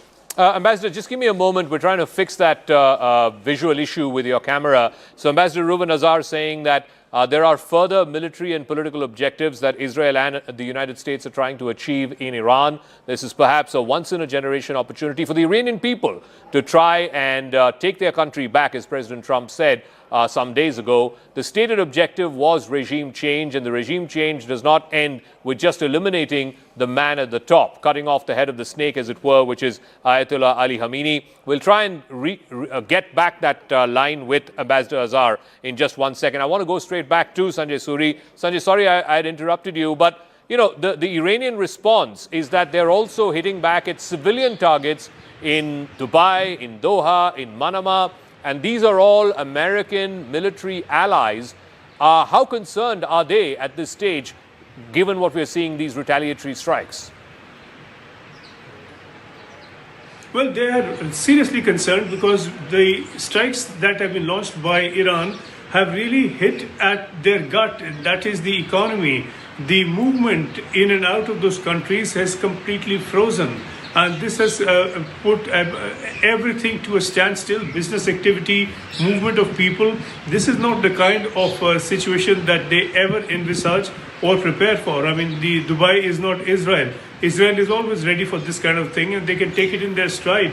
Dubai, Abu Dhabi, other areas that we are seeing hit, Bahrain and other such locations, they're not prepared for this kind of thing. And the economy rests on a promise of stability and ease. And that is the enabling environment along with the economic benefits. So if that fundamental enabling of the economy is threatened and compromised, this could threaten them long term, particularly if this were to continue. Continuation will depend upon certainly continuation of such launches from within Iran and missile attacks in these areas. But just the fear of this kind of thing will be inhibiting for the economy. I don't know if you can hear, Zaka, as we speak. There's a siren that has been renewed here, and certainly Israel is prepared for these attacks. Tel Aviv has seen a number of these attacks already. Some of them have been successful from the Iranian point of view. Their missiles have penetrated the air defense here. As we were discussing a minute back, one missile got through, hit a building, one person was killed, many were injured. This is something Israel has learned for long to live with, but the other areas within the Arab world, Dubai, Abu Dhabi, certainly are very fragile. They are not used to this kind of thing. They're not prepared for this kind of thing, and this is beginning to hurt them. And were this to continue for a while, the damage, the long-term damage could be very serious in all of those areas. Let you go. We can hear the air raid sirens in your background. So I guess you'll have to take now shelter in place. Thank you for joining us. We'll rejoin you as and when you're available next. That was Sanjay Suri there in Tel Aviv. I want to also bring in more breaking news and get in our studio guests as well. Tom Cooper is here. Adrian Fontanelles is here. But more breaking news. 2 F-5 and F-4 fighter jets have been seen at the airport of Tabriz in western Iran. These jets are prepared for takeoff, is what we're given to understand. The strike was conducted to degrade the Iranian Air Force's activities to further expand the degradation of their aerial defense systems. Remember, 2 F-5s and F-4 fighter jets hit before takeoff. This was seen in a western Iranian city. Tom Cooper, please weigh in as to how you think the Iranians are sort of war gaming this, because at the end of the day, yes, they want to take revenge, they want to retaliate, they need something to show that they've taken or they've avenged the death of Supreme Leader Ayatollah Ali Khamenei. But hitting civilian targets, is that a pressure tactic? Is that a sign of desperation? And now this latest, the F-4s and F-5s are seen in the western city or in Iran. Thank you very much. I would be cautious with declaring that the Iranians are now exclusively striking civilian targets. They are foremost trying to strike military targets, but under apostrophes, strikes on civilian objects do happen. This is something that the United States has developed, this description, collateral damage. So what are they trying to hit is foremost, as far as I know about them, and as far as I know from history, from studying the history of their operations, is that they are trying to strike enemy command centers first and foremost, and then specific weaponry. Primarily at this stage of this conflict, this would be air defense systems. Okay. We have seen this in June last year. There were all right, Tom, just give me a moment. I'm really sorry to interrupt. I want to go across to Ambassador Azhar, whose line got cut. I want to go back to Ambassador Ruben Azhar. Thank you very much, and sorry about that technical glitch. Ambassador, you were talking about the objectives, the military objectives, the political objectives here. What is your defined end game? Because regime change would entail not just the elimination of Ayatollah Ali Khamenei. That's right. That's why we have first and foremost declared that we want to neutralize the plans the Iranian regime had to exterminate the state of Israel. That means to neutralize the military nuclear program and to completely destroy the ballistic missile program, and to make it much more difficult to the Iranians to rebuild that. So that's the main effort. And the second effort, together with our American friends, is to try to see whether change can happen in Iran. But it doesn't mean that we are going necessarily to continue until regime is changed. We are going to give it a chance. I think that President Trump has been very clear about the fact that he wants to back the Iranian people, the demonstrators that were massacred by this regime. And we hope that once they see what is happening, once the public sees that the regime is indeed vulnerable, they will make decisions for themselves. But we cannot do it for them. We will not do it for them. Ambassador, how concerned are you about the risk of escalation involving multiple regional actors? We are seeing attacks by Iranian drones and missiles in Dubai, in Doha, in Manama, etc. Is that risk still there, or is that an overblown risk at this point of time? The risk is still there because it's up to the Iranians to decide whether the regime, whether it wants to continue attacking them. I think that their capability to attack them is going to diminish while this operation continues, because both our Air Force and also the American military effort is concentrating in neutralizing the capability of Iran. So my opinion is that in the coming days, we're going to see a diminishing capability of the Iranians to create regional escalation. In terms of what comes next, what is your view of what comes next, both in Iran and also what it means for the wider Middle East? I would go back to what happened in October 7th. This is a series of events that started in October 7th. Then there was the elimination of Hezbollah. There was the elimination of various operatives of Hamas, Houthis. This, you would say, is the final chapter in that 2-year arc? We certainly hope so. Finally, the person that was in charge and is responsible of creating all this chaos in the region was eliminated. Finally, we are seeing a comprehensive effort that, as I said, is much more powerful than the effort we did in the 12-day war.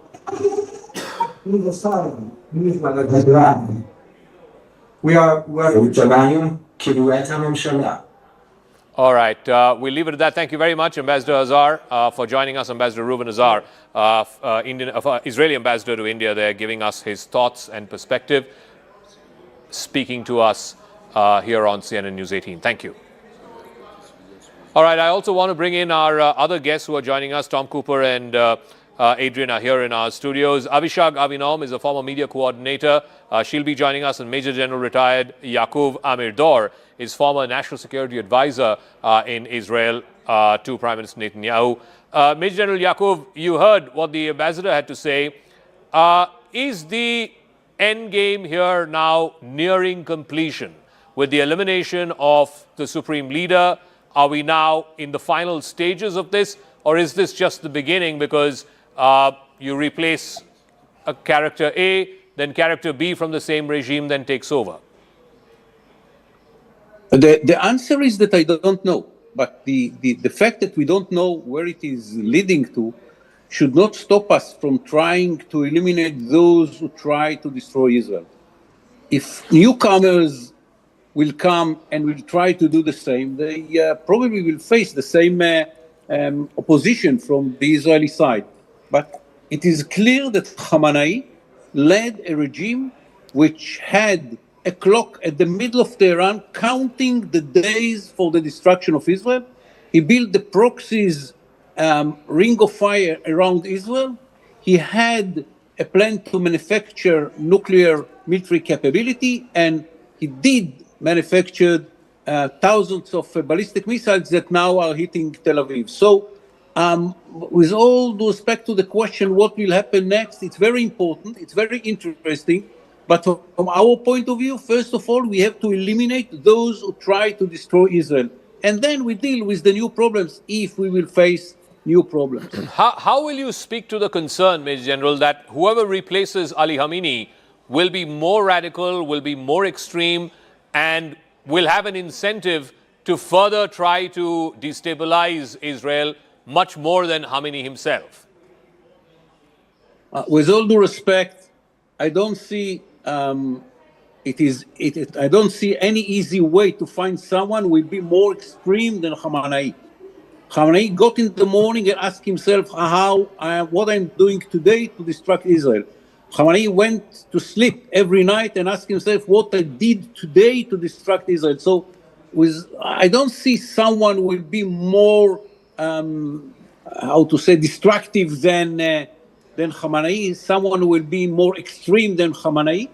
And if someone will come and will be the next ruler of Iran, and he will try to destroy Israel, we will have to do a war against this new guy. But the fact that the new guy will be as extreme or more extreme or less extreme from Khamenei should not stop us from getting rid of Khamenei, who was extreme enough from our point of view. Okay, I'm getting more breaking news, and I'll bring in our guests here in the studio, as well as Tara Karta, who's joining us. 8 Indian nationals who are traveling from Baku in Azerbaijan. They were going to Kuwait via Sharjah, is what we've given to understand. They've been stranded at the Karachi airport because there's a warlike situation all across the Middle East. This was a team of students, I believe, who were transiting from Baku in Azerbaijan. They were going to the Middle East. They were going to Sharjah. They've now been stuck at the Karachi airport. Upon landing, the passengers were separated, and the Indian nationals and their passports have been retained by the airline. They were informed that they will receive their passports once they are allowed to exit the airport. I don't know if we have some reporter on this story, but there are 8 Indian nationals who are believed to be stranded in the Karachi airport. They were never meant to be because they were on their way from Baku to Sharjah, but because of this war starting, the airspace got closed and the flight had to land in Karachi. Neetu has more details on this. Neetu, who are these individuals, and do we know the state of their condition right now? Are they safe? Are they being taken care of?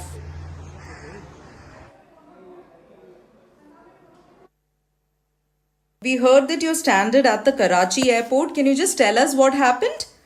Yeah, actually we had a flight from Baku, Azerbaijan to Kuwait via Sharjah yesterday, but mid-airway we realized that there is bombings happening in Iran, so the flight got diverted to Karachi, Pakistan, and we are stranded here since yesterday evening. Okay. And we have been here since then. However, the airport authorities, the Pakistan airport authorities have been taking good care of us. They gave us food, water, and they provided us everything.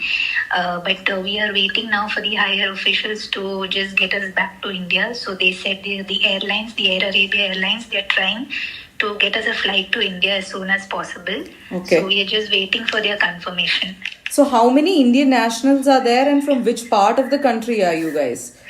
Yeah, so basically I am from Kerala, my husband, and I have a 2-year-old daughter.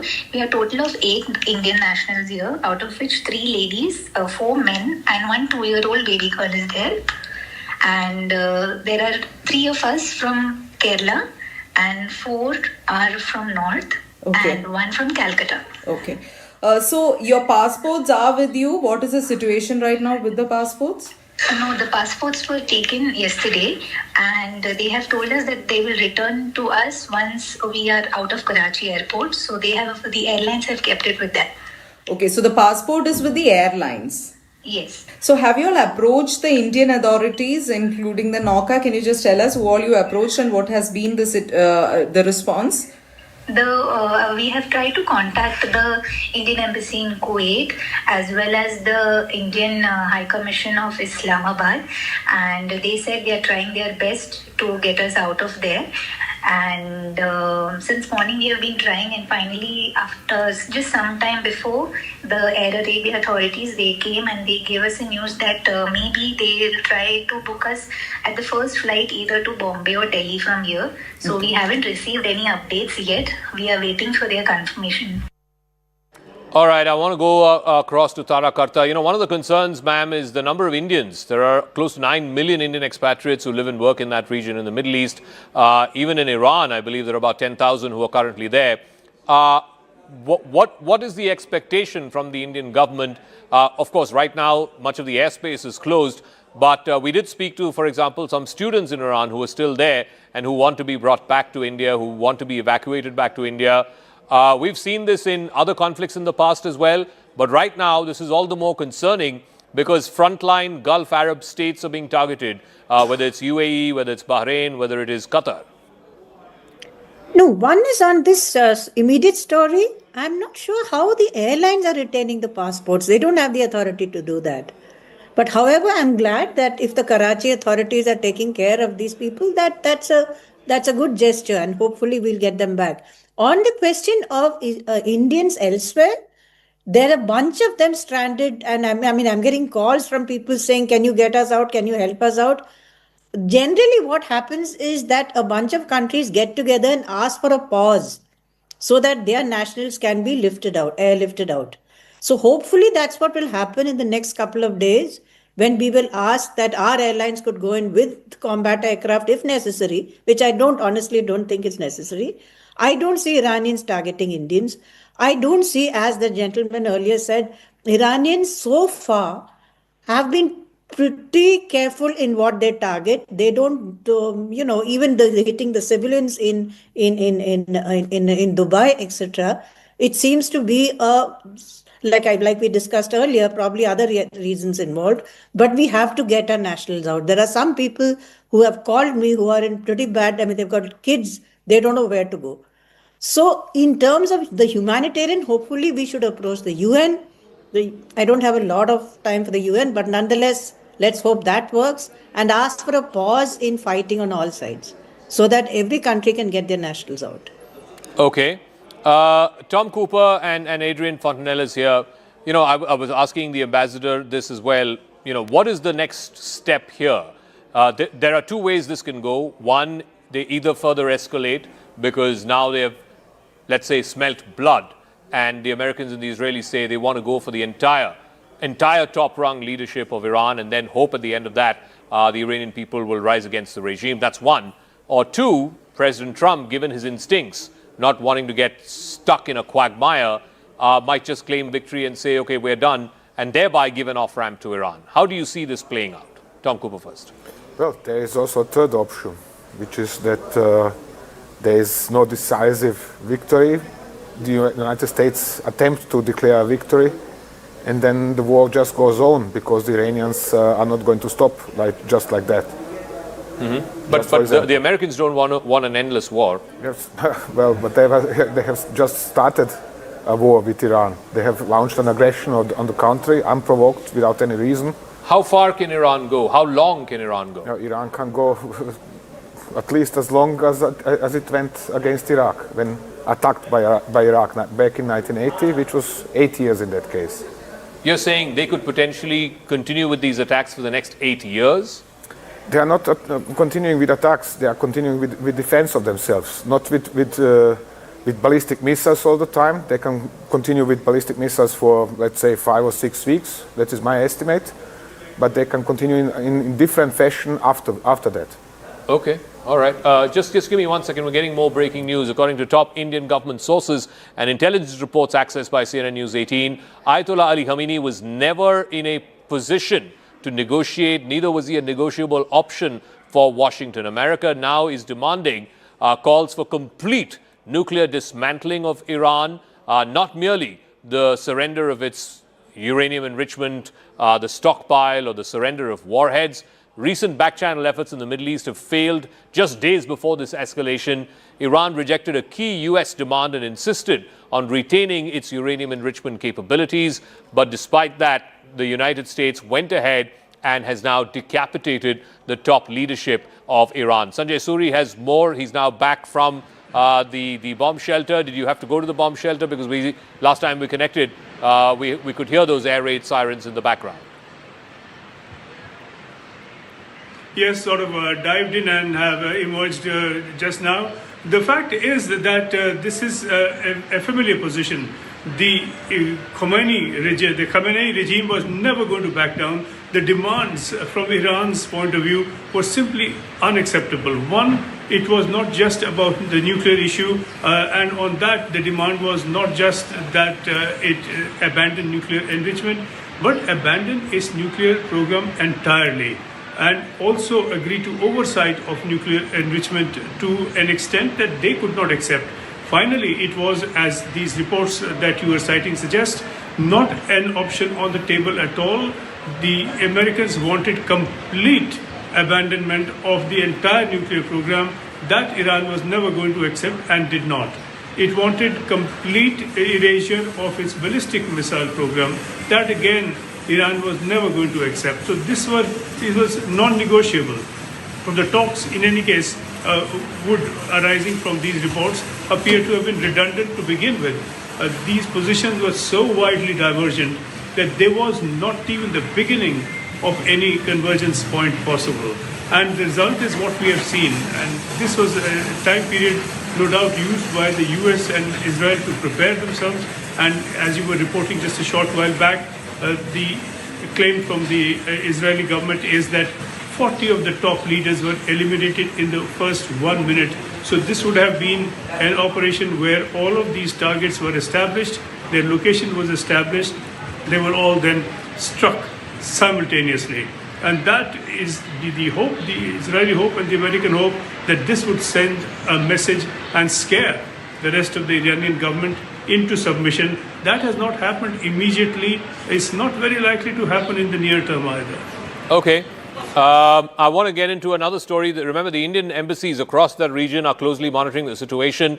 We're given to understand that the Indian embassy in Iran is actively monitoring all Indian nationals who've been stranded because of the ongoing security tensions. Officials are maintaining a direct communication to track the safety, location and immediate needs of all Indian nationals. There are about 10,000 last estimate who are in Iran. But they'd also put out an advisory which has now been reissued, urging citizens to stay cautious, avoid unnecessary movement and follow safety protocols. Sanjay is still with us. Sanjay, in terms of the large number of Indian expat population in the region, they would be concerned, not just the ones who are in Iran, but also the people who are living and working in UAE, in Bahrain, in Saudi Arabia. What are you hearing from various Indian missions in and around the region?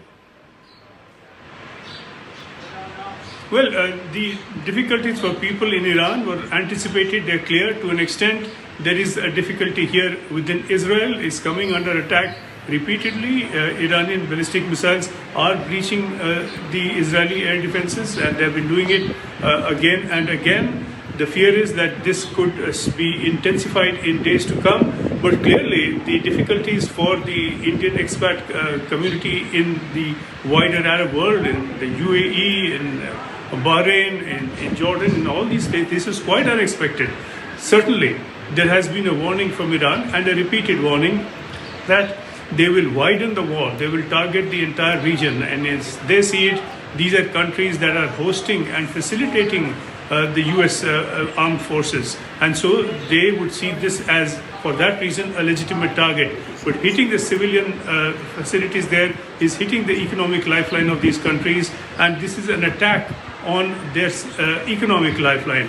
And this is an attack that Iran has clearly prepared for too.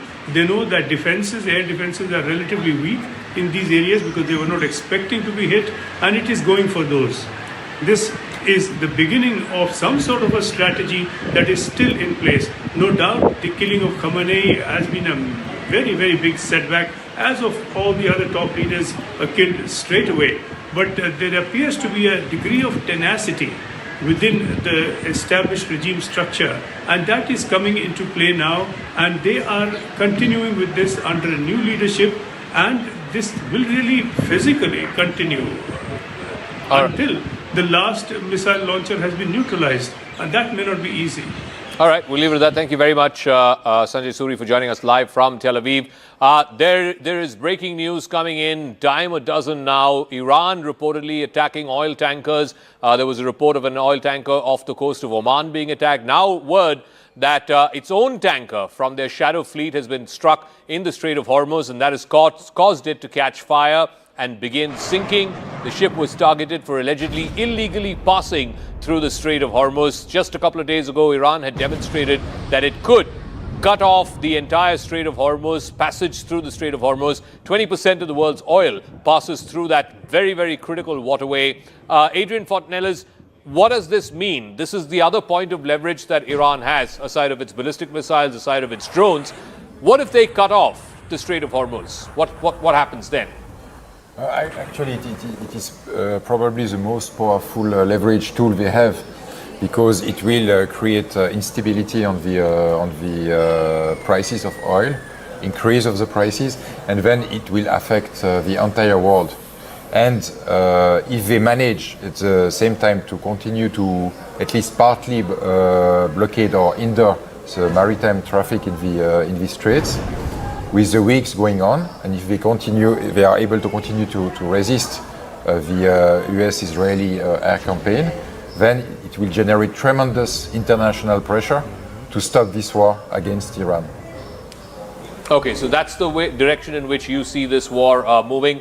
If Major General Yakov is still there, Major General, this seems to be the biggest point of leverage that Iran has to try and cut off the Strait of Hormuz. And they seem to be moving in that direction, attacking oil tankers, one off the coast of Oman, and now their own, which is part of their shadow fleet, I'm given to understand. How does Israel and America prepare for this contingency? Israel does not get any oil through the Strait of Hormuz, so we don't have to prepare ourselves. And I think that the American buying, if at all, very, very few oil coming through the Hormuz Strait.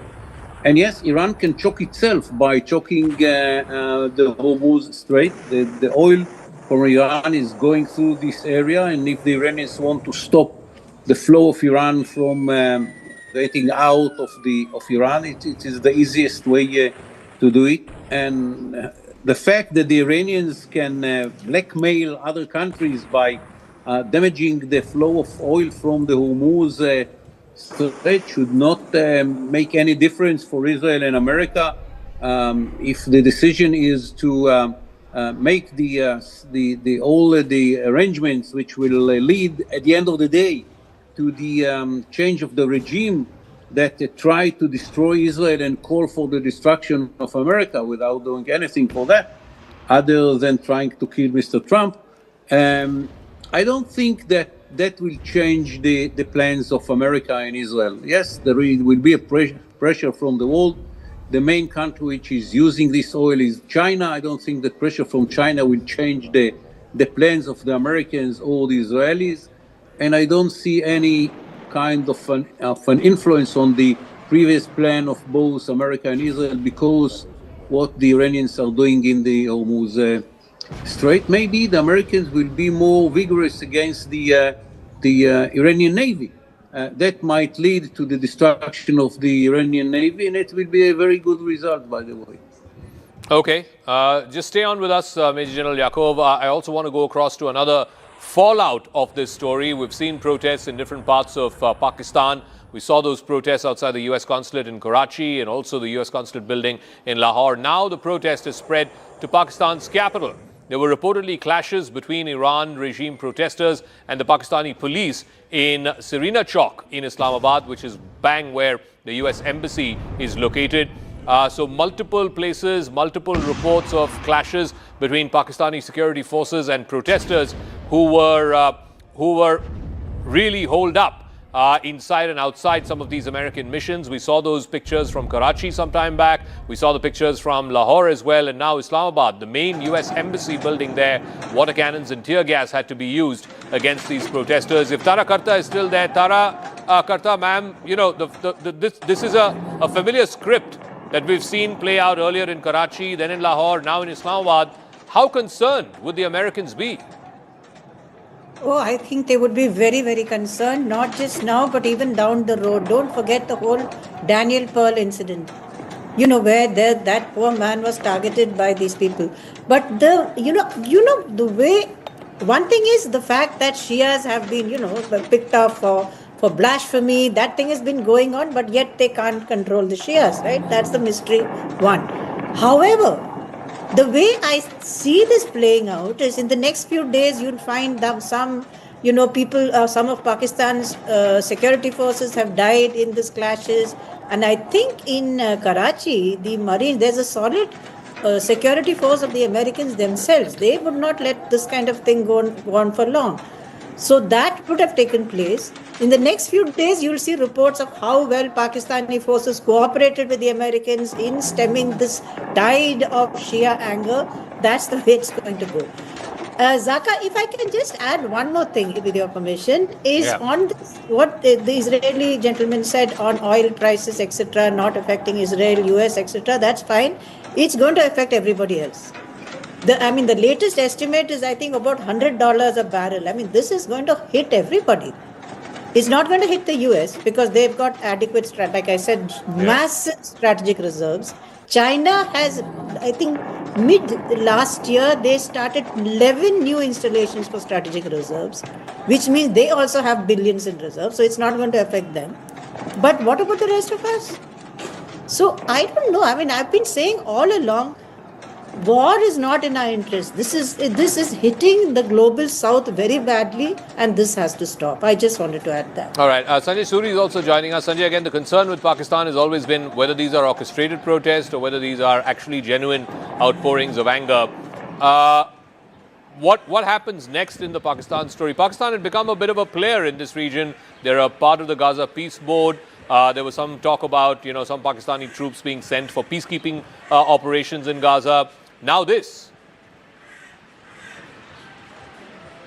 Well, there's a subtext underlying all of these conflicts that are emerging, and that is an extent of Shia-Sunni divide. I mean, look at the first level of this. Iran is a mostly Shia nation. The Arab nations that it is attacking are Sunni nations, which is not the reason that the attacks are being carried out. They are being carried out because these nations host American bases. But at the gut and at the emotive level, there is this divide. Again, when we are looking at protests and we are looking at the level of protests in Pakistan, we do have, and it's almost certain that these are primarily Shia-led protests.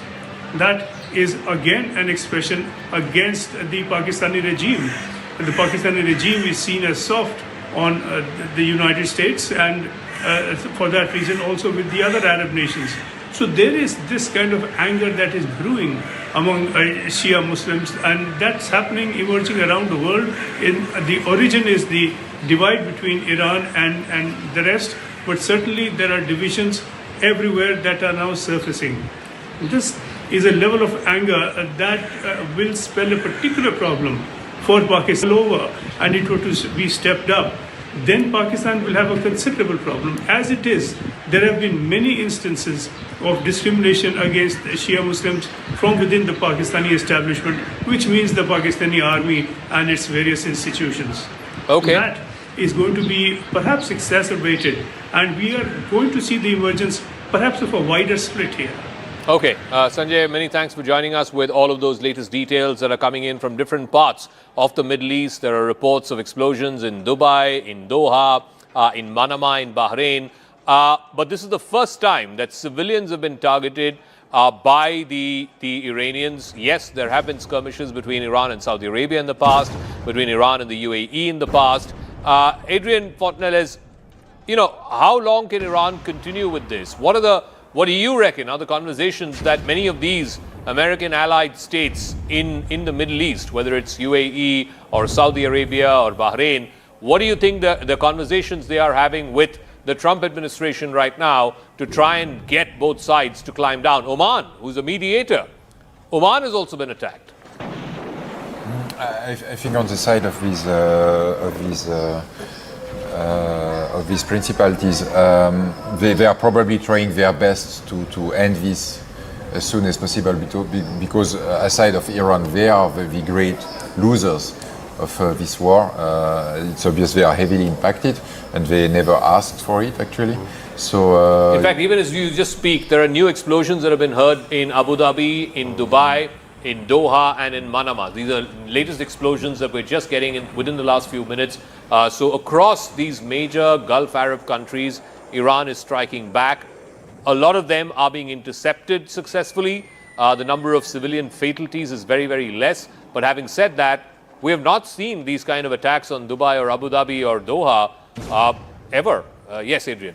Indeed. Although it must be precise that so far, it is most of these Iranian ammunitions are targeting U.S. bases in these countries. So that's why we do not see much civilian casualties, among other reasons. And again, you can be certain that they are trying their best to pressure Washington into seizing this war as fast as possible, because they have nothing to gain in this war and more to lose. But simple as that. Major General Yaqub, the places which have been damaged in these Gulf Arab countries, airports, ports, tourist locations, etc. What is Iran trying? What message is Iran trying to send through these attacks? And what kind of pressure can these countries bring to bear on both Israel and America to stop this? Look, I think that we are losing the broad picture. Iran, 45 years ago, made a decision to distract Israel. They changed the whole Middle East. They took control of Lebanon. They took control of Syria. They were very much inside Iraq. They built the Houthis in Yemen. They tried to build something bigger than Hezbollah in Syria. We didn't let them. And so on and so forth. And after 45 years, we and the Americans and us decided to make an end to this regime, which for 45 years, almost half a century, tried to destroy Israel, doing everything to achieve it, from financing Sunni movement like Hamas, to building a Shiite tool like Hezbollah, to provide terrorists all around the world all the help which is needed to attack and to kill Israelis and Jews in Argentina, in Bulgaria, in India itself, by the way. I remember myself visiting India after such an attempt, which was done by the Iranians, which recruited an Indian citizen to put a bomb in an Israeli in the embassy car. Look, after 45 years, what we are doing is to say enough is enough. And maybe there will some fallout for that, something in Dubai, something in Bahrain, here and there. But at the end of the day, this is not the picture. The picture is a state which for 45 years tried to build a net of terrorist organizations around the Middle East to kill Israelis, to kill Jews, to distract Israel at the end of the day. And that should be stopped. And if there is a price with the oil, with the Hormuz Strait, with Bahrain and other places, we are very sorry about it. It's the decision of the Iranians, but the Iranian regime should not continue in its vision to distract Israel. That should be stopped. All right, just in keeping with that similar line of attack that we're seeing Iran do across civilian infrastructure, across civilian posts and ports and airports. Now we have the latest pictures of the Zayed port in Abu Dhabi, one of the big ports in that region, in that emirate, having been struck by Iran. The Zayed port, named of course after the leader of the United Arab Emirates, MBZ. The Zayed port has been hit in Abu Dhabi. You can see a plume of smoke. These are the latest visuals. So Iran is targeting specifically, I'm given to understand, infrastructure projects, airports and ports, tourist centers like VVIP hotels, five-star hotels, etc. So they are going about this in a very designed and planned manner. Tom Cooper is also here with us. Tara Karta is also there. Tom Cooper, now the Zayed port, which is both, I believe, a cargo port as well as sometimes used for military reasons. That port has also now been struck, and you can see a plume of smoke coming up. Again, do you think that this is incidental because they were trying to hit a military target? Most of the times, gauging by reports from the Arab states that are finding themselves on receiving ends of Iranian air strikes, or actually missile strikes and UAV strikes, most of this is accidental because they report wreckage from this drone has hit this hotel, wreckage from that drone has hit this port, wreckage from that drone or missile has hit something else. Sorry to interrupt. The Prime Minister is speaking. Prime Minister Modi is in Madurai. Let's go straight across. Sri K. Annamalai,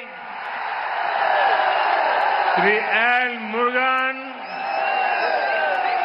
Sri K.C. Thirumaran, Sri G.K. Vasan, Dr. A.C. Sanmugam, Dr. B. John Pandian, Sri M. Jaganmurthy, Dr. T.R. Parivender, Sri Piyush Goyal, Sri R.B. Uday Kumar, Sri Dindigal Srinivasan, Srimati Tamilsai Soundararajan, Sri Senur Raja, all other leaders on the stage, and the beloved people of Tamil Nadu, Anaivarukam Vanakkam.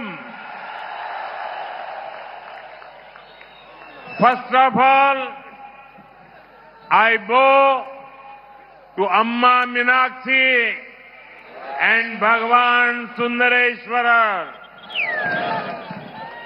This is Pandya Nadu, the land of Viram.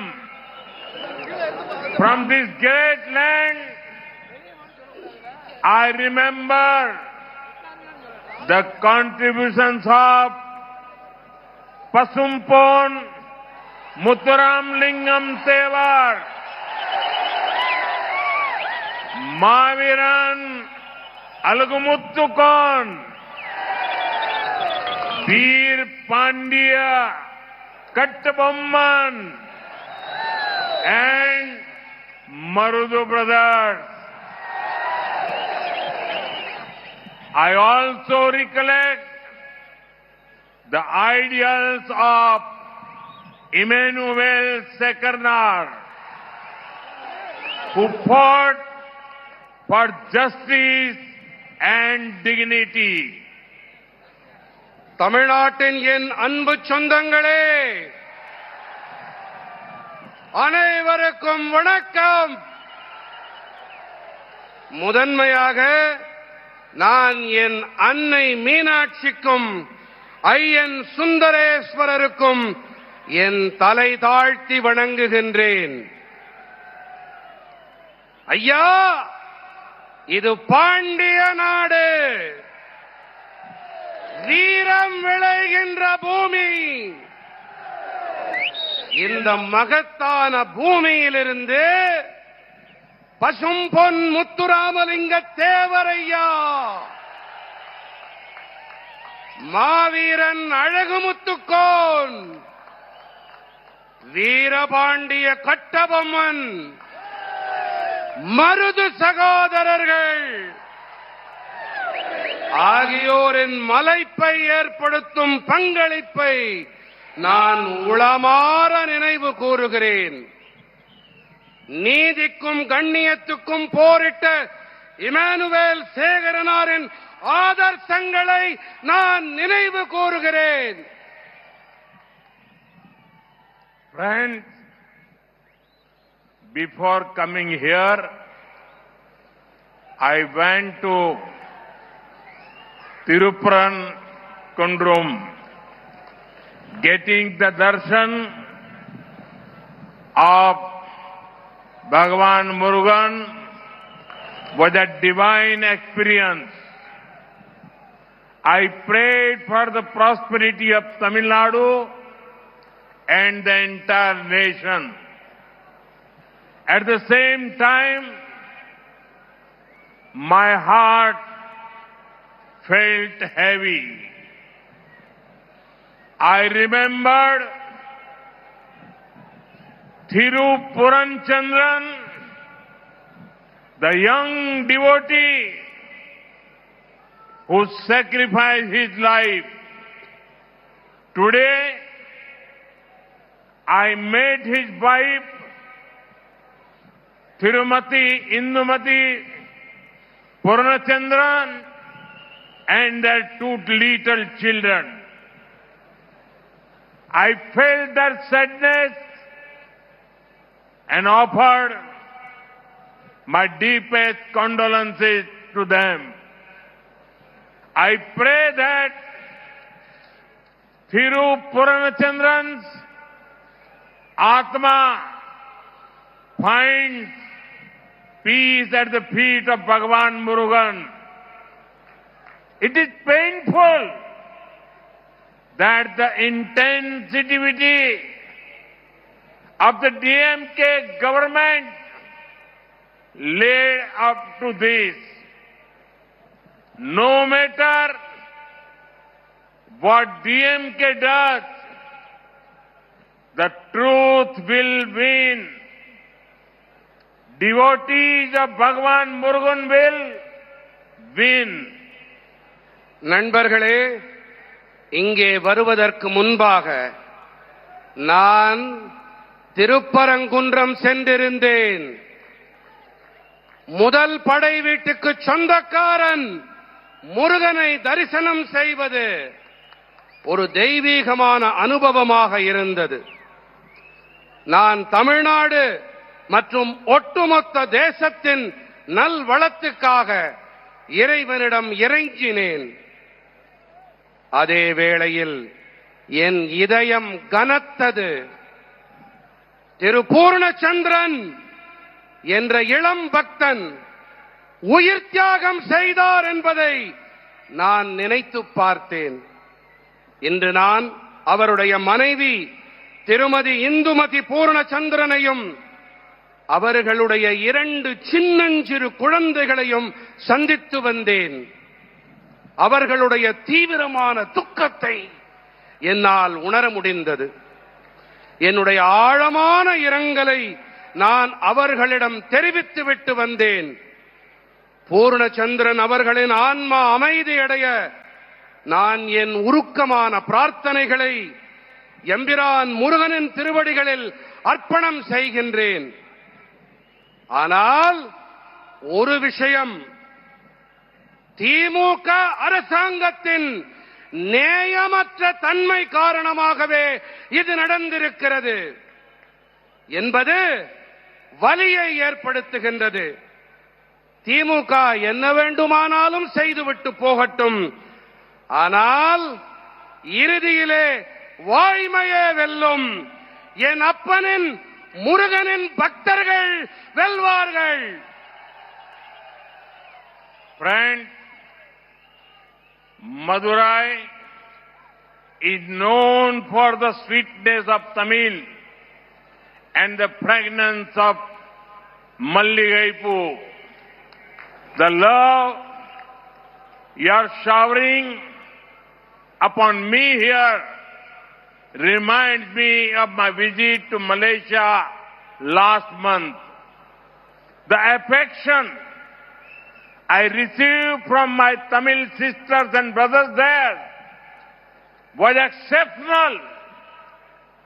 To support Tamil culture there, we have already established the Tiruvalluvar chair at the University of Malay.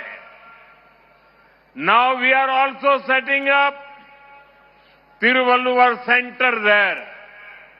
நண்பர்களே, நாவில் இனிக்கும் தமிழுக்கும் நாசியில் மணக்கும் மல்லிகைக்கும் பெயர் போனது நம்முடைய மதுரை மண். எனதருமை மதுரை சொந்தங்களே, நீங்கள் இங்கே என் மீது பொழிகின்ற இந்த பேரன்பு மலேசியாவிற்கு நான் கடந்த மாதம் சென்றிருந்ததை எனக்கு நினைவூட்டுகின்றது. அங்கே மலேசியாவிலே என் மீது பொழிந்த நேசம், பாசம், அன்பும் ஆதரவும் அபூர்வமானவை. தமிழ் கலாச்சாரத்தை அங்கே ஆதரிக்க வேண்டி ஏற்கனவே மலாயா பல்கலைக்கழகத்திலே திருவள்ளுவர் இருக்கை ஒன்றை நாங்கள்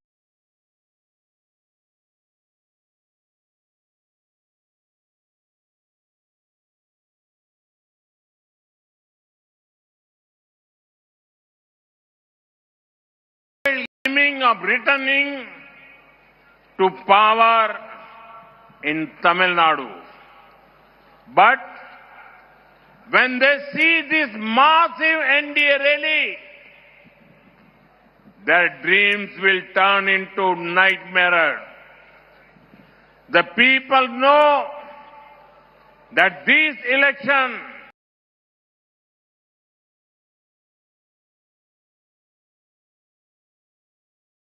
leadership of a sovereign nation by the so-called leaders of the democratic world, and the killing of multitudes of innocent people is despicable and deserves strong condemnation, no matter what the proclaimed reason for it is. It is tragic that multiple nations have now been dragged into conflict. I do hope that having genuflected before the Prime Minister of Israel and President Trump, our Prime Minister makes every effort to bring all Indian citizens in the affected countries back home to safety. It's not just Priyanka Gandhi. I believe also Asaduddin Owaisi of AIMIM has also condemned the attack, saying that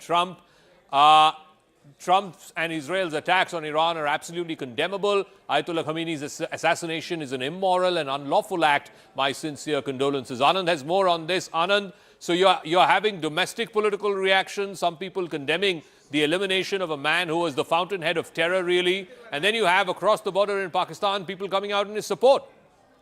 Well, this is also the largely not just support, because there's a huge Shia population in Pak-occupied Jammu Kashmir and also in Pakistan, just like there is a huge Shia population in Bharat, which is very, very upset, because for them the spiritual head, the clerical head, the religious head for the Shias, Qom being a very, very sacred place and the seat of the Ayatollah. So his death is going to cause a certain amount of angst, also perhaps in certain cases anger, and we are getting pictures at Skardu, where the UN headquarters have actually been committed to fire, and there is a lot of violence that's seen there, because this entire Skardu region is largely Shia dominated, and these Shia have been also persecuted by the Pakistani military and the Pakistani army. So they are upset and angry, but the anger is also directed towards the US embassy present there and the UN headquarters present there, because that's the focus. There's no US embassy or consulate in Skardu, but there is a UN headquarters, and because they are angry at the Gora and the foreign powers in the West, they brought out the anger at the UN headquarters. Similar attacks were seen in Karachi, where there are casualties because the troops guarding the UN headquarters had to fire back at this mob, which was getting very, very violent. But Zaka, we also have to game a situation where if any of these entities or any of the Hamas, Houthi, or Hezbollah cadre anywhere across the world are able to enter into a US embassy in any soil or in any land and then hold hostages, then what happens thereafter? Because that's another scenario which has happened in the past, and military historians would say that then perhaps will change the entire dynamics of this war and this entire conflict that we are seeing, the way it is brewing. So maybe that there are entities who will be on high alert even closer home in Bharat, with the US embassies, the UN headquarters in Delhi and in Mumbai, etc., and various other places being under very, very close watch. Even in Srinagar there were protests, but they were peaceful. But in POK or POJK, that is in Skardu, we see that it's turned violent, and the UN offices there have been set on fire. Okay, Anand, thanks for that. Like I said, there's also political churn happening domestically in response to the killing of Ayatollah Ali Khamenei. Both Priyanka Gandhi Vadra of the Congress Party and Asaduddin Owaisi of the AIMIM have come out and said and condemned the killing of Ayatollah Khamenei. This is what Mr. Owaisi has said. He has attacked Trump, and Israel's attacks on Iran are absolutely condemnable. Ayatollah Khamenei's assassination is an immoral and unlawful act, Mr. Owaisi says. He has put this out on social media, and so has Priyanka Gandhi Vadra of the Congress Party. She too has come out and said that this targeted killing by the so-called leaders of the democratic world, which includes President Trump of the United States and Prime Minister Netanyahu of Israel, is condemnable and is absolutely illegal and immoral. Aman Sharma has more details on this. Do you expect this to have political legs, as it were? Aman, will this continue? Are they playing to what kind of domestic political constituency are both Priyanka Gandhi and Mr. Owaisi trying to appeal to by seemingly backing a man who was a brutal dictator? All right, we'll try and get Aman Sharma, our political editor, in just 1 second. But you can be rest assured you will see a domestic political reaction to what has happened in Iran, the killing of Ayatollah Ali Khamenei. You will hear more and more such voices. You've just heard from two prominent voices in the opposition, Priyanka Gandhi Vadra of the Congress Party and Asaduddin Owaisi of the MIM party. Aman has more on this. Aman, do you expect more in the opposition to continue singing this tune, and what sort of constituency are they appealing to?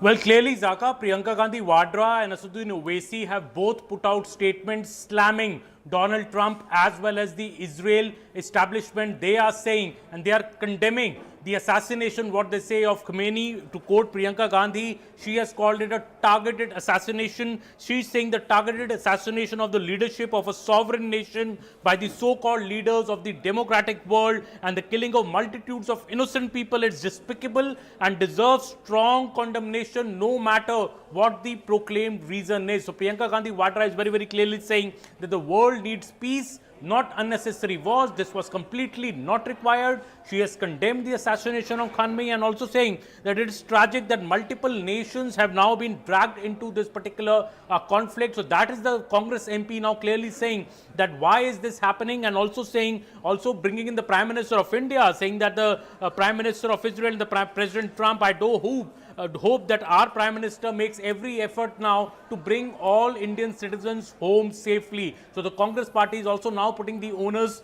on the BJP, on the Modi-led government to ensure the safety of Indian citizens in the Middle East and how they will be brought home. On the other hand, Asaduddin Owaisi is also condemned Trump and Israel's attacks on Iran. He's also, I said it's absolutely condemnable. He's also saying these attacks have happened while peace talks were ongoing, Iran-US talks were ongoing in Geneva. More than 200 people have been killed across Iran. He said this is an inhuman and unlawful act. That's what Asaduddin Owaisi is saying. He said that the attacks on Iran should stop at the earliest because this is putting the entire region into instability. He also says that this shows that Iran is a force, Israel's attack on Iran is an act of aggression which should not have happened. So both Asaduddin Owaisi and Priyanka Gandhi are slamming Israel as well as the US, trying to put the government in a tight spot here, and the government, Zaka, has been maintaining a very delicate line here. Foreign Minister S. Jaishankar has spoken to both the foreign ministers of Israel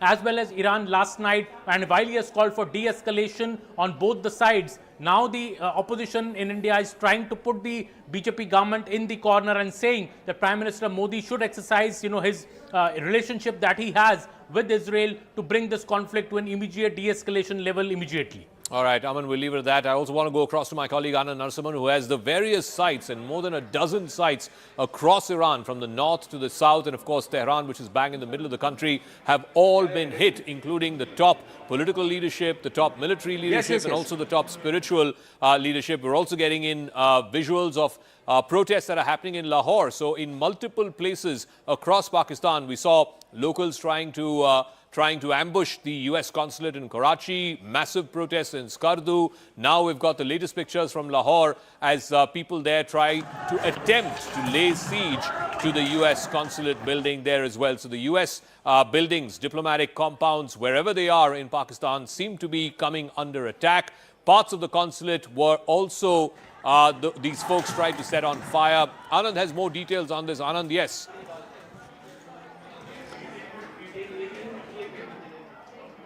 Sorry, Zaka, I missed you out there. What we're going to do to our viewers, bear with us. I've got Tom Cooper here with me.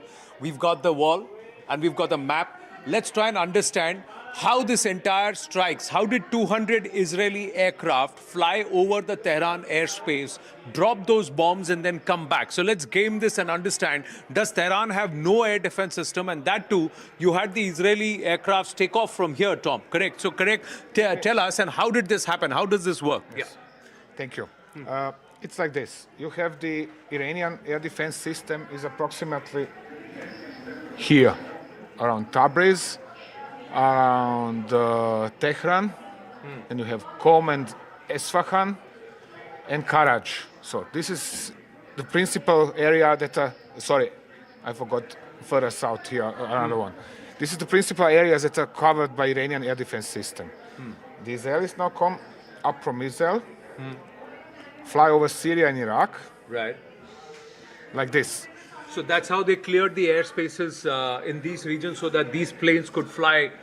Exactly. This is why no airliners are currently permitted to fly over Iraq and over Syria. Right. So over the border between Iraq and Syria, there are US and Israeli tankers waiting for them, and they are refueling them in the air. In the air. So yes. The on-air, mid-air tankers. Okay, because this is more than a 2,000-kilometer journey that they have to fly. It is over 1,000 kilometers, 1,700 kilometers to the border, so 1,500 kilometers. But the point is this: in order to release their missiles, they have to fly high and fast, which is spending lots of fuel. Therefore, here either the Israeli or the US tankers from bases in Saudi Arabia come up here and they are waiting for them here in this area. So that's where the on-air refueling happens over Syria and Iraq airspace? Over Iraq. About how many thousand feet high?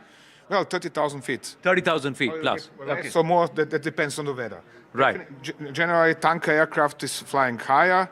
It lowers its boom, and then comes the combat aircraft and refuels from that boom. Right. So they connect and they download the fuel. Right. So once this has happened, they accelerate, come up to, this is one of the principal launch zones, the other is up here, and they are shooting their air-launched ballistic missiles into Iran, like this, into central Iran. So actually, the Israelis barely need to enter the Iranian airspace in order to hit targets deep inside Iran, approximately to the line Tehran, Esfahan, Bushehr. So that is this part of the story. Okay. Now, so let's erase this. Do you want to erase this? Okay. So we're going to erase all of this. And we're going to dive deeper into what's happening in Tehran. Why is it that when they're seeing so many ballistic missiles coming into Tehran, and yesterday over the Tehran airspace, these aircrafts actually flew over the Iranian airspace. So what happens there? Let's deep dive first. What happens when they are closer in? Just a second. Sorry. So here we have a zoom in to Iran. I said we have... You got to draw. Yeah, go ahead. Yeah. Yeah. Okay. So, for example, let's say COM, air defense system of COM. You have short range, you have medium range, and you have long range. And they're defending themselves only with help of SAMs, of surface-to-air missiles. Right. So, now when the Israelis come, the Israelis do not get really into Iranian airspace. They approach from here, launch their missile. The missile travels like this. Tuck. So, now, the Iranians first shoot long-range missiles at the missile, then the medium range, if they didn't shoot it down, and then the short range, yes. Yeah. If it came through, boom, it hits the target or somewhere nearby. This is what is happening in this regards. One shouldn't forget, all this time, from color, there are Israeli UAVs flying over Iran. And permanent monitoring of what is going on in Iran. Where are Iranian launchers? Where are Iranian SAMs? Where are Iranian potential targets? Where are the specific personalities they are after? So this is all the time going on, 24/7. So it's real-time intelligence. And the other part you're saying, Tom, is that the Israeli UAVs were hovering around along with the satellites, watching. So if they are moving the Khamenei and the family anywhere out of to a particular location, if there is a bunker identified, they will have the intelligence. They're tracking vehicles. They're tracking specific vehicles. They're tracking specific personalities. Even if it's some aide of, for example, Khamenei, okay, they recognize him by his car or whatever other reason, or because he came out of his flat in the morning or his home in the morning. They are following him. Okay, he's parking there. He's disappearing in some building or underground entrance or whatever else. The point is now the following. The Iranians are all the time shooting down the UAVs. So the Israelis are losing and the Americans are losing UAVs, but they are not losing them fast enough, which means there is always a replacement UAV. Right. Yep. So that's the military might that's being employed by the Americans and the Israelis to try and pound Iran. Let's now erase this, and let me just ask you, if we look at the entire Gulf region, how is it that Iran is able to land these missiles, one, and the other part, let's just zoom this back in. Yeah, you can do that. Yeah. So now Iran is attacking all the neighboring regions, right, in this entire Gulf region. Yes. How are these their missiles, what Iran is firing, their ballistic missile technology is very strong. Why is it that civilian areas in Doha, civilian areas in Dubai, civilian areas at Abu Dhabi and have been affected? What is happening here? Okay. Are they doing it deliberately, or is it because of interception? I do not think that they are doing this deliberately. I think that the situation is simply such that there is a stress of combat. Okay. So now let's see the following. Let's zoom in. Let's say there is an Iranian missile brigade intending or tasked with targeting Manama Air Base in Bahrain. Right. Okay, so let me show you. So this would be... Yeah, you just have to activate the pencil. Yeah, sorry. yeah, okay. So we have Manama Air Base. This is the headquarters of the 5th Fleet of the US Navy. Yeah. Sorry. Yeah. So now, the Iranian is sitting somewhere here behind the hill, Right. in an underground, Right. in an Okay, underground yeah. bunker. So he has the order to every so and so many hours, or on order from Tehran, launch his UAV or missile strike on Manama. So he programs with missiles. It's relatively simple because they are flying ballistically. Boom. Right. So it's a loop. They Yes, fly in a loop. Yes. Yeah. But UAVs are flying straight. You know, directly over the ground. Right. So if there is in stress of combat, he's not thinking about, oh gosh, there are high-raised building in Manama or in Bahrain or whatever. He's simply programming his missile or his UAV to strike at geographic coordinates. Okay. And if there is something in between, well, the UAV is flying into it. It's just an obstacle. All right. The other question I wanted to ask, and viewers, just stay with me here for a bit. We'll try and understand this. Is that in the case of a ballistic missile, is it possible that its GPS gets corrupted, its GPS gets disturbed, or an interceptor hits it and there is debris that's falling in the civilian area? Of course it is possible. It happens very often. And it is not only that. Okay, the missiles have their instrumental navigation system as well. So they have secondary navigation system. So they are still retaining some precision.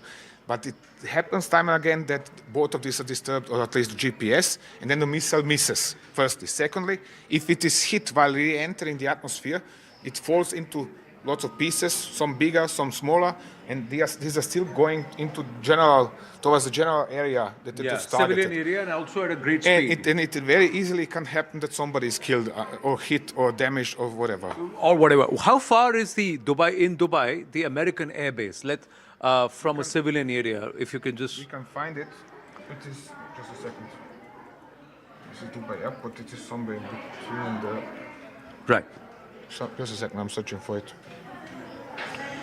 That's the Palm Jumeirah. Yeah. So this is the Palm Jumeirah where something, there was it's whitened out. Projectile that lighted. So here you are.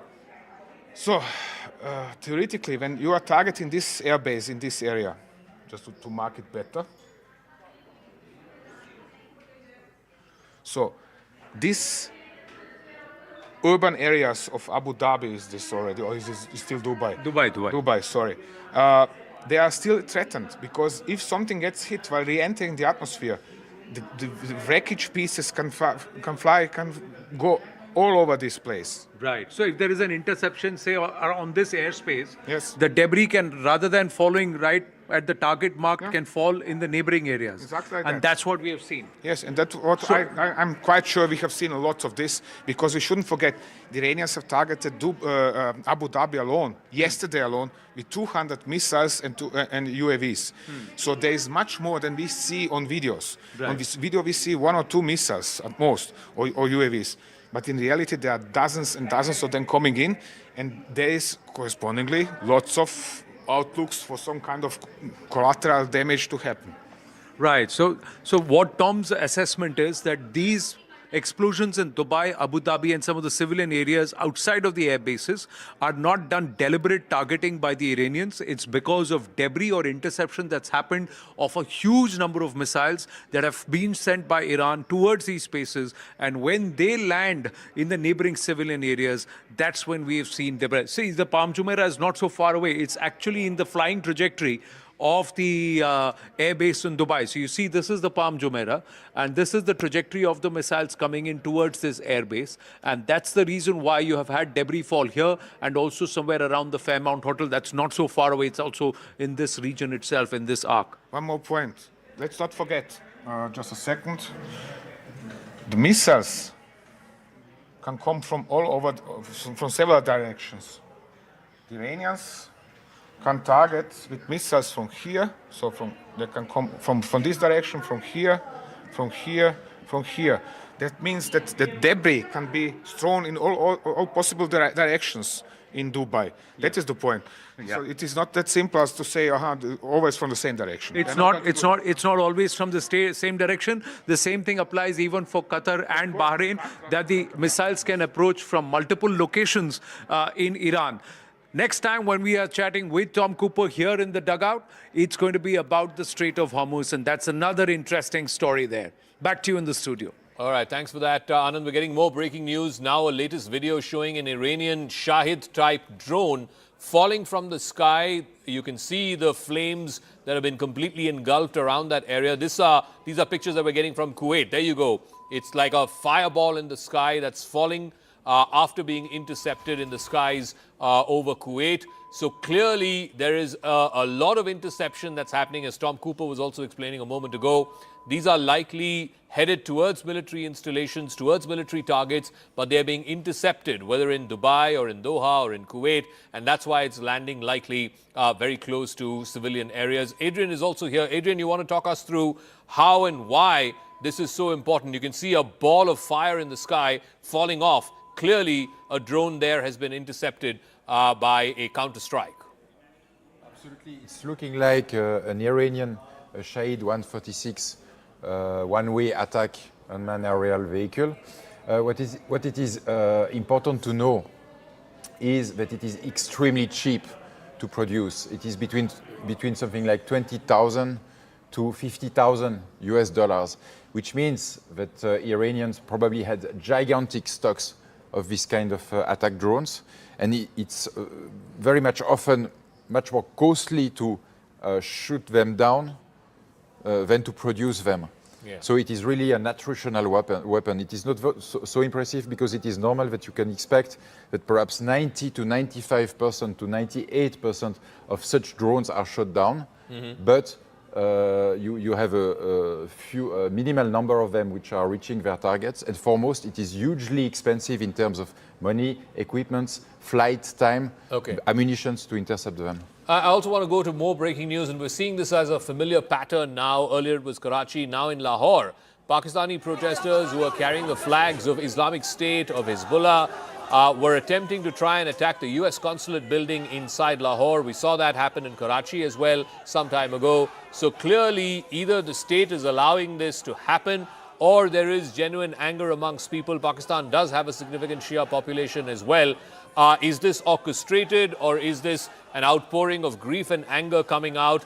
US consulates have been targets both in Karachi as well as in Lahore. I want to get Sushant Sareen's view on this. Sushant, do you think the military is allowing this in an orchestrated way to try and vent off some of this support, or is this actually, people's anger spilling out onto the streets? So, Zaka, genuine grief is easier to orchestrate than, manufactured grief.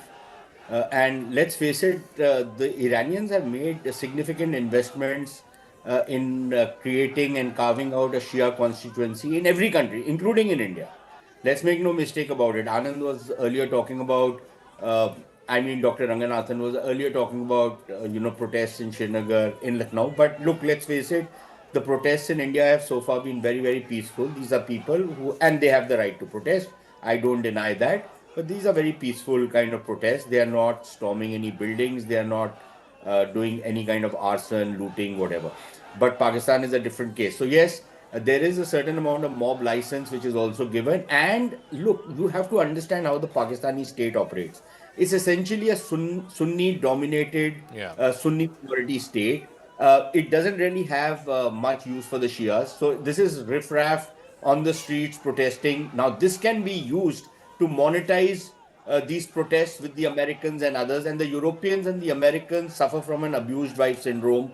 The more the Pakistanis are treacherous with them, the more money they give to the Pakistanis so that the Pakistanis can keep doing what they are doing. And the Pakistanis have perfected this game. So yes, there will be these protests. Then they will go and shoot some of these people down and move on. One point, Zaka, I have to add. You were talking about certain Indian political reactions. I can understand Mr. Owaisi, and to be fair to him, he has been fairly consistent in the positions he takes. My surprise, actually I'm not surprised, but I find it ironical that Ms. Priyanka Gandhi is protesting, because not very long back, it was her brother who was going to these so-called democracies, as she calls them, and seeking their interference in India's internal affairs to bring democracy in India. And today she is cribbing about the fact that these so-called democracies, again her words, not mine, and these so-called leaders of these so-called democracies are attacking a sovereign country when her own brother was going and lobbying against India and the government in India and seeking to destabilize and displace this government by interference in Indian affairs. So perhaps a little bit of consistency would not be such a bad idea for the principal opposition. Dr. Ranganathan also wants to weigh in, and I'm going to other breaking news in just a moment. But Dr. Ranganathan, you wanted to weigh in on this. Elaborate on one point that I was making. It's, as I said, I'm very disappointed by the Indian reaction outpouring on the streets. I think the messaging from the Indian government has to be very curt and very direct, because Shias, as opposed to Catholics in the world, don't have one single spiritual leader like the Pope. If at all there is one leader they look up to, the Shias of the world, it is actually Al-Sistani, who is based in Najaf in Iraq.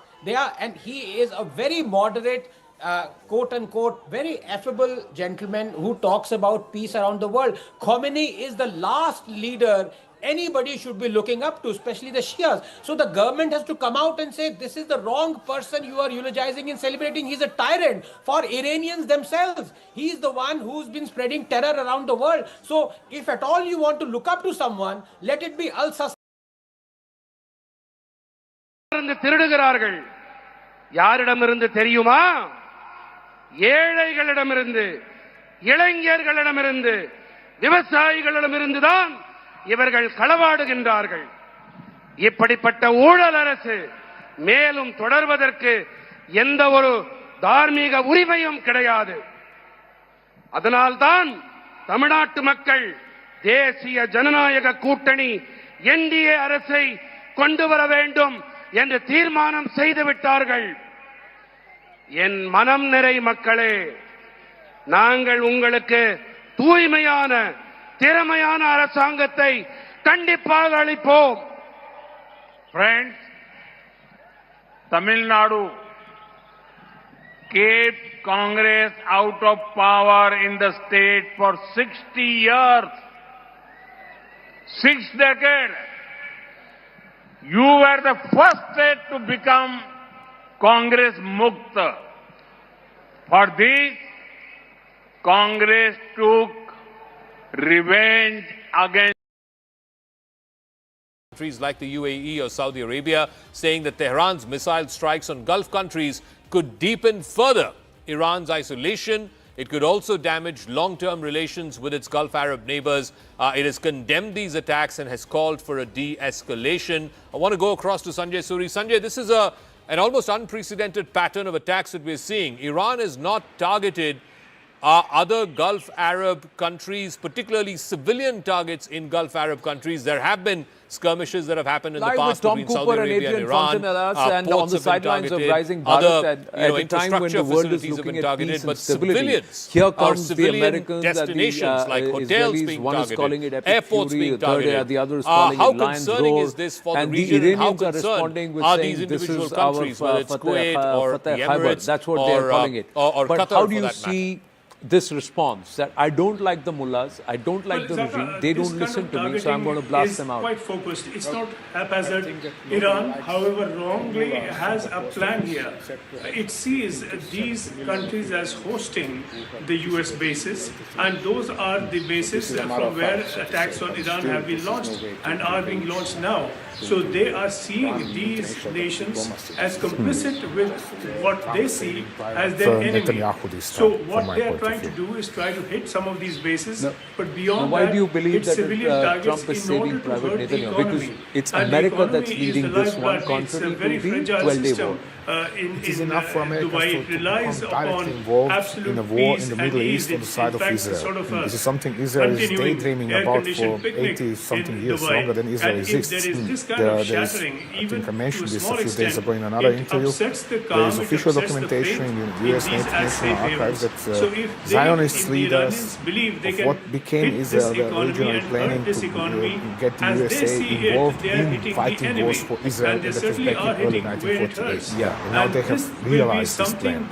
After all the time, the USA is fighting directly a war before in favor of Israel. Yeah, that's also because they wanted to say death to Jews, death to Israel.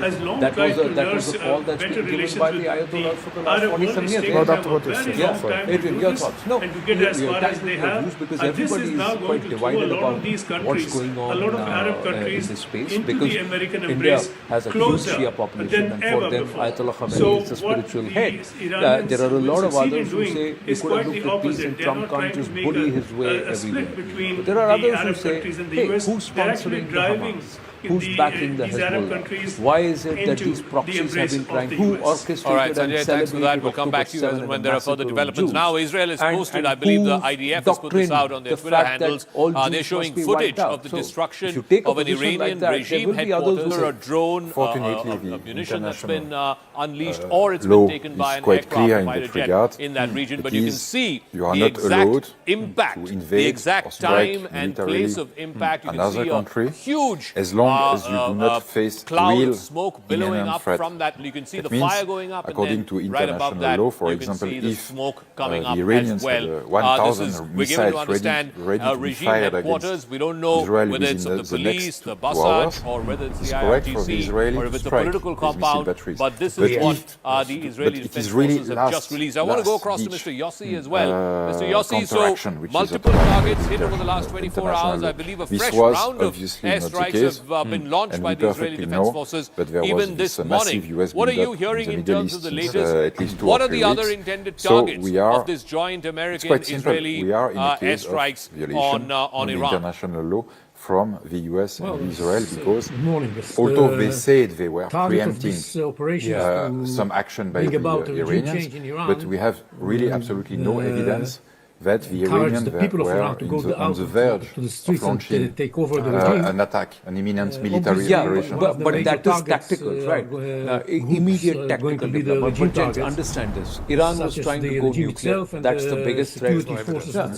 That's the biggest perceived threat. One, they repeatedly said don't enrich your uranium, but they claim they've enriched it 60% already. Now, the moment Iran goes nuclear, what happens to the neighboring regions? All of them would have wanted to go into nuclear. Israel would have been the first to say, I want to go nuclear.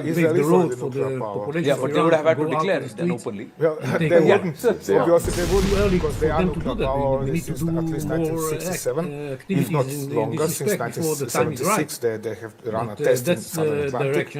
So this is a matter of fact. Nobody is in denial about this, at least since the Vanunu affair, when he has revealed documentation and photographs of the Israeli nuclear. But Israel has never threatened or never claimed this is on camera. You can see the IRGC headquarters. That's what we're given to understand. This is what the IDF has put out, the IRGC HQ being brought down to rubble in just a matter of seconds.